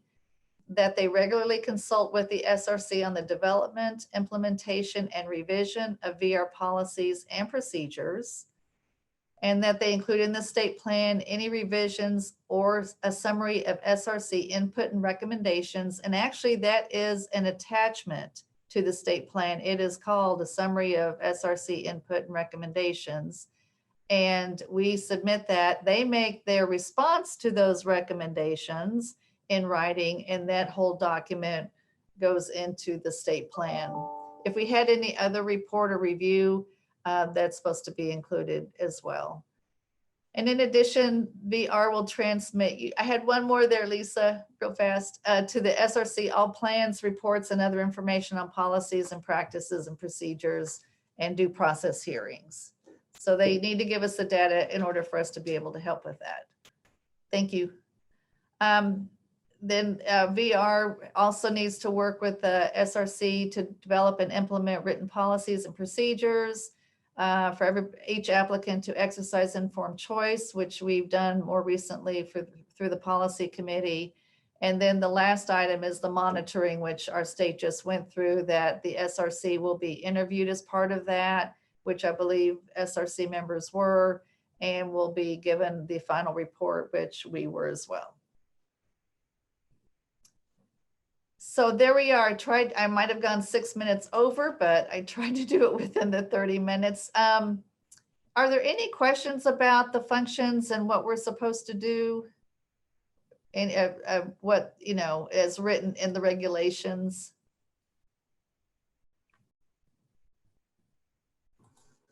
Ms. Danfield, can I add one clarification about the entities listed with whom the council is to coordinate? That coordination? Yes.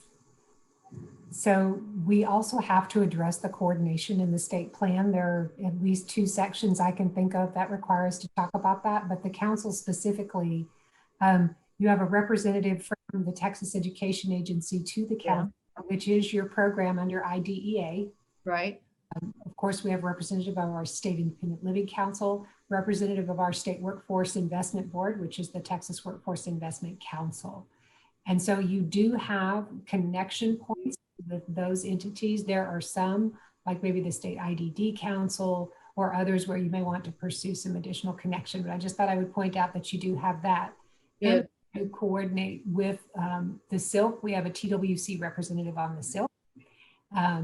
And we also do engage in coordination with the Centers for Independent Living. Some of them are contract employment services providers to the VR program. And with all of them, we coordinate regarding our independent living program for older individuals who are blind. Great. So it looks better than we thought. Yes, it does.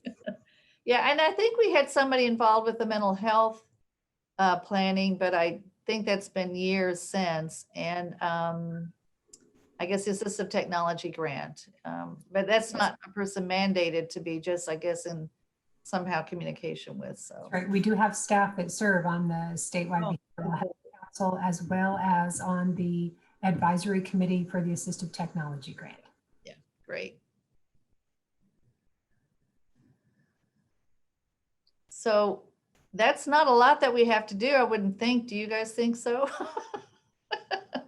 I have to say that each time we look at this, it just seems overwhelming at, how much, are we supposed to be doing and how do you get this done? And that's what's done differently in every state. However you, the information that's shared. And that's why I really am glad, Ms. Fuller, that you mentioned we should get together and talk about what kind of information would be helpful for the council to receive, to be easy for us to understand and be able to provide input and suggestions.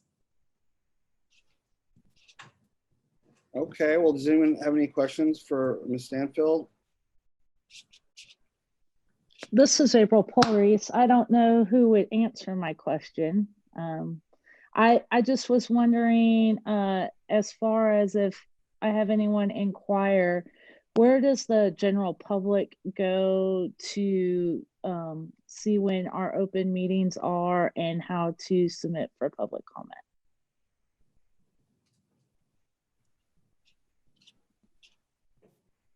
I can answer that if you would like.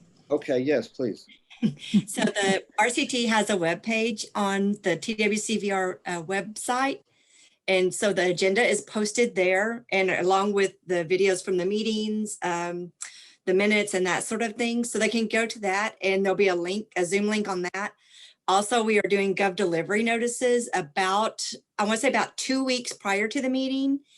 And the meetings are held quarterly. So you can assume the first Thursday, Friday of May will be the next one. And then November, the first Thursday and Friday of November will be the following after that. Can someone send me the link where the general public would go? Someone email me that. You want to, Lisa Godwin, do you want to copy paste that into the chat box? Oh, that'd be good. Okay. Thank you. So I appreciate it. with that timeline, that means probably about mid-April will be the time to look to register for that if people were interested in giving public comment. So. And Lisa G, isn't it true that to register for public comment, you have to register for the meeting, right? So when you register for it's not like there's a link on the RCT to register for public comment. You register for the meeting and then it asks if you want to do public comment. Is that how it works? That's correct. So when you register for day one, there's two different registrations, one for day one and one for day two, because they're separate Zoom meetings. When you register for day one of the questions it'll ask is if you want to give public comment. And if you say yes, then I will document that you are registered to give public comment.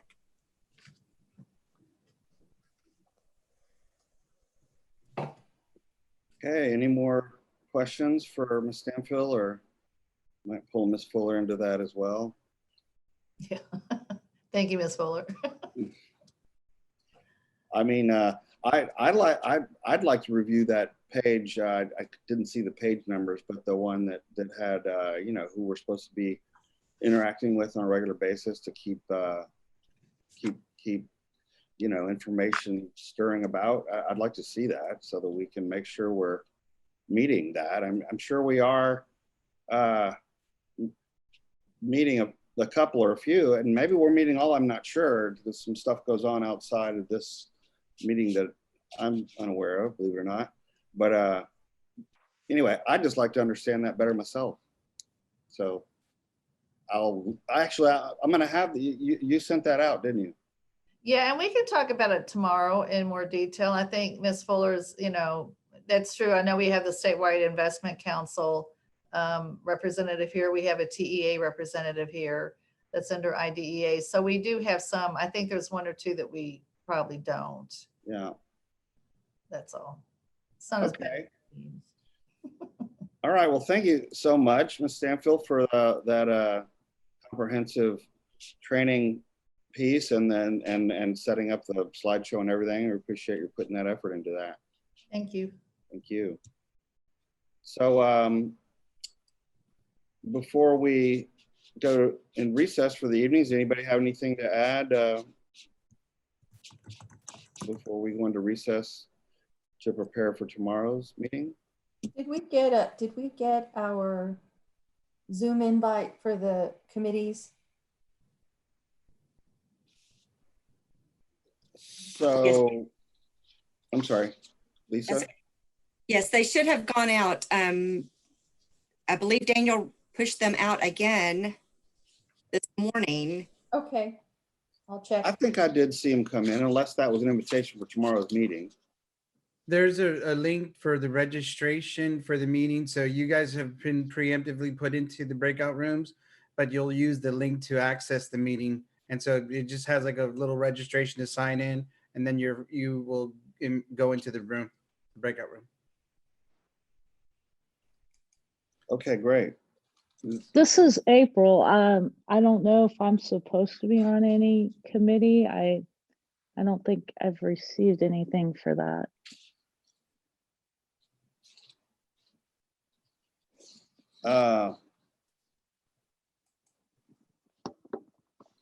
I guess. Dan, Go ahead. did that invite come from you? Because the last thing I have from you is from August. So I'm looking through my emails. From Ms. Paul Reese? No, for the breakout room. Oh, the breakout rooms. Can you re-push those through? Yeah, I'll post the registration link in the chat box. Oh, okay. Thank you. So to answer Ms. Paul Reese's question, is there I mean, the council that the previous representative was, did he sit in a you know, on one of the breakouts? I don't recall. Well, everyone on the council except for you, Michael, I think is supposed to be in a committee, and the new members get to choose. So maybe very quickly we just need to let them know what committees there are, and then let them choose if they're not already put into a meeting into a committee already. They could probably choose which one they want to be on, right? Yeah, I mean, do any of the chairs of the committees have any light membership that they would like to have, you know, or need more members in on, perhaps? I mean, some might be filled up, and some might be. We're doing pretty good right now. So anyway, Ms. Hodges does a great job there. So it'd be a good to pick up some energy from her leadership. So Perfect. I look forward to it. okay, well, thank you. All right, well, with that, sorry we're a little late, but with that, we'll adjourn, and we will see you all in the morning at 9 a.m. back on this Zoom channel. Until then, y'all have a great evening. Thank you. So good morning, y'all. Michael, I'm sorry. Sorry? If you give it just a minute, people are still coming in from the waiting room. Give it about. Okay. We've got some people still coming into the meeting from the waiting room, so we're gonna wait and let a couple more people file in, and then we'll get started.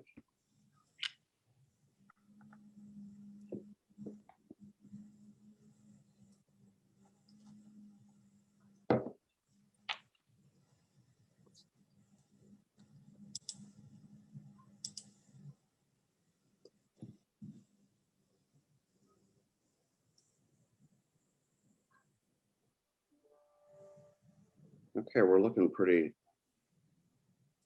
full, huh? Yes. Did our ASL interpreters come on yet? I see CART, but not ASL.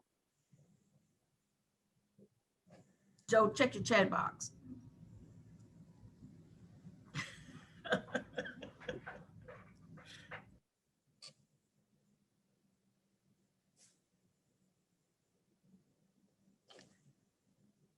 Okay, if you'll give me just one moment, I'm going to call the ASL interpreters because I do not see them on here. Okay, it's very important that we have the ASL interpreters on. So if we'll just be patient with us, we'll be right back and start this meeting. So give us a minute to try to find an ASL interpreter and get them on here so we can start up. Thank you.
Good morning. This is Gennady, just a sound check. Can you guys hear me?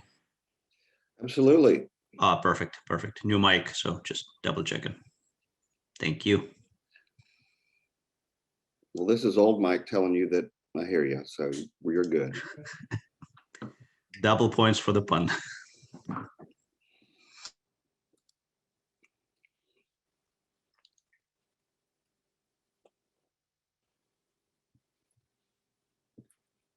I see Miss Godwin is still, she's on, but I don't see the ASL interpreter, and that's important to have, so. Daniel? Yes, sir.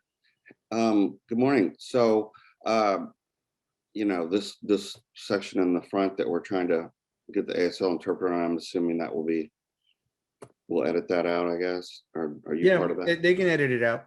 Yeah.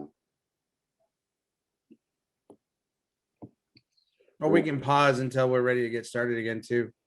We can do that if you like. I mean, Okay. Yeah, thank interpreter. All right. Thank you, Daniel.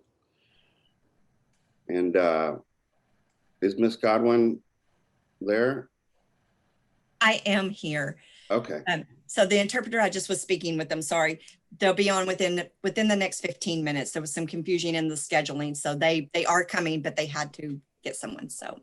Okay, no problem. Miss Robinson has made us aware that she is following along just fine. So we're gonna move forward. So thanks for that. Okay, great. Great. Okay, so let's get started. Good morning, everyone. Thanks for being here at the virtual quarterly meeting. I guess it's the second one in our fiscal year, first one of this calendar year. So welcome, everybody. I would like to, first of all, ask participants that are watching with us, the public, where we are not able to answer your questions directly. So if you have questions, please, there's a link or on the information website or the website to send in questions. We are not able to answer the questions per a time restraint, and it would just kind of slow things down dramatically. So unfortunately, we will get your questions answered, but they would not be during this meeting in real time. So please be aware of that. And Ms. Godwin, you were regarding the ASL or CART services, how do people access that if they're in need of that and don't have it? So yes, once ASL interpreters arrive, you can pin, if you click more, you can pin them to your screen and that will bring them up so that they're right at the speaker. If you're needing CART services, the same thing, you can click more and then you can show subtitles or view the full transcript and that will make the CART services available to you. Okay, thank you, Ms. Godwin.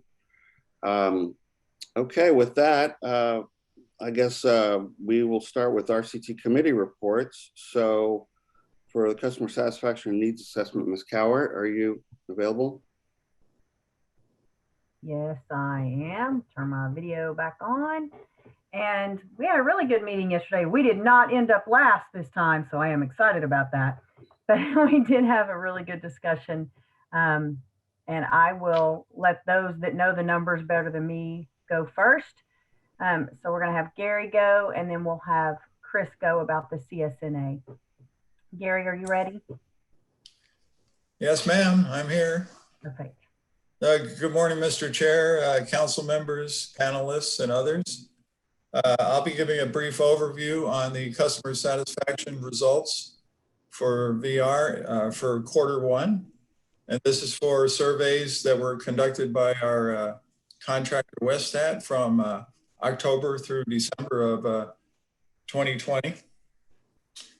And as we go through, I'll be providing some comparison to previous quarters as well. And so during the first quarter overall, there were 4,057 surveys completed. 27.6% of those of the annual target, and that annual target's 14,716. And of these surveys, 3723 surveys were of customers with general impairment, and those were split 2896 for open case customers and 827 surveys of closed case customers. And that was actually 28.7% of that target for the general disability population.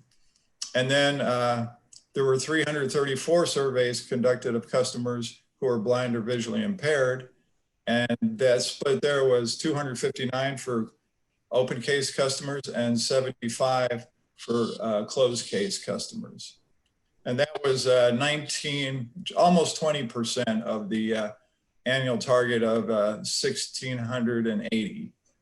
So as compared to the survey activity for the BVI population, when looking back like at quarter one of last fiscal year, we're actually at, I mentioned we're at almost 20%. Last fiscal year, we were at almost 30 or 40% at the end of quarter one. So that's with the BVI population.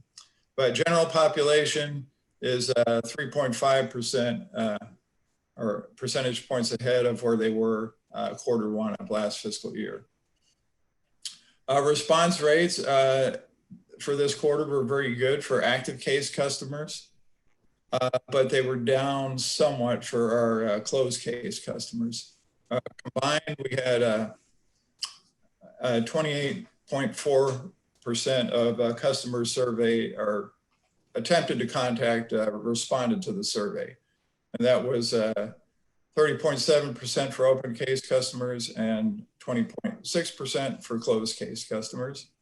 For customers with general impairment, it was 27.6 overall, with 29.7% open case and 22.2% for closed case customers. And for the blind and visually impaired, it was 42.8% combined response rate, with the open cases almost a 50% response rate for open cases, and the closed case response rate was at 28.7%. Some of the higher measures that we observed were the being treated in a caring, friendly, and respectful manner overall. That was a 95% favorable response of responders said that they were treated or agreed with that, and 94% of closed case. For BVI, it was 97 and 89% for closed case customers.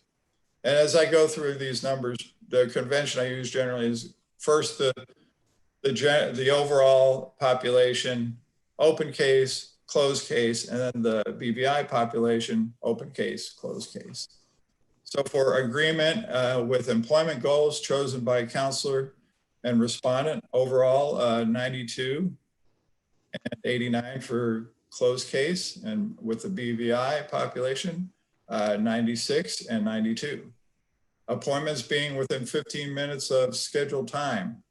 And this is a question asked only to the open case customers. It was 90% or 91% rather across the board. Customers very satisfied or satisfied with their job. Overall, 89% responded that was the case. And for the blind or visually impaired population, 94.3%. And so that was a pretty good gain on BVI from quarter four of last fiscal year, which was 89.3% then. Satisfaction with benefits there at the job, overall 89%, and for the blind visually impaired population, 94%. VR staff having a can-do attitude, 90% overall open closed case, 93% for BVI, and 89% for BVI closed case. Now, a few measures that were on the lower side, and this one should come as no surprise because we've been seeing this for a while. It's basically the informed choice question. Overall, do you have input in choosing who will provide services for you? Overall, it was 69% for open cases and 65% for closed case. And for the blind customers, 71% open, 54% for closed. And that was a pretty significant drop for the BVI closed. That was the lowest we've seen in since quarter three of, I'm sorry, I think that was the lowest we've seen in quite a while. We'll look at that a little later as I go through the quarters. Services not being interrupted. Overall, 80% said their services were not interrupted due to counselor change or absenteeism. And for BVI customers, 90% of the open case and 76% of closed case customers. Response within 1 business day, overall, 79% for both case statuses. And for the blind, visually impaired customers, 86% open and 72% closed. And this measure is pretty much, been pretty consistent here for a while, like over the past 2 years. It was a little lower in quarter 4 of 19 through quarter 3 of 20. But then we had this response to the question that we added about interruptions due to COVID-19. In quarter 1, we saw a response of 59% of customers said that services were not interrupted due to COVID-19, and 71% of closed case customers said that was the case. And for blind visually impaired, 73% and 60%. And if we look back across the 3 quarters that we asked this question, we'll see a trend in that for the open case customers, each quarter we have a higher positive response rate, saying that, or higher level of favorability, I would say. We started off in quarter 3 with 53% saying their services were not interrupted. Quarter 1 of this, we're up to 59%. And the reverse is true of the closed case customers. It's like closed case was 84% in quarter 3 of 2020. And now in quarter 1 of 21, we're at 71%. So, and that was for generally across the board. For the blind visually impaired, we're at 73% and open case, and 60% for closed case customers. And then, of course, a question of supreme importance is, are you working now? Quarter 1 overall, 61.1% of customers said that they were currently working, of closed case customers, and 53.3% of blind case customers. So this, in quarter 4 of the previous fiscal year, we saw 66% saying that they were currently working, and 68% of the blind population saying they were currently working. So it is a drop from quarter 4, but it's not below what we saw when we first started asking these questions.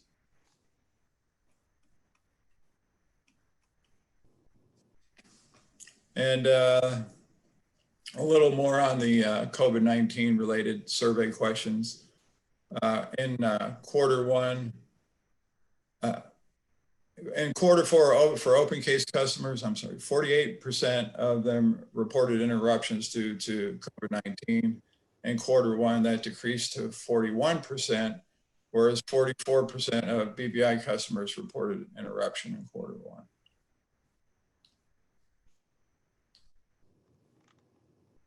And the highest reported service interruption we saw was in Region 5 in the Gulf Coast area, with 47% of respondents reporting disruption.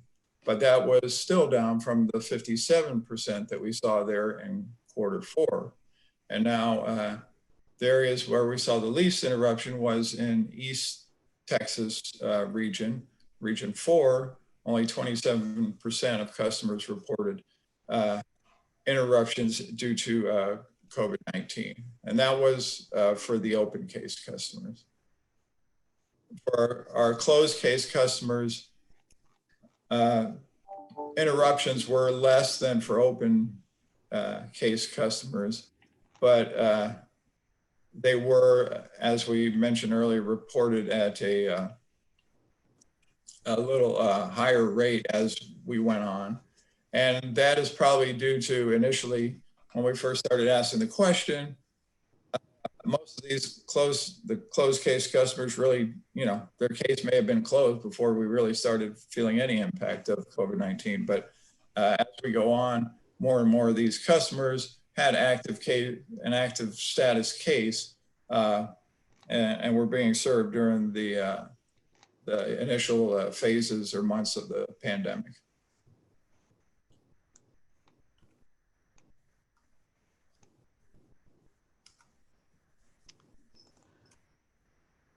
Decrease in the percent, I'm sorry.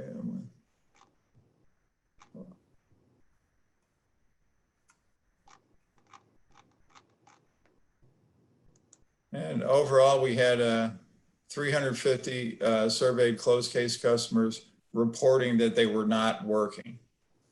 And just so you know, like the timing on the closed case customer surveys, generally they are surveyed the month after the case is closed, either successfully or unsuccessfully. So overall, 350 surveyed reported they're not working. And when asked, 81 of them, or 23.3%, stated that they lost their job to the COVID-19 pandemic, with 15 or 19.7% of those customers reporting a permanent job loss. Then we had 35 respondents reported a temporary job loss, and then 50 of those reported that they really did not know how long they would be out of work. And the highest percentage of customers not working who reported that they lost their job due to COVID-19 was in Region 2, that's in Dallas-Fort Worth, Metroplex, North Texas, while the lowest was in Region 4 on Tyler and East Texas.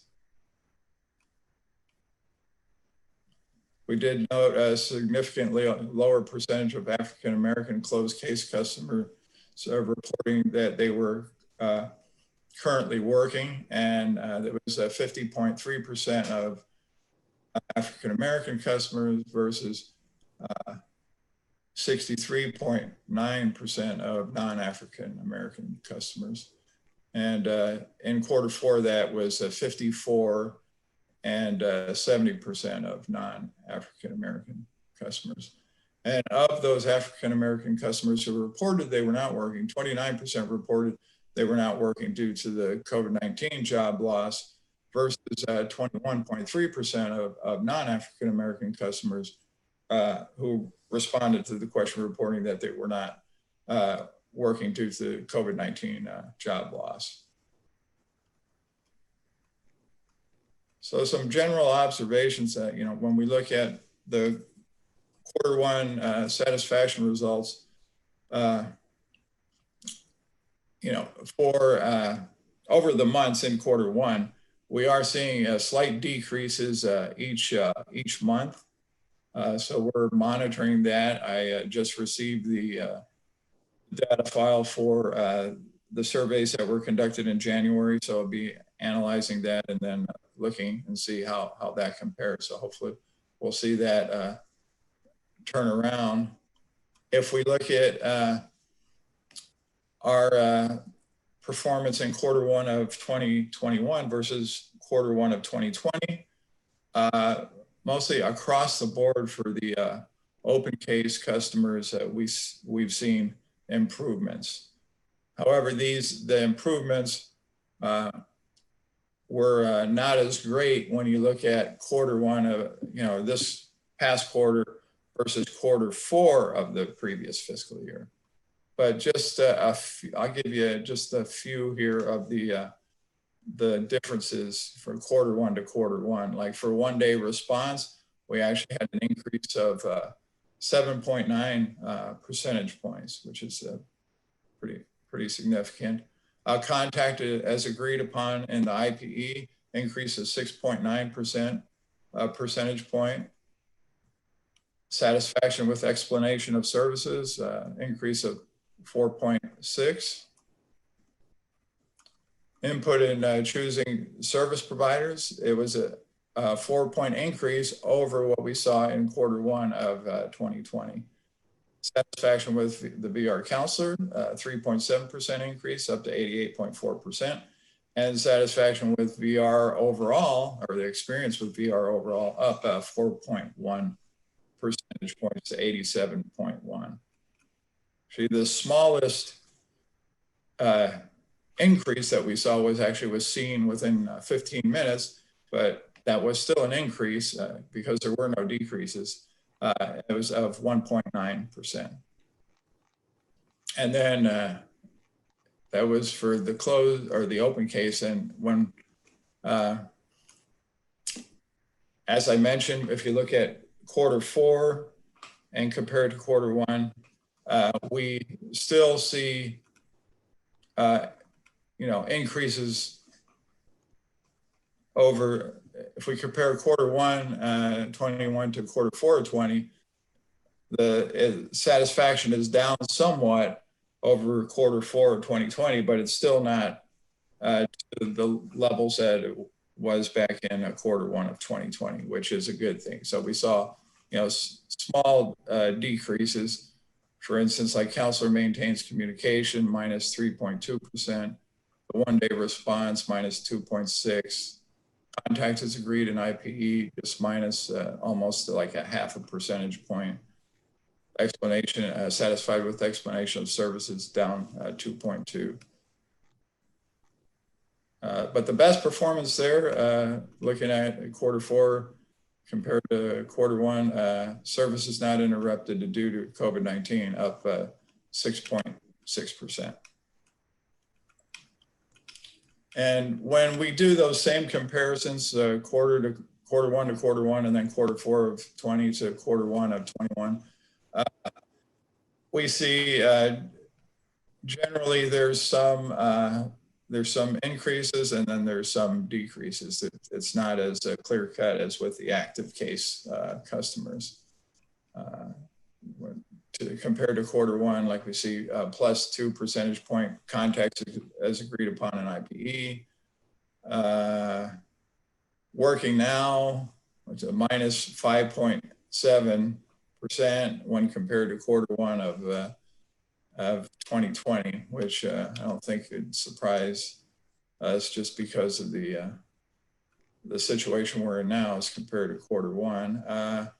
Satisfaction with the VR counselor, minus 0.2%, and satisfaction with VR overall, it's about the same, minus 0.7%, down to 85.7 is what we saw in Q1 here.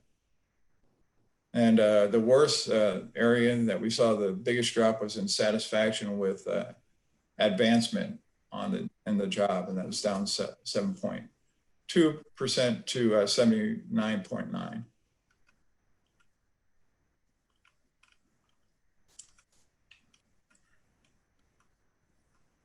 I would say when we looked at the Q1, back a little at looking at the race and ethnicity, we saw that when we looked at the Q4 levels and then compared them to Q1 fiscal year 21 for open case customers, We had like non-African American customer satisfaction scores generally decreased from Q4 levels, and scores for African American customers decreased, but in general, they were, we saw that they decreased to a lesser extent, or they increased slightly more than did those for non-African American customers. And for input in choosing service providers, that was both populations were at 68.6%.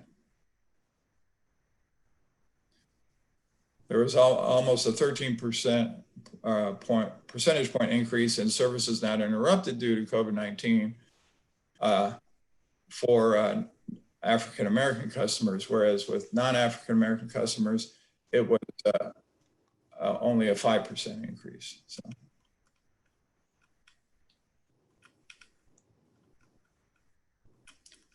And if we look, just taking a little real quick, a little closer look at the informed choice question, where we changed the wording, remember back in Q3 of fiscal year 19. And so generally we were like in the mid 70s as far as favorability, favorable responses on the question, did you have input in choosing, who would provide services for you?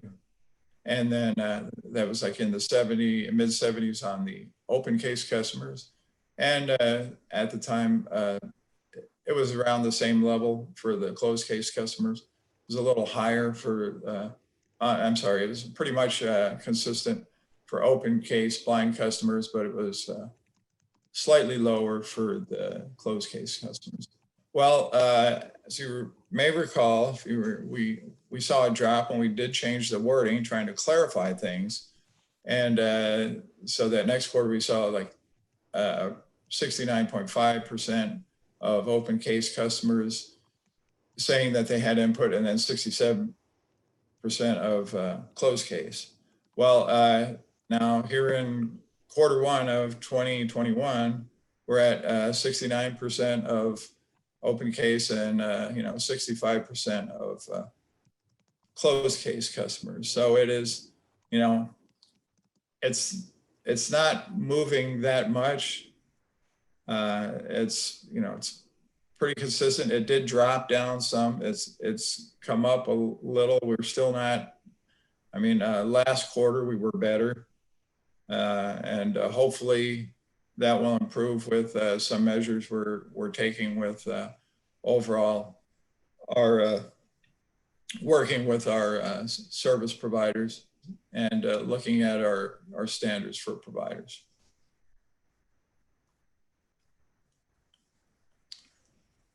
So that's about all I have on that. If there's any questions.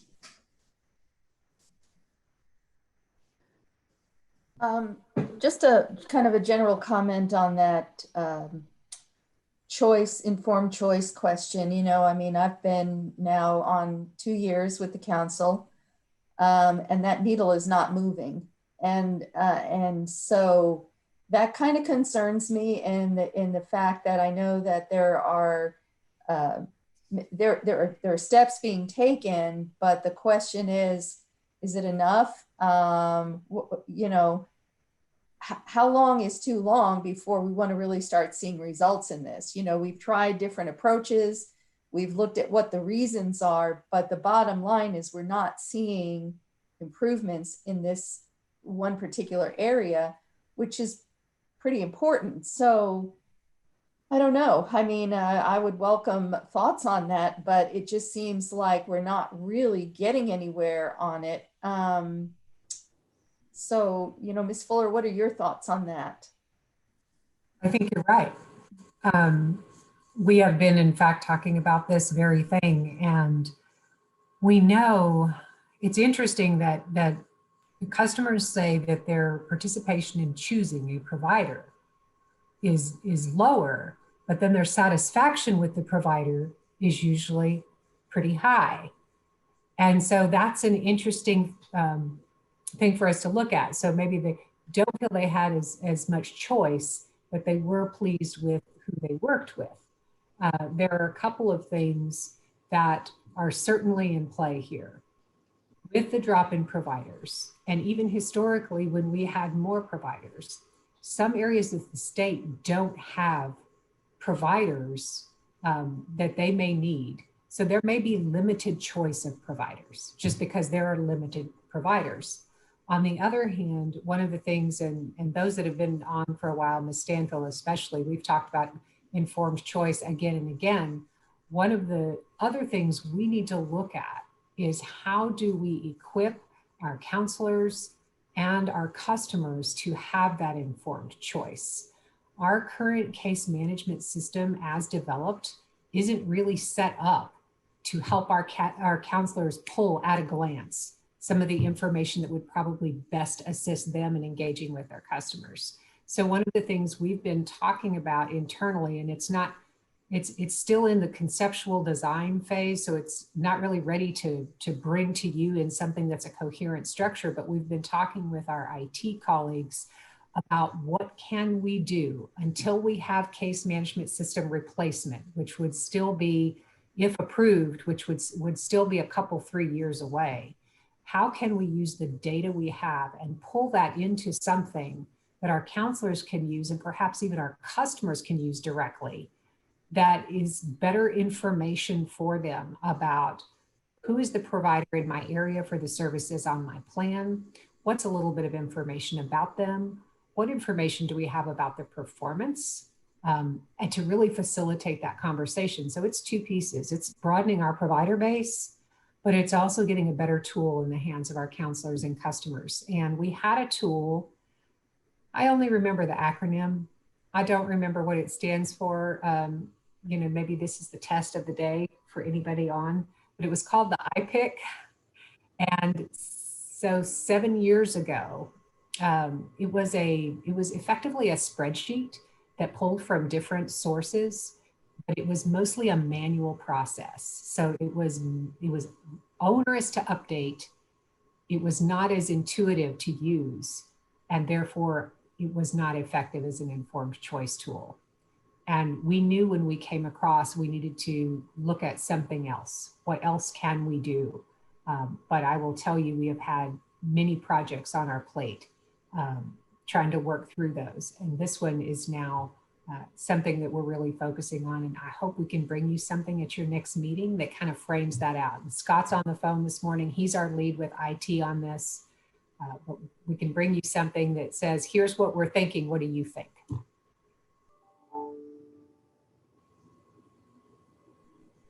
One of the things we actually talked yesterday in the committee was we have a lot of data, a lot of different questions, and it might be worthwhile to spend a bit of time doing some statistical correlations between which categories and how sensitive within those categories, what truly contributes to the important matrix of merit. Yes. Right. And, you know, to your point, Ms. Fuller, is it provider choice or is it distraction of the provider, or is it both? You know, which one is more important? Are they both important? If so, is one of them 80% important? The other one is 20% important. And we have a fair amount of data, and it's not straightforward, right? Because there's been changes in the system, so it's not always same data year over year. There's, of course, always a bit of a lag between when some actions take place and when you see an end result. I believe it's about 2 years, I think, from somebody who enters the program to where you can actually see are they employed or not based on the benefits of the program. But still, it might be really worthwhile to do some statistical digging based on data we have, both within our ecosystem and maybe neighboring ecosystems, perhaps employer satisfaction data, and truly understand which of these are the most important and help concentrate the limited resources that we all have specifically on driving those improvements. Absolutely. Just absolutely. That's where we are really feeling compelled to move the needle. And we won't do it if we're focused on 17 things. Yep. So how do we figure out what will have the most impact and really focus there? And I so appreciate that, because we're seeing. So if you pick a couple of really important metrics of merit, and I'm guessing here, I'm sure I'm wrong. I'm sure there's a, between all of us, we can figure out what they are. But for example, it's initial employment, finishing the program, and it's retention. Let's say it's those two metrics for the purposes of this. Let's say those are the two most important metrics. So which of the 17 questions that Gary took us through, right? Which of those 17 best correlate to those two high-level metrics of merit, given that there's also a time lag in the system. So it's a statistical exercise. We have some really good statisticians here, so let's have them run it, right? And let's say which of those 17, which couple really are the most important ones. The example you gave, is it a provider choice, or is it satisfaction of the provider you actually have? Maybe it's not provider choice. Maybe you're right. Maybe provider choice, ultimately it's an inconvenience, but once somebody has a provider and they're happy with it, that's really all that drives the bottom line. Maybe that's true, right? Right. So the other thing I was wondering, hold on, the other thing I was wondering too is if we could get data from other states that would say, okay, how do we look in comparison? I know we do that with my federal grant that I'm on. We know what all of the combined states, so an average is 93% of customers say it's quality, useful, and relevant. And or how do we compare?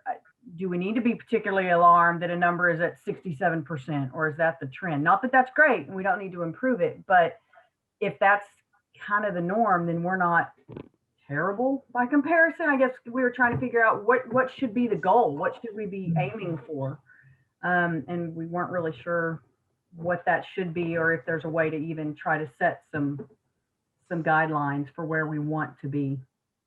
Yeah, one of the things that we have agreed to do with our colleagues from IT is send a question through our RehabNet. You received some of the information from Lisa from RehabNet.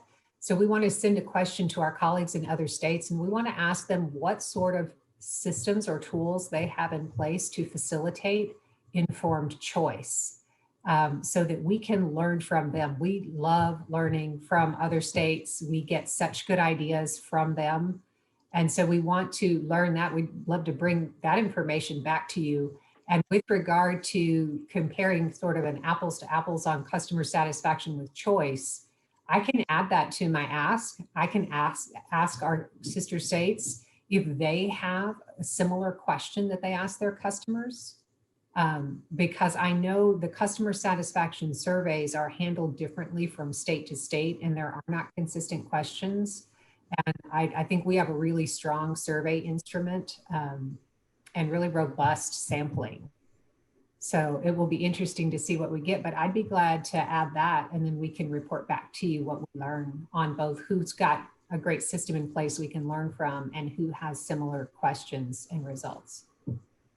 I think that would be great as well. And just to speak on this information on getting back for some of the providers, they are strongly voicing that they feel like it's more counselor choice versus client choice. And that's something that, if you have a system in place, whereas the client can actually make a choice, that make a difference as well. Right. So that whole idea that ideally a customer can access themselves the list of providers and information about the providers. I think our counselors would also love that, because when our tool, such as it is, our case management tool, was developed to meet a specific purpose for a different time. Mm-hmm. Our program requirements have changed so much since that tool was created.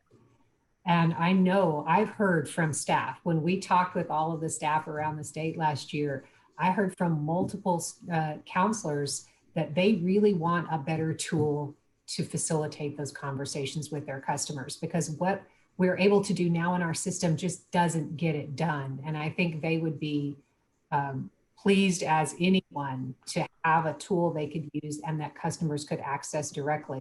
And I saw Christopher come on camera. You know, you talk about digging into the data. I bet he's got a great thought or two on this. Yes, Ms. Fuller, I just wanted to echo what you were saying during the key informant interviews, which was a really interesting part of the CSNA process. We were able to really, these interviews lasted anywhere from half an hour to 45 minutes, and we were really able to dig deeper into a lot of these questions. And exactly as you were saying, how do we provide this information to customers in an easily digestible format that is useful for them? And some of the questions that came up were comparing the quality of providers for certain disability types, and just giving customers guiding questions they can use when they're doing their research with providers. So there's a lot that can be done, I agree, to help the customer make the best informed choice possible. This is April Pulries. I had something to add as far as tracking the provider choice and what have you. I'm just wondering how much data, if any, we have on urban versus rural, because, you know, you're even way more limited rural. I'm in Amarillo, and we have so many rural counties up here that, you know, I know with the independent living network, just a lot of unserved counties in Texas because we're so big. And comparing with other states, I think it's going to be hard for us to be compared to other states because we are so big and we are so regional from one end to the other, and, you know, laterally and, you know, north to south, east to west, so different regionally. So I think if we compare our numbers to a small state or other states, it's going to be hard to compare unless it's like California or Alaska. And Alaska is just, the population's so spread out. Yes. That's just some insight on some things I've seen on the IL side of the state. That's, if I may, that's an excellent point, because we saw that in the town halls. The interesting thing about these town halls was that they were held virtually. And so we were able to get, people were able to chime in from around the state rather than just some of the major cities. And as a result of that, we were able to see a lot more people saying, talking about a lack of providers outside of the major urban areas, which also was echoed by the key informants as well. And it's actually not, like you were saying, it's not just what we would consider typically rural counties, you know, or small towns of under 50,000. It was some medium-sized cities. And it tends to be focused in certain areas.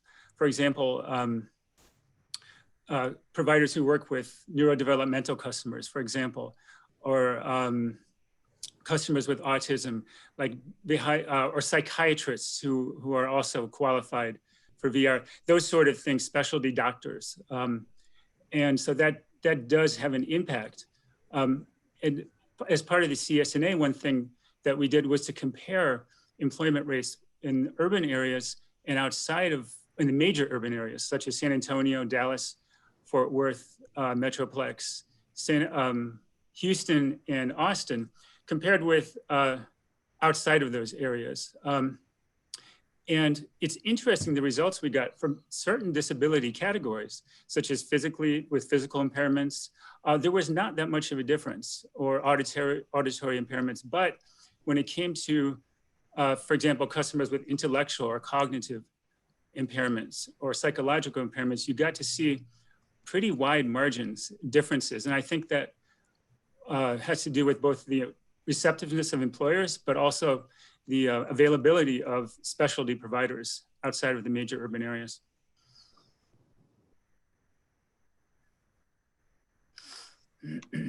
Well, I would just add that it is interesting, though, when you look at the tables presented in the surveys, generally the non-urban populations, even on that informed choice question, respond more favorably. You know, maybe not as to the degree they do on the other questions, but they still are higher than the urban, you know, as to saying if they had input in choosing the provider who would. That could also be a function of how urban is defined too, because the way that we defined urban was not just by population, but it was more by geography, metropolitan statistical areas. So if you're adjacent to a large area, even though your population in your county may be lower, you still would have access to services. Whereas even if you're in a medium-sized city, but further away from the major areas, you may not have those services. But that's certainly something to look into.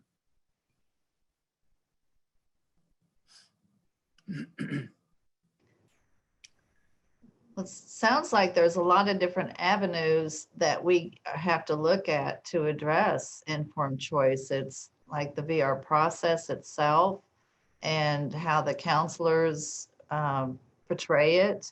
It sounds like it's the IT system. How can the VR program collect the information and get it out as well to the consumer? Having the providers, I know you guys have indicated there's been a decrease in some areas. Yes. Which makes it less of a choice, and that was not certainly intended, and hopefully we can get that back up. And then I guess even just knowing about VR and being able to reach out and get more people. I know in the more rural areas, that's always been a struggle, is even trying to reach out and convince people that they might want to be a vendor to be able to provide the service. So it's kind of like it's a lot of different angles that we would have to work from what you guys are saying to make it improve or to get an improvement. Yeah, we have a lot of, maybe go ahead, please. No, we have a lot of great ideas. I don't know. I'm kind of going to go back to my first principles, where when there's a lot of data and a lot of theories and a lot of great ideas, I would spend a month or two just crunch the data, see where it takes you, and has that lead us, right? Because we have a lot of data. I'm very impressed by how much data we have, and analysis to date.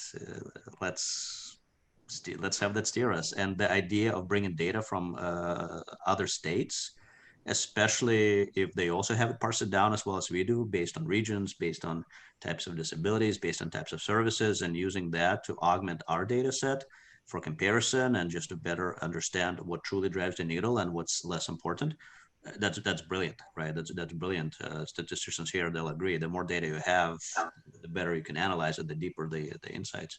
So that'd be kind of my thought.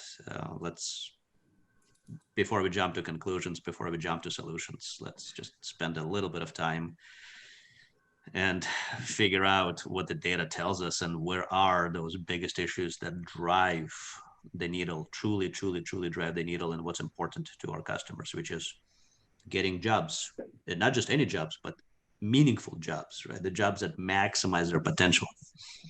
Or as the as the Commissioner Alvarez puts it, attain careers. Remember, he wants people to have careers. But to piggyback on that concept, Mr. Goldenstein, I would ask if it's possible that we could take Mr. Benner's report, which is comprehensive and outstanding, and we all see it quarter after quarter and can see the differences and comparisons from changes. Maybe I would like to hear just at the end of the presentation a 3 or so, 3 or 4 highlights that were like these are where the large changes were. The differences in the last report and this report.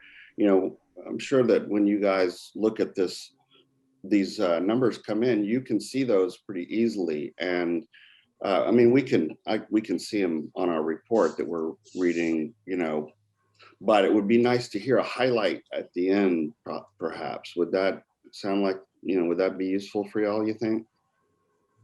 Yes, I agree with that. I'd love to hear the story behind the data. I feel like there's a little bit of a missing piece. There's a few here and there, and I definitely appreciate that. But a larger picture of the story, even with visuals or some different visuals, some graphs. I know at one point we looked at some different color coded things. And that was really helpful just as a visual learner to kind of conceptualize these numbers that we're talking about. Yeah, and it's important, I think, that we see, where the changes are. What is, if we're falling down somewhere, or need to change something, or ask a different question, or I don't provide the service a different way to where it becomes a satisfaction. Anyway, thanks for that. I just think a highlights thing would be really helpful. So thank you. Yeah, and Mr. Chairman, to build on that, if you can also unite great data from Mr. Leonard, which I consider higher level data, because that's more of successes, right? That's, did we get there or not? With some of the great data from Mr. Benner, which is more of causality, right? Which is more of like causing data. So if you could, as part of this exercise, find a way to start linking those, what of Gary's data contributes to the higher level data, that'll make it even stronger. I also think there needs to be a level of urgency to this. Like I said, we've been kicking this data around for a couple of years since I've been on the council, and I would be fairly certain that it's even been before that, and I totally agree with Gennady that we need to isolate those points of data that are going to drive change. Yeah. So, but the bottom line is we can't keep kicking the can. You've got, at some point, you've got to take what we have, and we have to take some action on it. There needs to be some actionable steps. And I feel like right now, especially with, what we've discovered with technology, for example, during this whole COVID thing, what prime time would there be to make those changes and be able to expand service providers across the state so that somebody in Far East Texas could access a service provider in Far West Texas, and totally change the whole dynamic of this informed choice. And so, we've done amazing, as a country and as a state, even, we've done some incredible things with technology that have been forced on us because of COVID. And why can't we take that knowledge and do something with it that's not going to take 3 years to implement? That's just troubling when I hear, like, from the time we conceive something, it's going to take 3 years to get it implemented. That, to me, I'm not buying that, because we've been able to do stuff in like weeks and months to make measurable changes in the way we use our technology. So, I totally get that we need to identify, but I also think that, I think in the words of, I can't remember who it was that was doing public comment yesterday, he said, I don't want any more surveys. I want to take action, and we can analyze and, scrutinize and decide what the problem is. But the bottom line is, what are we going to do with all of this, and when? And I really feel like there needs to be more urgency to this. And I know that we've felt a certain sense of urgency, but when nothing changes, what's the definition of insanity, right? Do the same thing over and over again and expect a different outcome. And I kind of feel like that's what's going on right now with this particular topic.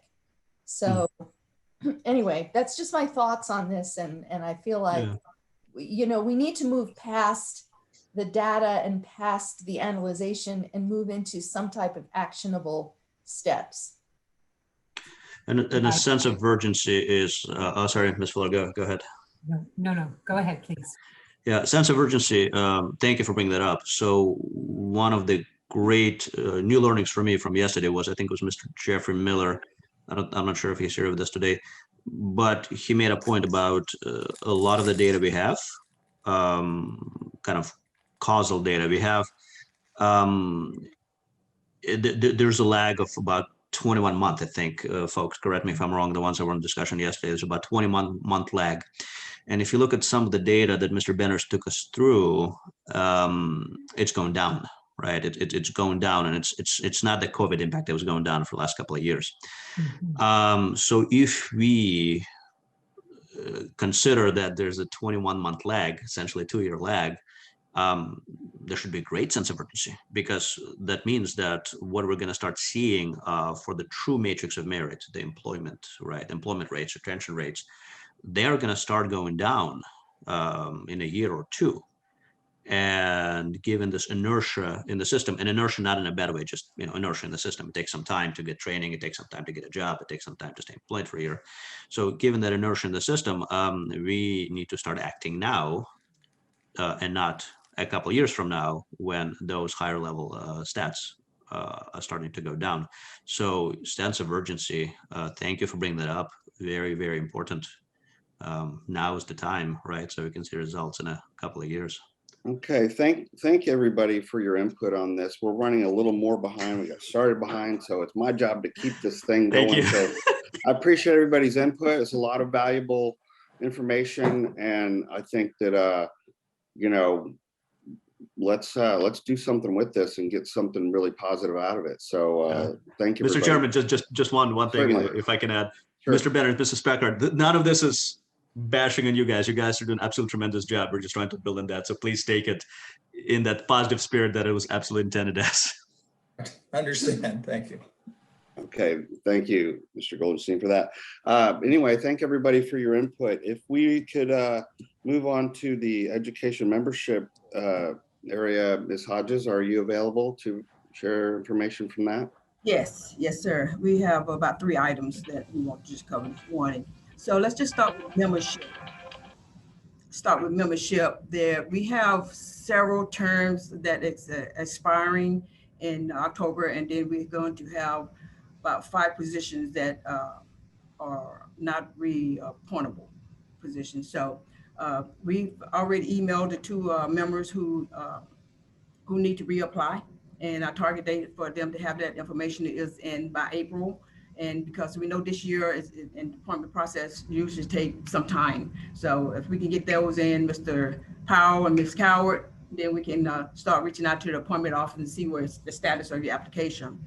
So we have some upcoming vacant positions. So we already know that the seal position had identified a replacement person for that. The silk position. And then we have also the VR counselor positions that's going to be vacant. I've already emailed Ms. Fuller for her assistant in identifying some replacements for those. And then we also reached out to the appointment office about filling the disability rep and the VR service rep position. We have identified some candidates for that, and we just needed to get some feedback from the appointment office on that. So that's where we are with the appointments. Next up, education. I know that Ms. Stanfield has been giving, yesterday, Ms. Stanfield gave us some training to the RCT members. Ms. Stanfield, that was awesome. I think I learned a lot. I know everybody else learned a lot, and the comments from Ms. Fuller also helped enhance that little knowledge. So thank you for that. And she's going to continue doing this throughout some other council until we get to the end of that. Also, scheduled for May, Texas APSI will be presenting about their cause and what they're doing around the state of Texas. So we look forward to the Texas APSI presenting in May. And one other things that we've been working on is RCT mentorship. So I'm going to refer to Mr. Powell to share a little information about the mentorship program. You're on mute, Joe. Oh, okay, let's see. We can hear you now. Can you hear me? Yes, sir. All right, well, thank you. Yeah, so along with RCT, we want to make sure that all of our new members, right, really understand what is the role of an RCT member. And we want to make sure that we give them some mentorship and guidance and education up front. So the mentorship program is just to provide some of those things for our new members. And we've created a document. It's not ready to roll out yet. And our chairman has, Michael, he has the document, and I think he's adding some things. I mean, there's so much, I guess, from just yesterday and the day that we could probably add for new members to know. But the main thing was for new members to learn a little bit more about what is their role, what is the role of the RCT, the education, what are certain things that you have to know to be a member. And with that, Michael, I think I'm gonna hand it off to you if there's something else you want to say about the mentorship program. Okay, thank you, Mr. Powell. I did receive the original general outline from Ms. Hodges, and I understand it was just a start, and I have made some changes to it, or just in the wording more than anything. The structure looked fine to me, but you know, I'll share that back with y'all with track changes so that you guys can see what I've done to it. And I think that we can, you know, massage it a little more and make it something that's really useful. So I appreciate you guys putting some energy into this, and I'm a real supporter of this concept.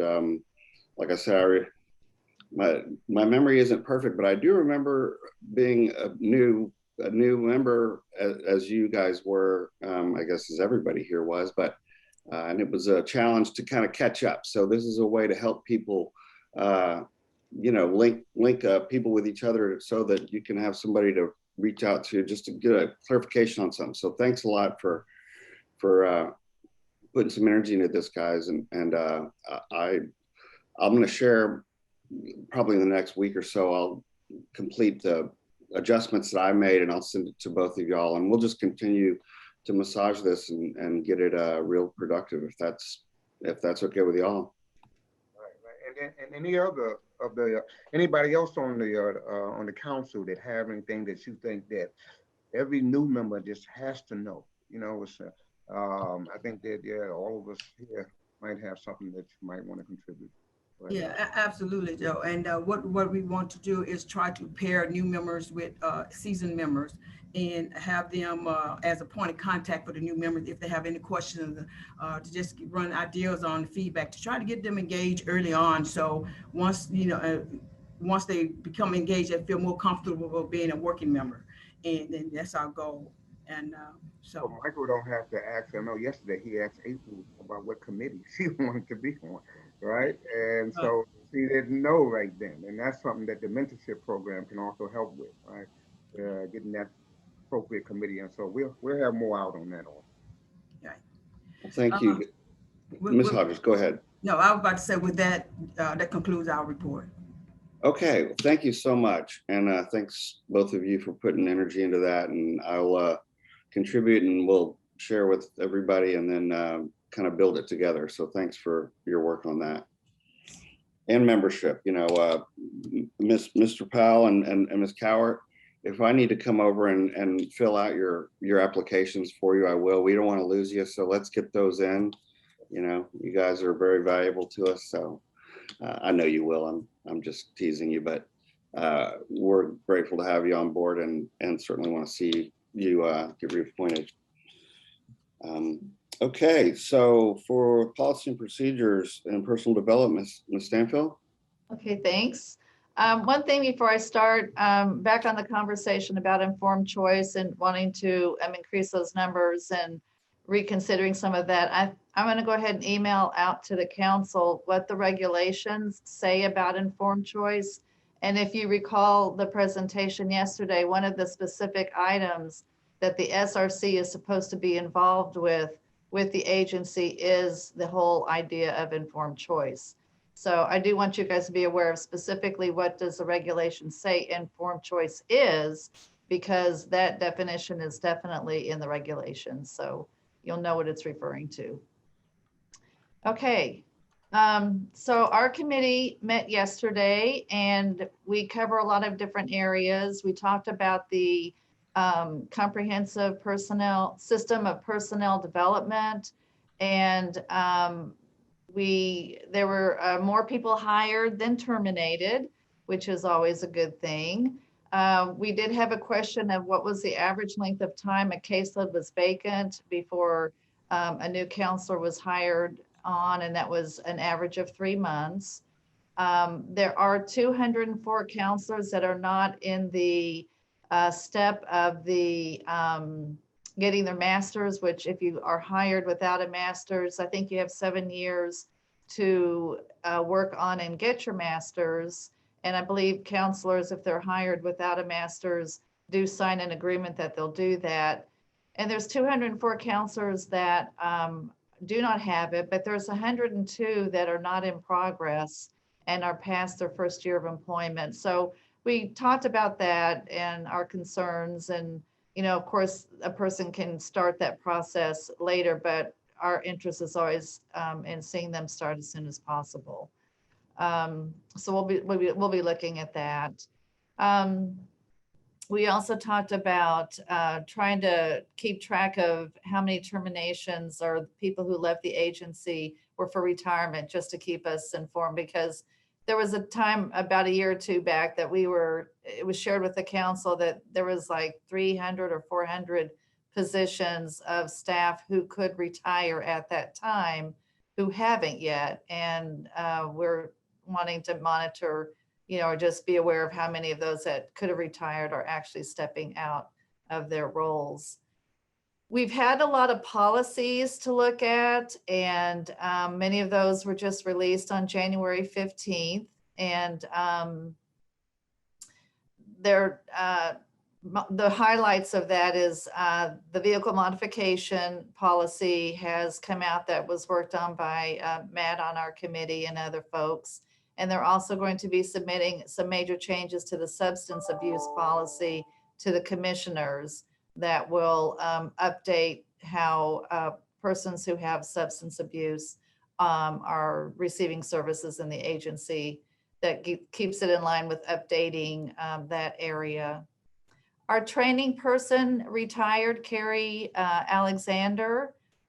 So that her position has been posted, and we had a lot of training questions, so that's being held off until the new person comes on board. We did not have any hearing officers decisions to review this time, so that was not a concern. And our committee usually picks 1 or 2 items to focus on for the next year. And in our discussion, I think we decided to look at the approvals process. The agency is already doing that in-house themselves, but because it's been a conversation and it does affect services and timeliness of them, we thought we would put that on our list to coordinate and work with them in collaboration on that project. And also looking at the training for both counselors and rehab assistants and the retention of those positions. And mentorship. Did I get that everything in there, Matt? Retention, morale, mentorship, training, yeah. Did I leave anything out, team? Nope, okay. I think you did good. All right, thanks.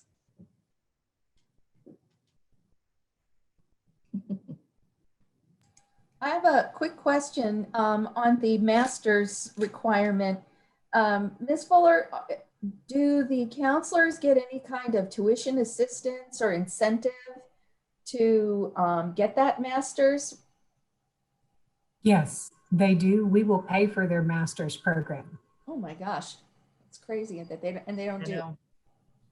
Wow. Okay. There are a number of things that can drive this. First of all, someone's life experience. If you have small children and you're working full time and you're trying to get your feet under you in this new job, master's degree sounds great, but there's only so many hours in the day. So one of the reasons there is a more generous time frame is because life happens to people. And so we try to ensure that there is some understanding on our part that we are hopefully recruiting counselors from all seasons that will have things that are going to either delay or lengthen their time. That said, I am not pleased when I see that we are not moving expeditiously to achieve that master's degree. Is there a way to write into the employment agreement that they have to at least start within a certain period of time and then finish within a certain period of time? Maybe that would help.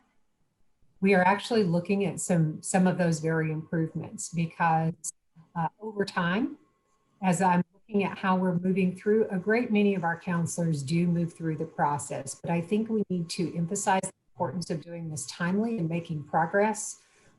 Connect that to a career ladder promotion or some other means of holding our counselors accountable for following through with their agreement. That is what Scott and his team are working on with HR right now. We don't have some firm recommendations, but we will be working on that and bring that back to you as well. This is April Pulreese. I have a question about that. How much is the turnover rate once you've paid for their master's program? Do you see a lot of turnover rate after you've paid for their education? Do they move on to other places after they do that? I would say that that's a yes, although I don't have data for you. When we're going to lose counselors, it's about the same time other state agencies tend to see turnover. It's in that first couple of years. I believe our retention really does increase, if I recall, after someone has been with us for a while, right? They become invested in the career and in the program. And so when we're going to lose them at higher rates, it's usually in their earlier in their tenure with us. But I don't have data to put behind that. Currently, I've just seen some similar data in the past.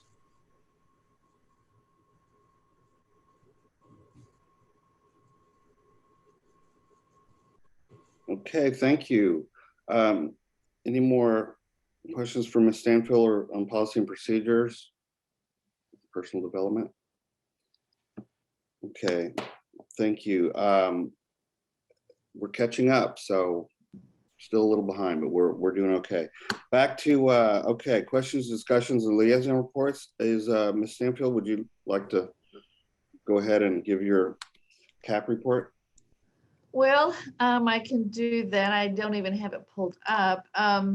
So I think it was in your binder, and I gave you, I believe, the what I thought might be the more interesting data from our CAP annual report that we have to submit to RSA. Mm-hmm. And we serve 255 clients. I'm sorry, I'm still trying to pull up my darn report. And that is a lower number than what we had last year. And I'm thinking that's related to VR serving less people, and then we're getting less clients as well. Then I gave you guys what the different categories of some of the areas that we have to report on, the different disabilities that we serve. Our numbers for physical disabilities went down as well for the clients that we serve. And Ms. Fuller, I noticed that was something that Jeffrey reported in his report yesterday, that you guys are seeing less physical disabilities as well. Yes, we have seen that. But what we've seen is an increase in the intellectual and learning. Apologies, members. I've got an upset puppy dog here. Sorry. So we are seeing an increase in intellectual and learning. Interestingly, as we see an increase in the percentage of individuals we're serving that are younger, students and youth, you also see an increase in the population of students diagnosed that we are serving with intellectual and learning disabilities. And so it is a shift, but we also do see the decrease in physical. We want to make sure that that's not because of any lack of awareness about access, but it's interesting to look at those trends together. Right. The age plus the disability. The only question I had when I heard that, and I was wondering when I saw this, is, you know, my thought is that physical disabilities might come more from the workers' comp arena. And I didn't know if you guys had, or could, if you haven't, analyzed or just compared how many consumers you have who reported a workers' comp injury in these past few years, and if it's might be a downtrend from those kinds of referrals that we might be seeing that from.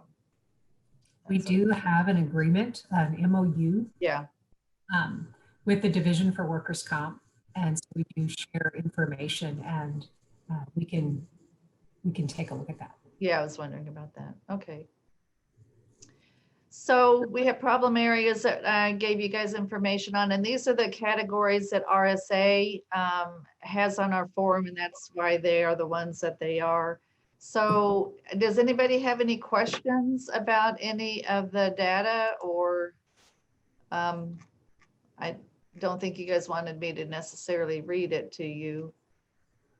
And other than that, we did attend that Council for State Administrators Vocational Rehabilitation Conference that was in the fall in November, otherwise known as CSAVR, which will also occur in April of this year for those interested in attending that. I think I also mentioned that put in the report that our agency is conducting 3 legal clinics for people with disabilities who want to speak with an attorney in private for free regarding issues of college accommodations, Social Security, and guardianship questions. I have a flyer I can send out, and I think I already did actually. One will be in Spanish. The clinic will be in Spanish, another one in sign language, and the last one in the summer would be in English. And we're still working from home, but we can meet with clients if necessary, and we can go in the office if you want to, which is where I am right now. So I'm available for any questions if there are any. Any questions from Ms. Stanfield on the CAP report? Okay, y'all, if you have any, better speak up quickly because I'm going forward to the next thing. So Ms. Hodges, a community rehabilitation provider, CRP. Yes, sir. So we had our 3rd Zoom quarterly call back in December, and I think we had a little over 200 providers attending, or 200 people who are attending this event. And a couple of things we learned from these meetings, and we wanted our meetings to be more productive and effective. And we realized that 1 hour was not long enough to accomplish our goals. So we extended the time frame on this meeting from 1 hour to 2 hours. So the meetings will now be from 1 to 3 o'clock. We learned that we need to be more organized and prepared for questions, because we got a lot of questions. We get a lot of questions from these calls. So we wanted to have a platform where we can also have some answers and to share information. So we soon realized that meeting of large groups of people can be very hard to organize as well as to control when they're in progress. So we, in collaboration with Mr. Baden, we established a process to get feedback from the region. So we knew that we need facilitators that can help accomplish our goals. So we asked providers in each region to meet regionally and talk about the VR concerns, and also select a regional rep who can also be the facilitator. And the rep will be facilitating meetings each quarter prior to the VR quarterly call to identify concerns and then submit those concerns and meet with me and Mr. Baden prior to the next quarterly meetings. So what we want to do is consolidate all of the concerns that was identified, so we can consolidate that because a lot of the concerns were the same. And so we want to streamline that list across the region. So we take that top 2 or 3 concerns that we feel should be addressed and put them on the topic of agenda for the next meeting. And we wanted to have that call done early enough to allow Mr. Baden and his team to have time to research and have information and where they can share back with the group. So this has allowed us to use our time wisely and be more productive. And so with that being said, it also as a platform for the providers to be heard and concerns to be addressed from VR staff, and also hear from their regional reps as to what's going on with the region. We thought that was important as well. So I just want to say that the regional reps has been very instrumental in their efforts to the success of what we have accomplished so far. And a couple of things, communicating with providers together in the regions and getting them engaged. So they're getting everybody within their own region engaged in this. And that's the whole idea, is to hear from everybody across the state. I feel we have accomplished a lot, and also there's a lot more work to be done. Just a few other things. I know we had touched bases on CRP provider base has been reduced and different problems we have in there, so I won't dive back into that again. But I have heard from providers individually, I'm still feeling calls on that the reason they're a clothing shop or moving on from providing services because they can't self-sustain, because they're not getting enough referrals or enough business to stay in business. And so that's some of the issues that is because of some of the reasons that the reduction in the providers are dropping off as well. Other things that kept coming up is the UNT training that we have experienced professionals that have 10 years or more professional experience working with this population, but yet they have required to go through all the training and URT credentialing, and that they feel like that some of the material is not relevant, some of the training is too long, and they're looking maybe is there's some type of test out option, some other option to whether if a person coming in with 20, 10, 15 years of experience to be opt out of that requirement to get certified in all of the different credentialing that's offered. Also, waivers kept coming up as well. I know that when you hire new staff, you can complete a waiver and they can be allowed to work with the population. However, what we're hearing is that the waivers are being sent in, but we're not getting any response. The waivers are not being approved, or there's no feedback at all. It's just out there. And so the providers feel like they're continuing to paying a new staff member who can't work with the population. So that's costly and hurting their bottom line as well. And then lastly, I did get a phone call this morning from Council Member Mr. Hunt, and he wanted me to talk about the VRS.standard email that he has submitted. He has emailed that email several times with a concern he have, and no one have returned or email have addressed his concern.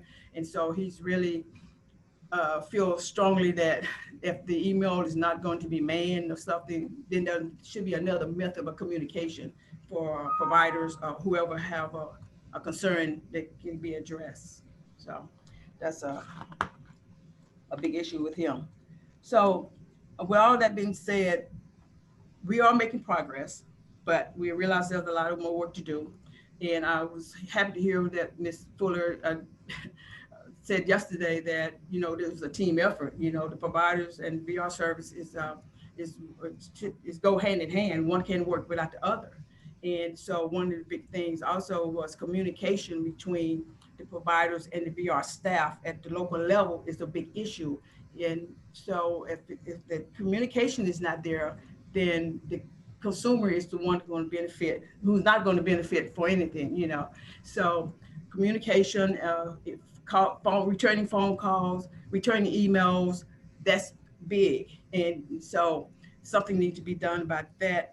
And the counselors and the CRP providers, I know the CRP providers are very,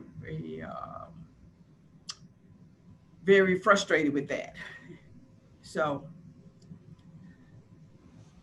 and as we go further into these quarterly meetings, I know that more things going to come up. And so we will continue to share that information with you guys, and also work with Mr. Vade and his team to try to come up with resolutions and move forward and try to put something in place that will work for both parties. So, Mr. Vade, if you have anything to add, please do so now. No, I think you've done an excellent job, Ms. Hodges, of laying out, a number of the things that we're working on. As we've discussed today, we're trying our best to act with a sense of urgency. We realize that some of these things are going to take a little bit longer, but I certainly appreciate the partnership and the collaboration, and just Ms. Hodges, all the work that you're doing to convene those regional groups. I know that's just going to make our discussions in our work moving forward so more impactful. So thank you for everything that you're doing. Mr. Chairman, sorry.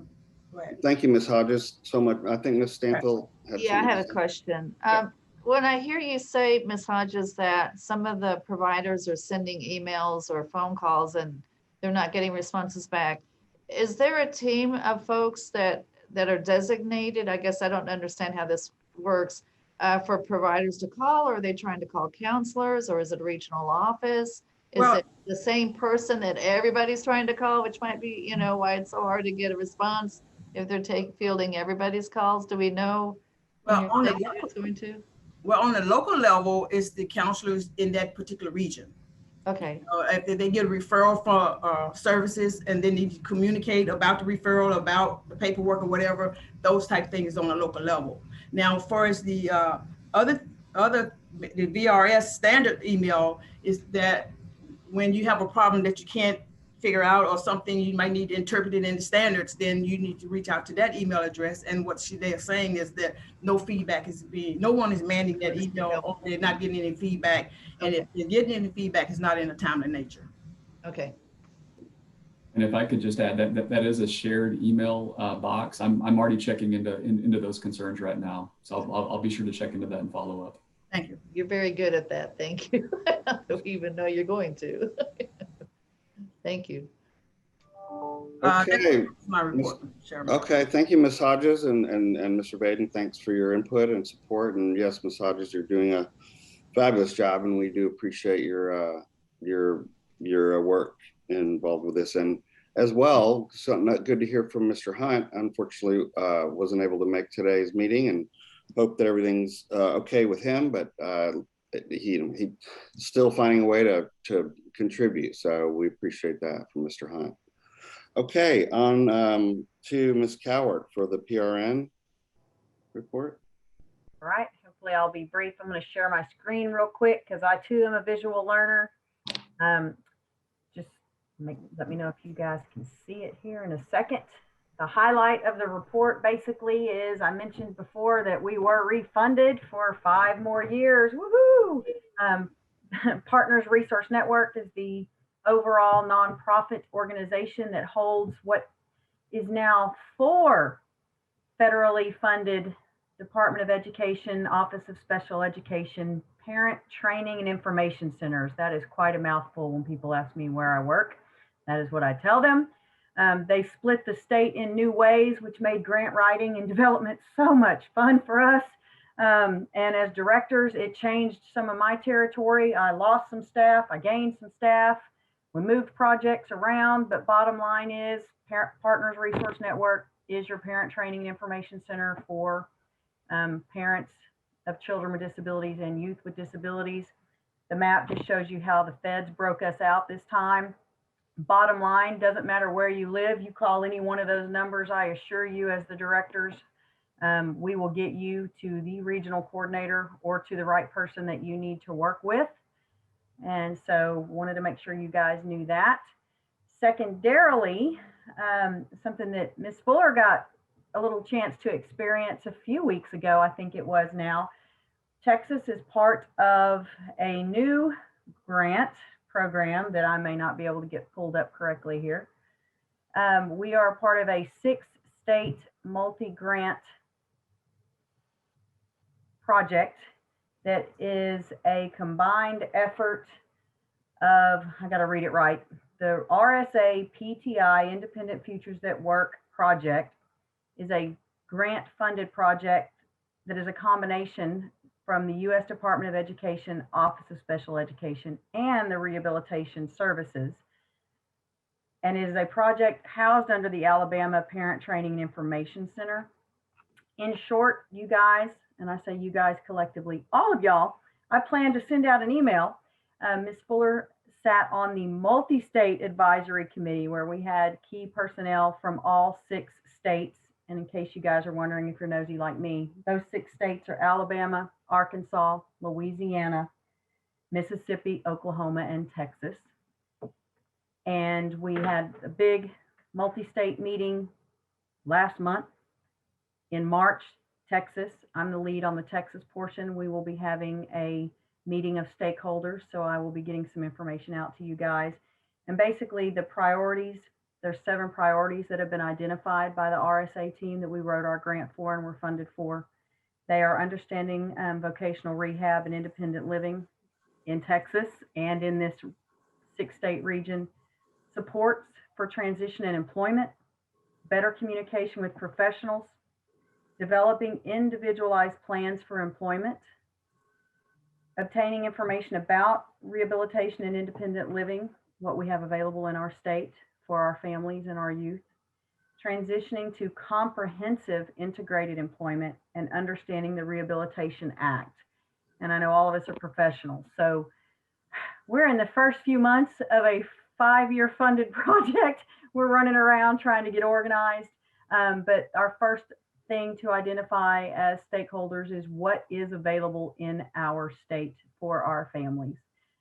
I'll be real honest, as a PTI director, one of my most difficult challenges is finding those independent living centers, finding personnel to work with them, and identifying and finding the people that I need to be sending our families to at the vocational rehab, at the workforce commission.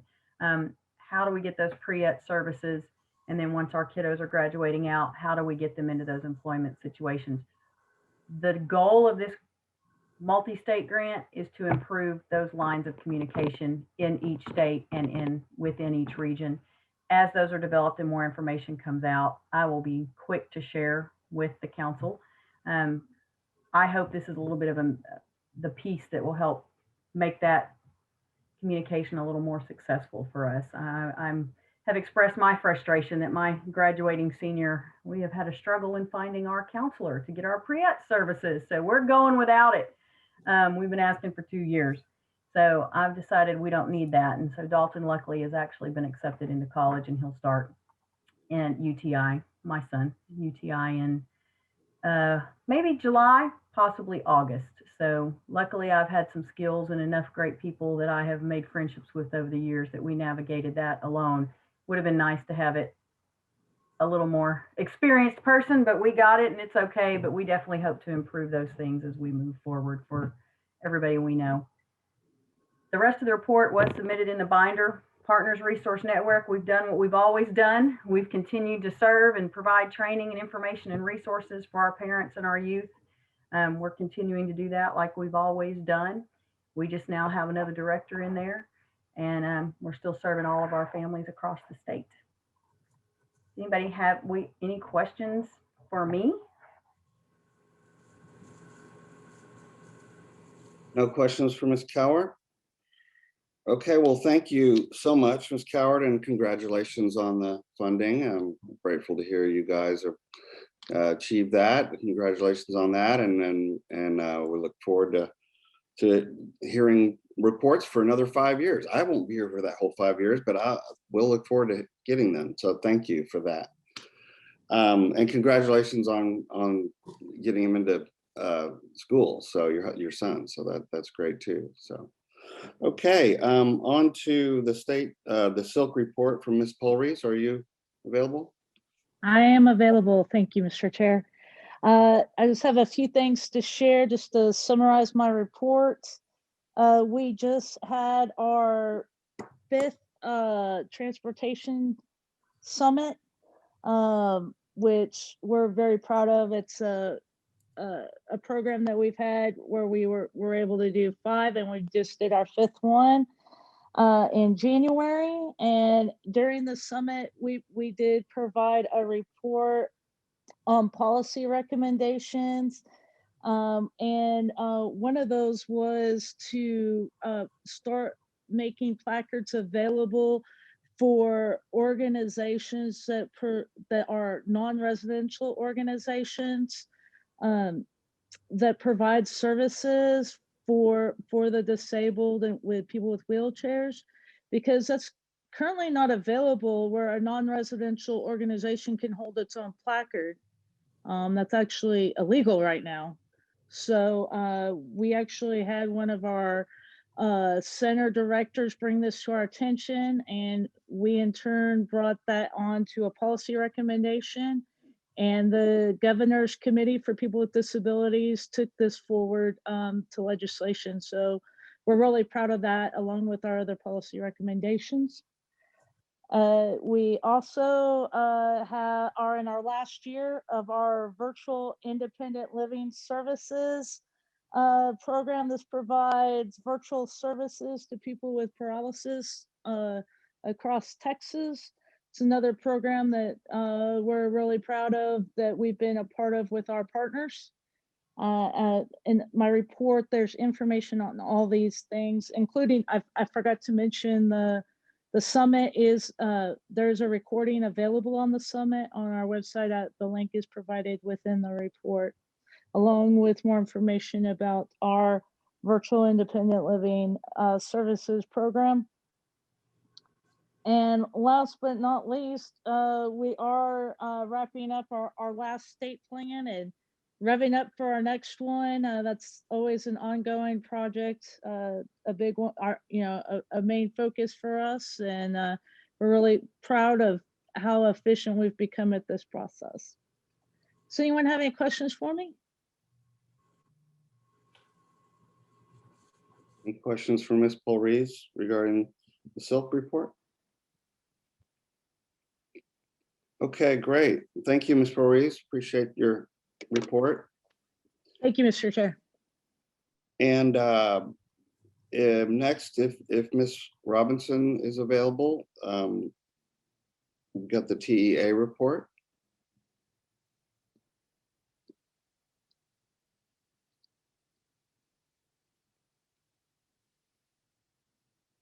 There we go. Yes, hold on 1 second. Sure.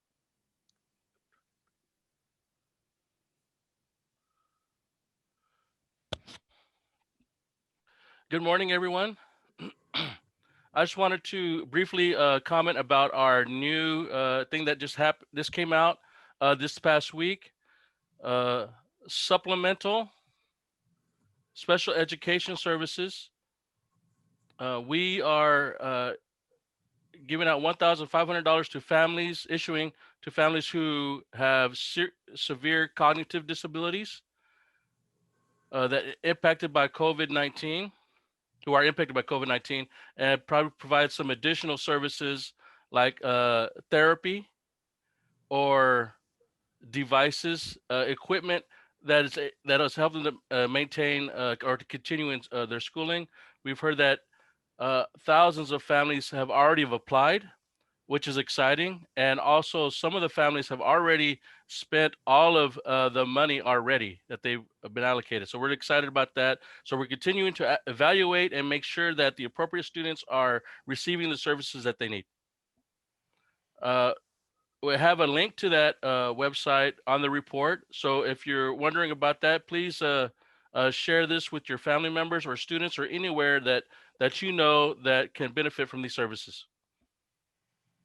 Also, we have other resources related to COVID-19 called Project Restore, trauma-informed training, which the goal is related to COVID-19 also. We have resources for teachers, admin to use to help students to get the services that they possibly need. Videos to watch. Again, the link is in the report in there also. Also, part of the staff bill, including the staff bill, is required for LEAs to provide a trauma-informed training. So they could take advantage of COVID-19 also, and that's good news that they could take advantage of that. So it's also not good because we don't want to depend on COVID-19 for everything, but that is good news related to that. Really, I know that right now we have a lot of things going on with the agency, but we really wanted to emphasize those. If there's any questions, I'm open for them.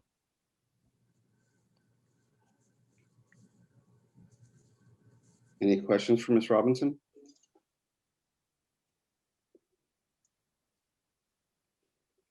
Okay, thank you very much for your report. We appreciate it. again, appreciate you for your patience getting started with our meeting. So thanks for that. Oh, that's fine. Okay, great. On to Ms. Giesland for the TWIC report. Thank you, Mr. Chairman. Can you hear me okay? Yes. Perfect. All right. Well, your information is in your packet, but I'm going to give you a quick synopsis. We are also meeting TWIC. We are meeting virtually as well through the Teams platform. And at the December meeting, the council welcomed a few new members: Joe Arnold of Muldoon, representing education, and Lauren Gore of Houston, representing business. The council received briefings and took action to approve the annual systems evaluation report, which was called the Evaluation 2020 Accomplishments and Outcomes of the Texas Workforce System. Additionally, the council heard briefings on a research approach to barriers and opportunities in expanding high quality childcare. It was actually really interesting in the Texas Skills Standard Systems, and also recommendations for the fiscal year 2022 apprenticeship funding formulas. And our meetings are, as a little interjection, our meetings are virtual, so we're condensing what would be like you guys a full day of meetings into a brief synopsis. So please bear with me for my short report.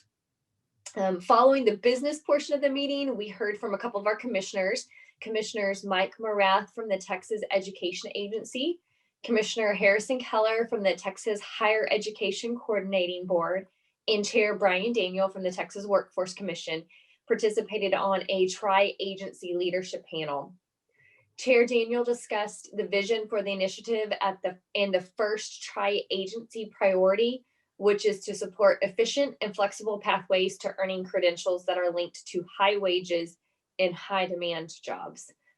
Then Commissioner Morath discussed the second priority, which is to ensure that students receive the support necessary to succeed at all stages of their education and in their transition to the workforce. Lastly, Commissioner Keller discussed the third priority, which is to create a robust infrastructure for agency collaboration around common goals, data, and processes to ensure improved student outcomes. The commissioners then discussed lessons learned and next steps for the initiative. After the commissioners' remarks, council discussed apprenticeship, examples of pathways moving forward in school districts, completions, credentials, and legislation. So we had a really good discussion. And then our next meeting will be a month from today, next Friday, March 5th, again, virtually as well. And I will have a report for you after that. And I welcome any questions. Any questions for Ms. Giesland regarding TWIC? Okay, great. Thank you, Ms. Giesland, for your report. Okay, then that moves us on to council business. So new council business. Do we have anything new to discuss in new council business? Anybody have anything to bring up?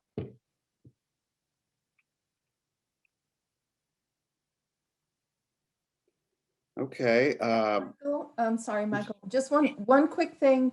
Has there been any discussion about going back to live meetings?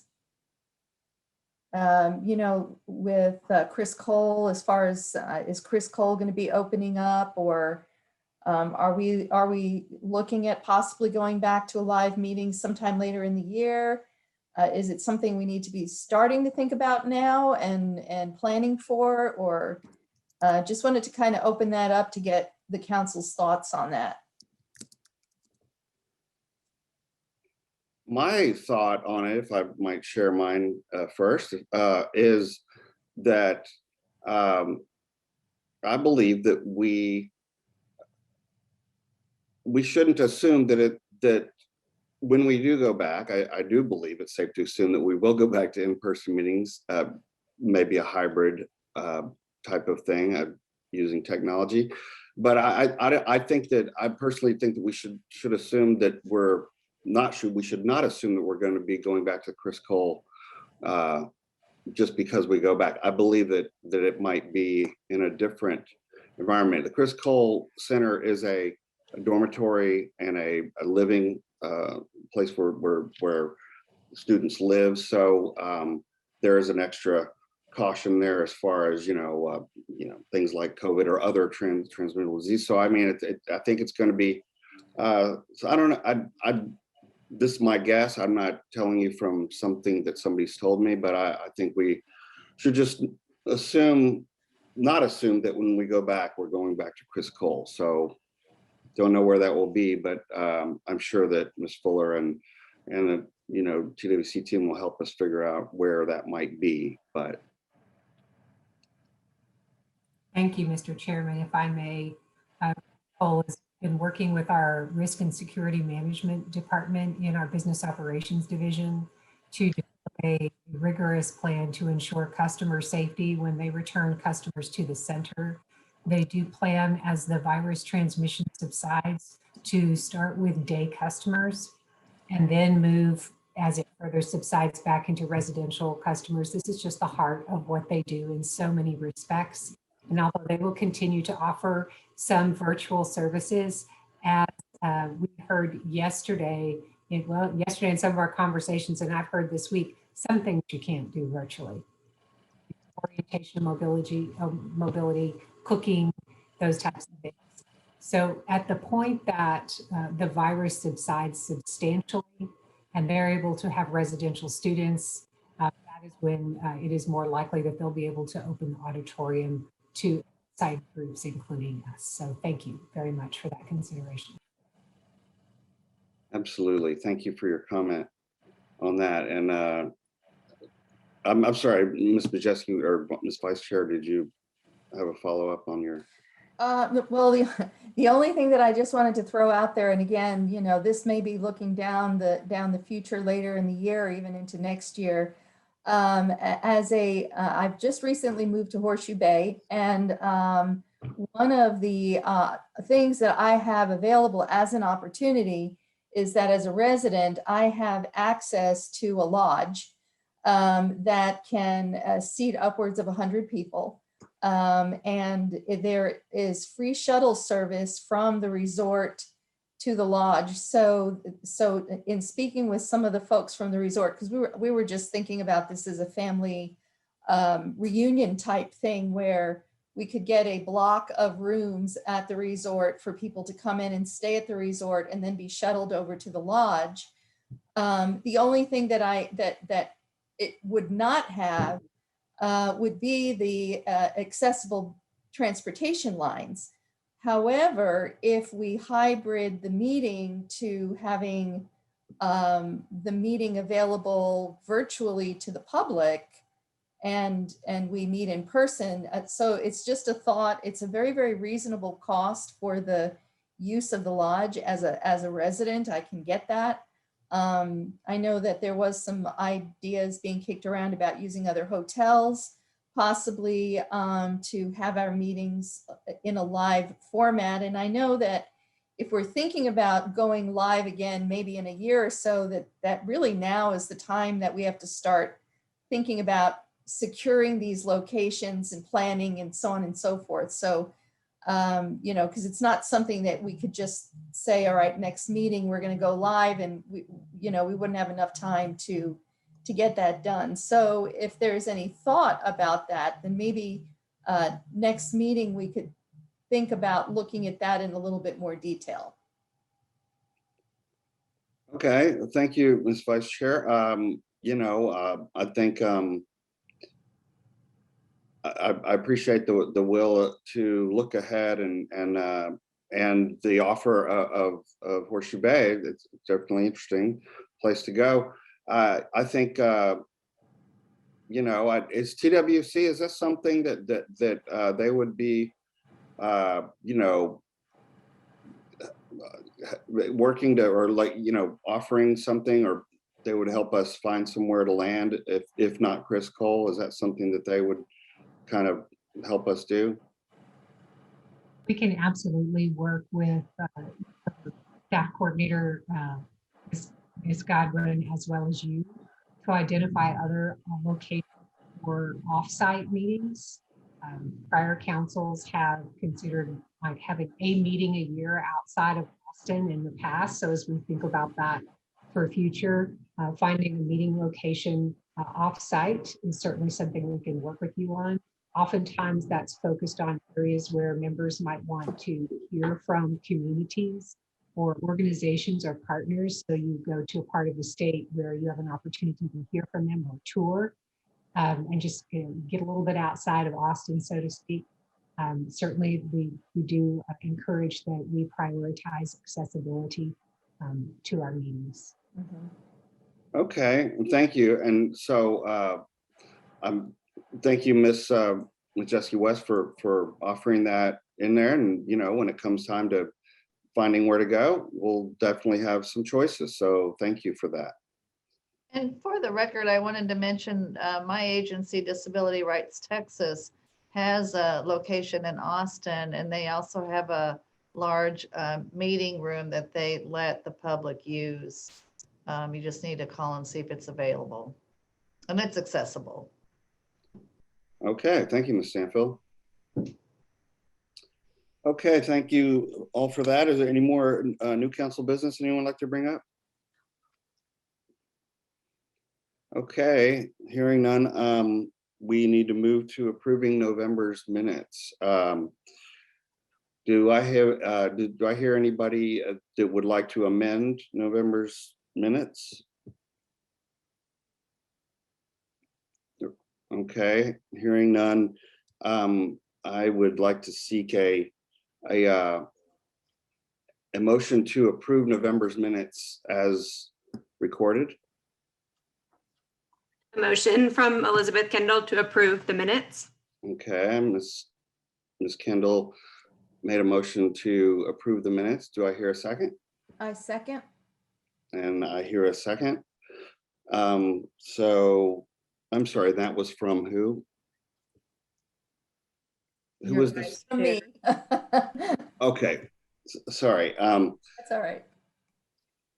So I hear second, and the November minutes are hereby approved. So as recorded. Okay, the budget report. Who would like to? Is that Lisa G or you? Yes, I'll be glad to do that. Thank you.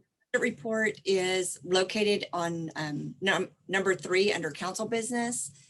And the only new thing that was that has been added was last quarter's cart services. So the balance right now is $50,865. And I'm as far as the ASL services, it's my understanding that those are being paid out of TWC's budget. I did speak with the division budget analysis person because I didn't see that coming out of the RCT budget. So I just wanted to clarify. And she said that that was going to be coming out of TWC, but I do want to verify that with Ms. Fuller. Is that correct? Yes, Lisa, that is correct. Okay, just wanted to make sure. So I did put that on a separate tab because I wasn't sure if that was going to be out of the budget, and just want to keep tabs on that as well, because that is something that the RCT is using. So you have tab 1 is the budget, tab 2 is the report that's given by TWC, how they format the budget, and then that ASL purchase. And that's it. Okay, thank you, Ms. Godwin. Okay, do we have any unfinished council business that anyone would like to bring up? I have one thing I need to bring up. At the last council meeting, I had shown everyone in the council a letter that was drafted in support of the RSA waivers that we were going to send to Congress. And we had quite a discussion on that as far as council members who have would not be able to vote on the drafting the letter and sending it to Congress. And I know that everybody is in favor of it, but after I looked at the vote count, I realized that we did not have a majority who could vote on this letter. So there were too many people in the council who accept federal funds, who had to abstain from voting. So I didn't send the letter because I didn't know if I could. So I don't know what the rule is. If we only had like 5 members out of our entire membership who could actually vote, and those 5 members definitely voted to, we didn't have any nays, but we had so many abstentions that I'm not sure if we can do it. So I didn't know what the rule is. So if anybody knows, I mean, I would love to get that letter out, sooner than later, but I was very hesitant to do so just because of the way the vote went down. Madam Vice Chair, may I follow up on that with our general please. counsel and report back? Okay. Thank you, Mr. Chairman. Absolutely. Okay, so any more unfinished council business? Okay, not seeing none. I would like to, before we wrap up, I'd like to thank Chairman Daniel, Commissioner Alvarez, Commissioner Demerson, and Executive Director Ed Cerna from attending our meetings. That we really appreciate their participation. It means a lot to us. They're participating with us and validation of what we're doing, and compliments and all that is really appreciated. So I just wanted to, before we wrap this meeting up, say thanks for them. And Ms. Buller, if you'd like to forward our gratitude to them, we would appreciate it. So until then, I would ask to seek a motion to adjourn. Would anyone like to do that?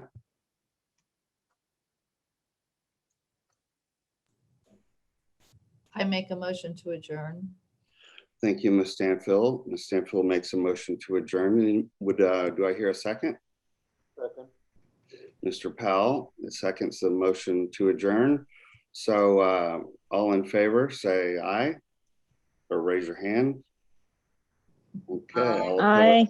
All opposed, no. The ayes have it. So we have officially adjourned this meeting. Thank you all for coming, and we appreciate your participation. Take care. Bye, everyone. Bye. Stay safe. Bye. Thank you.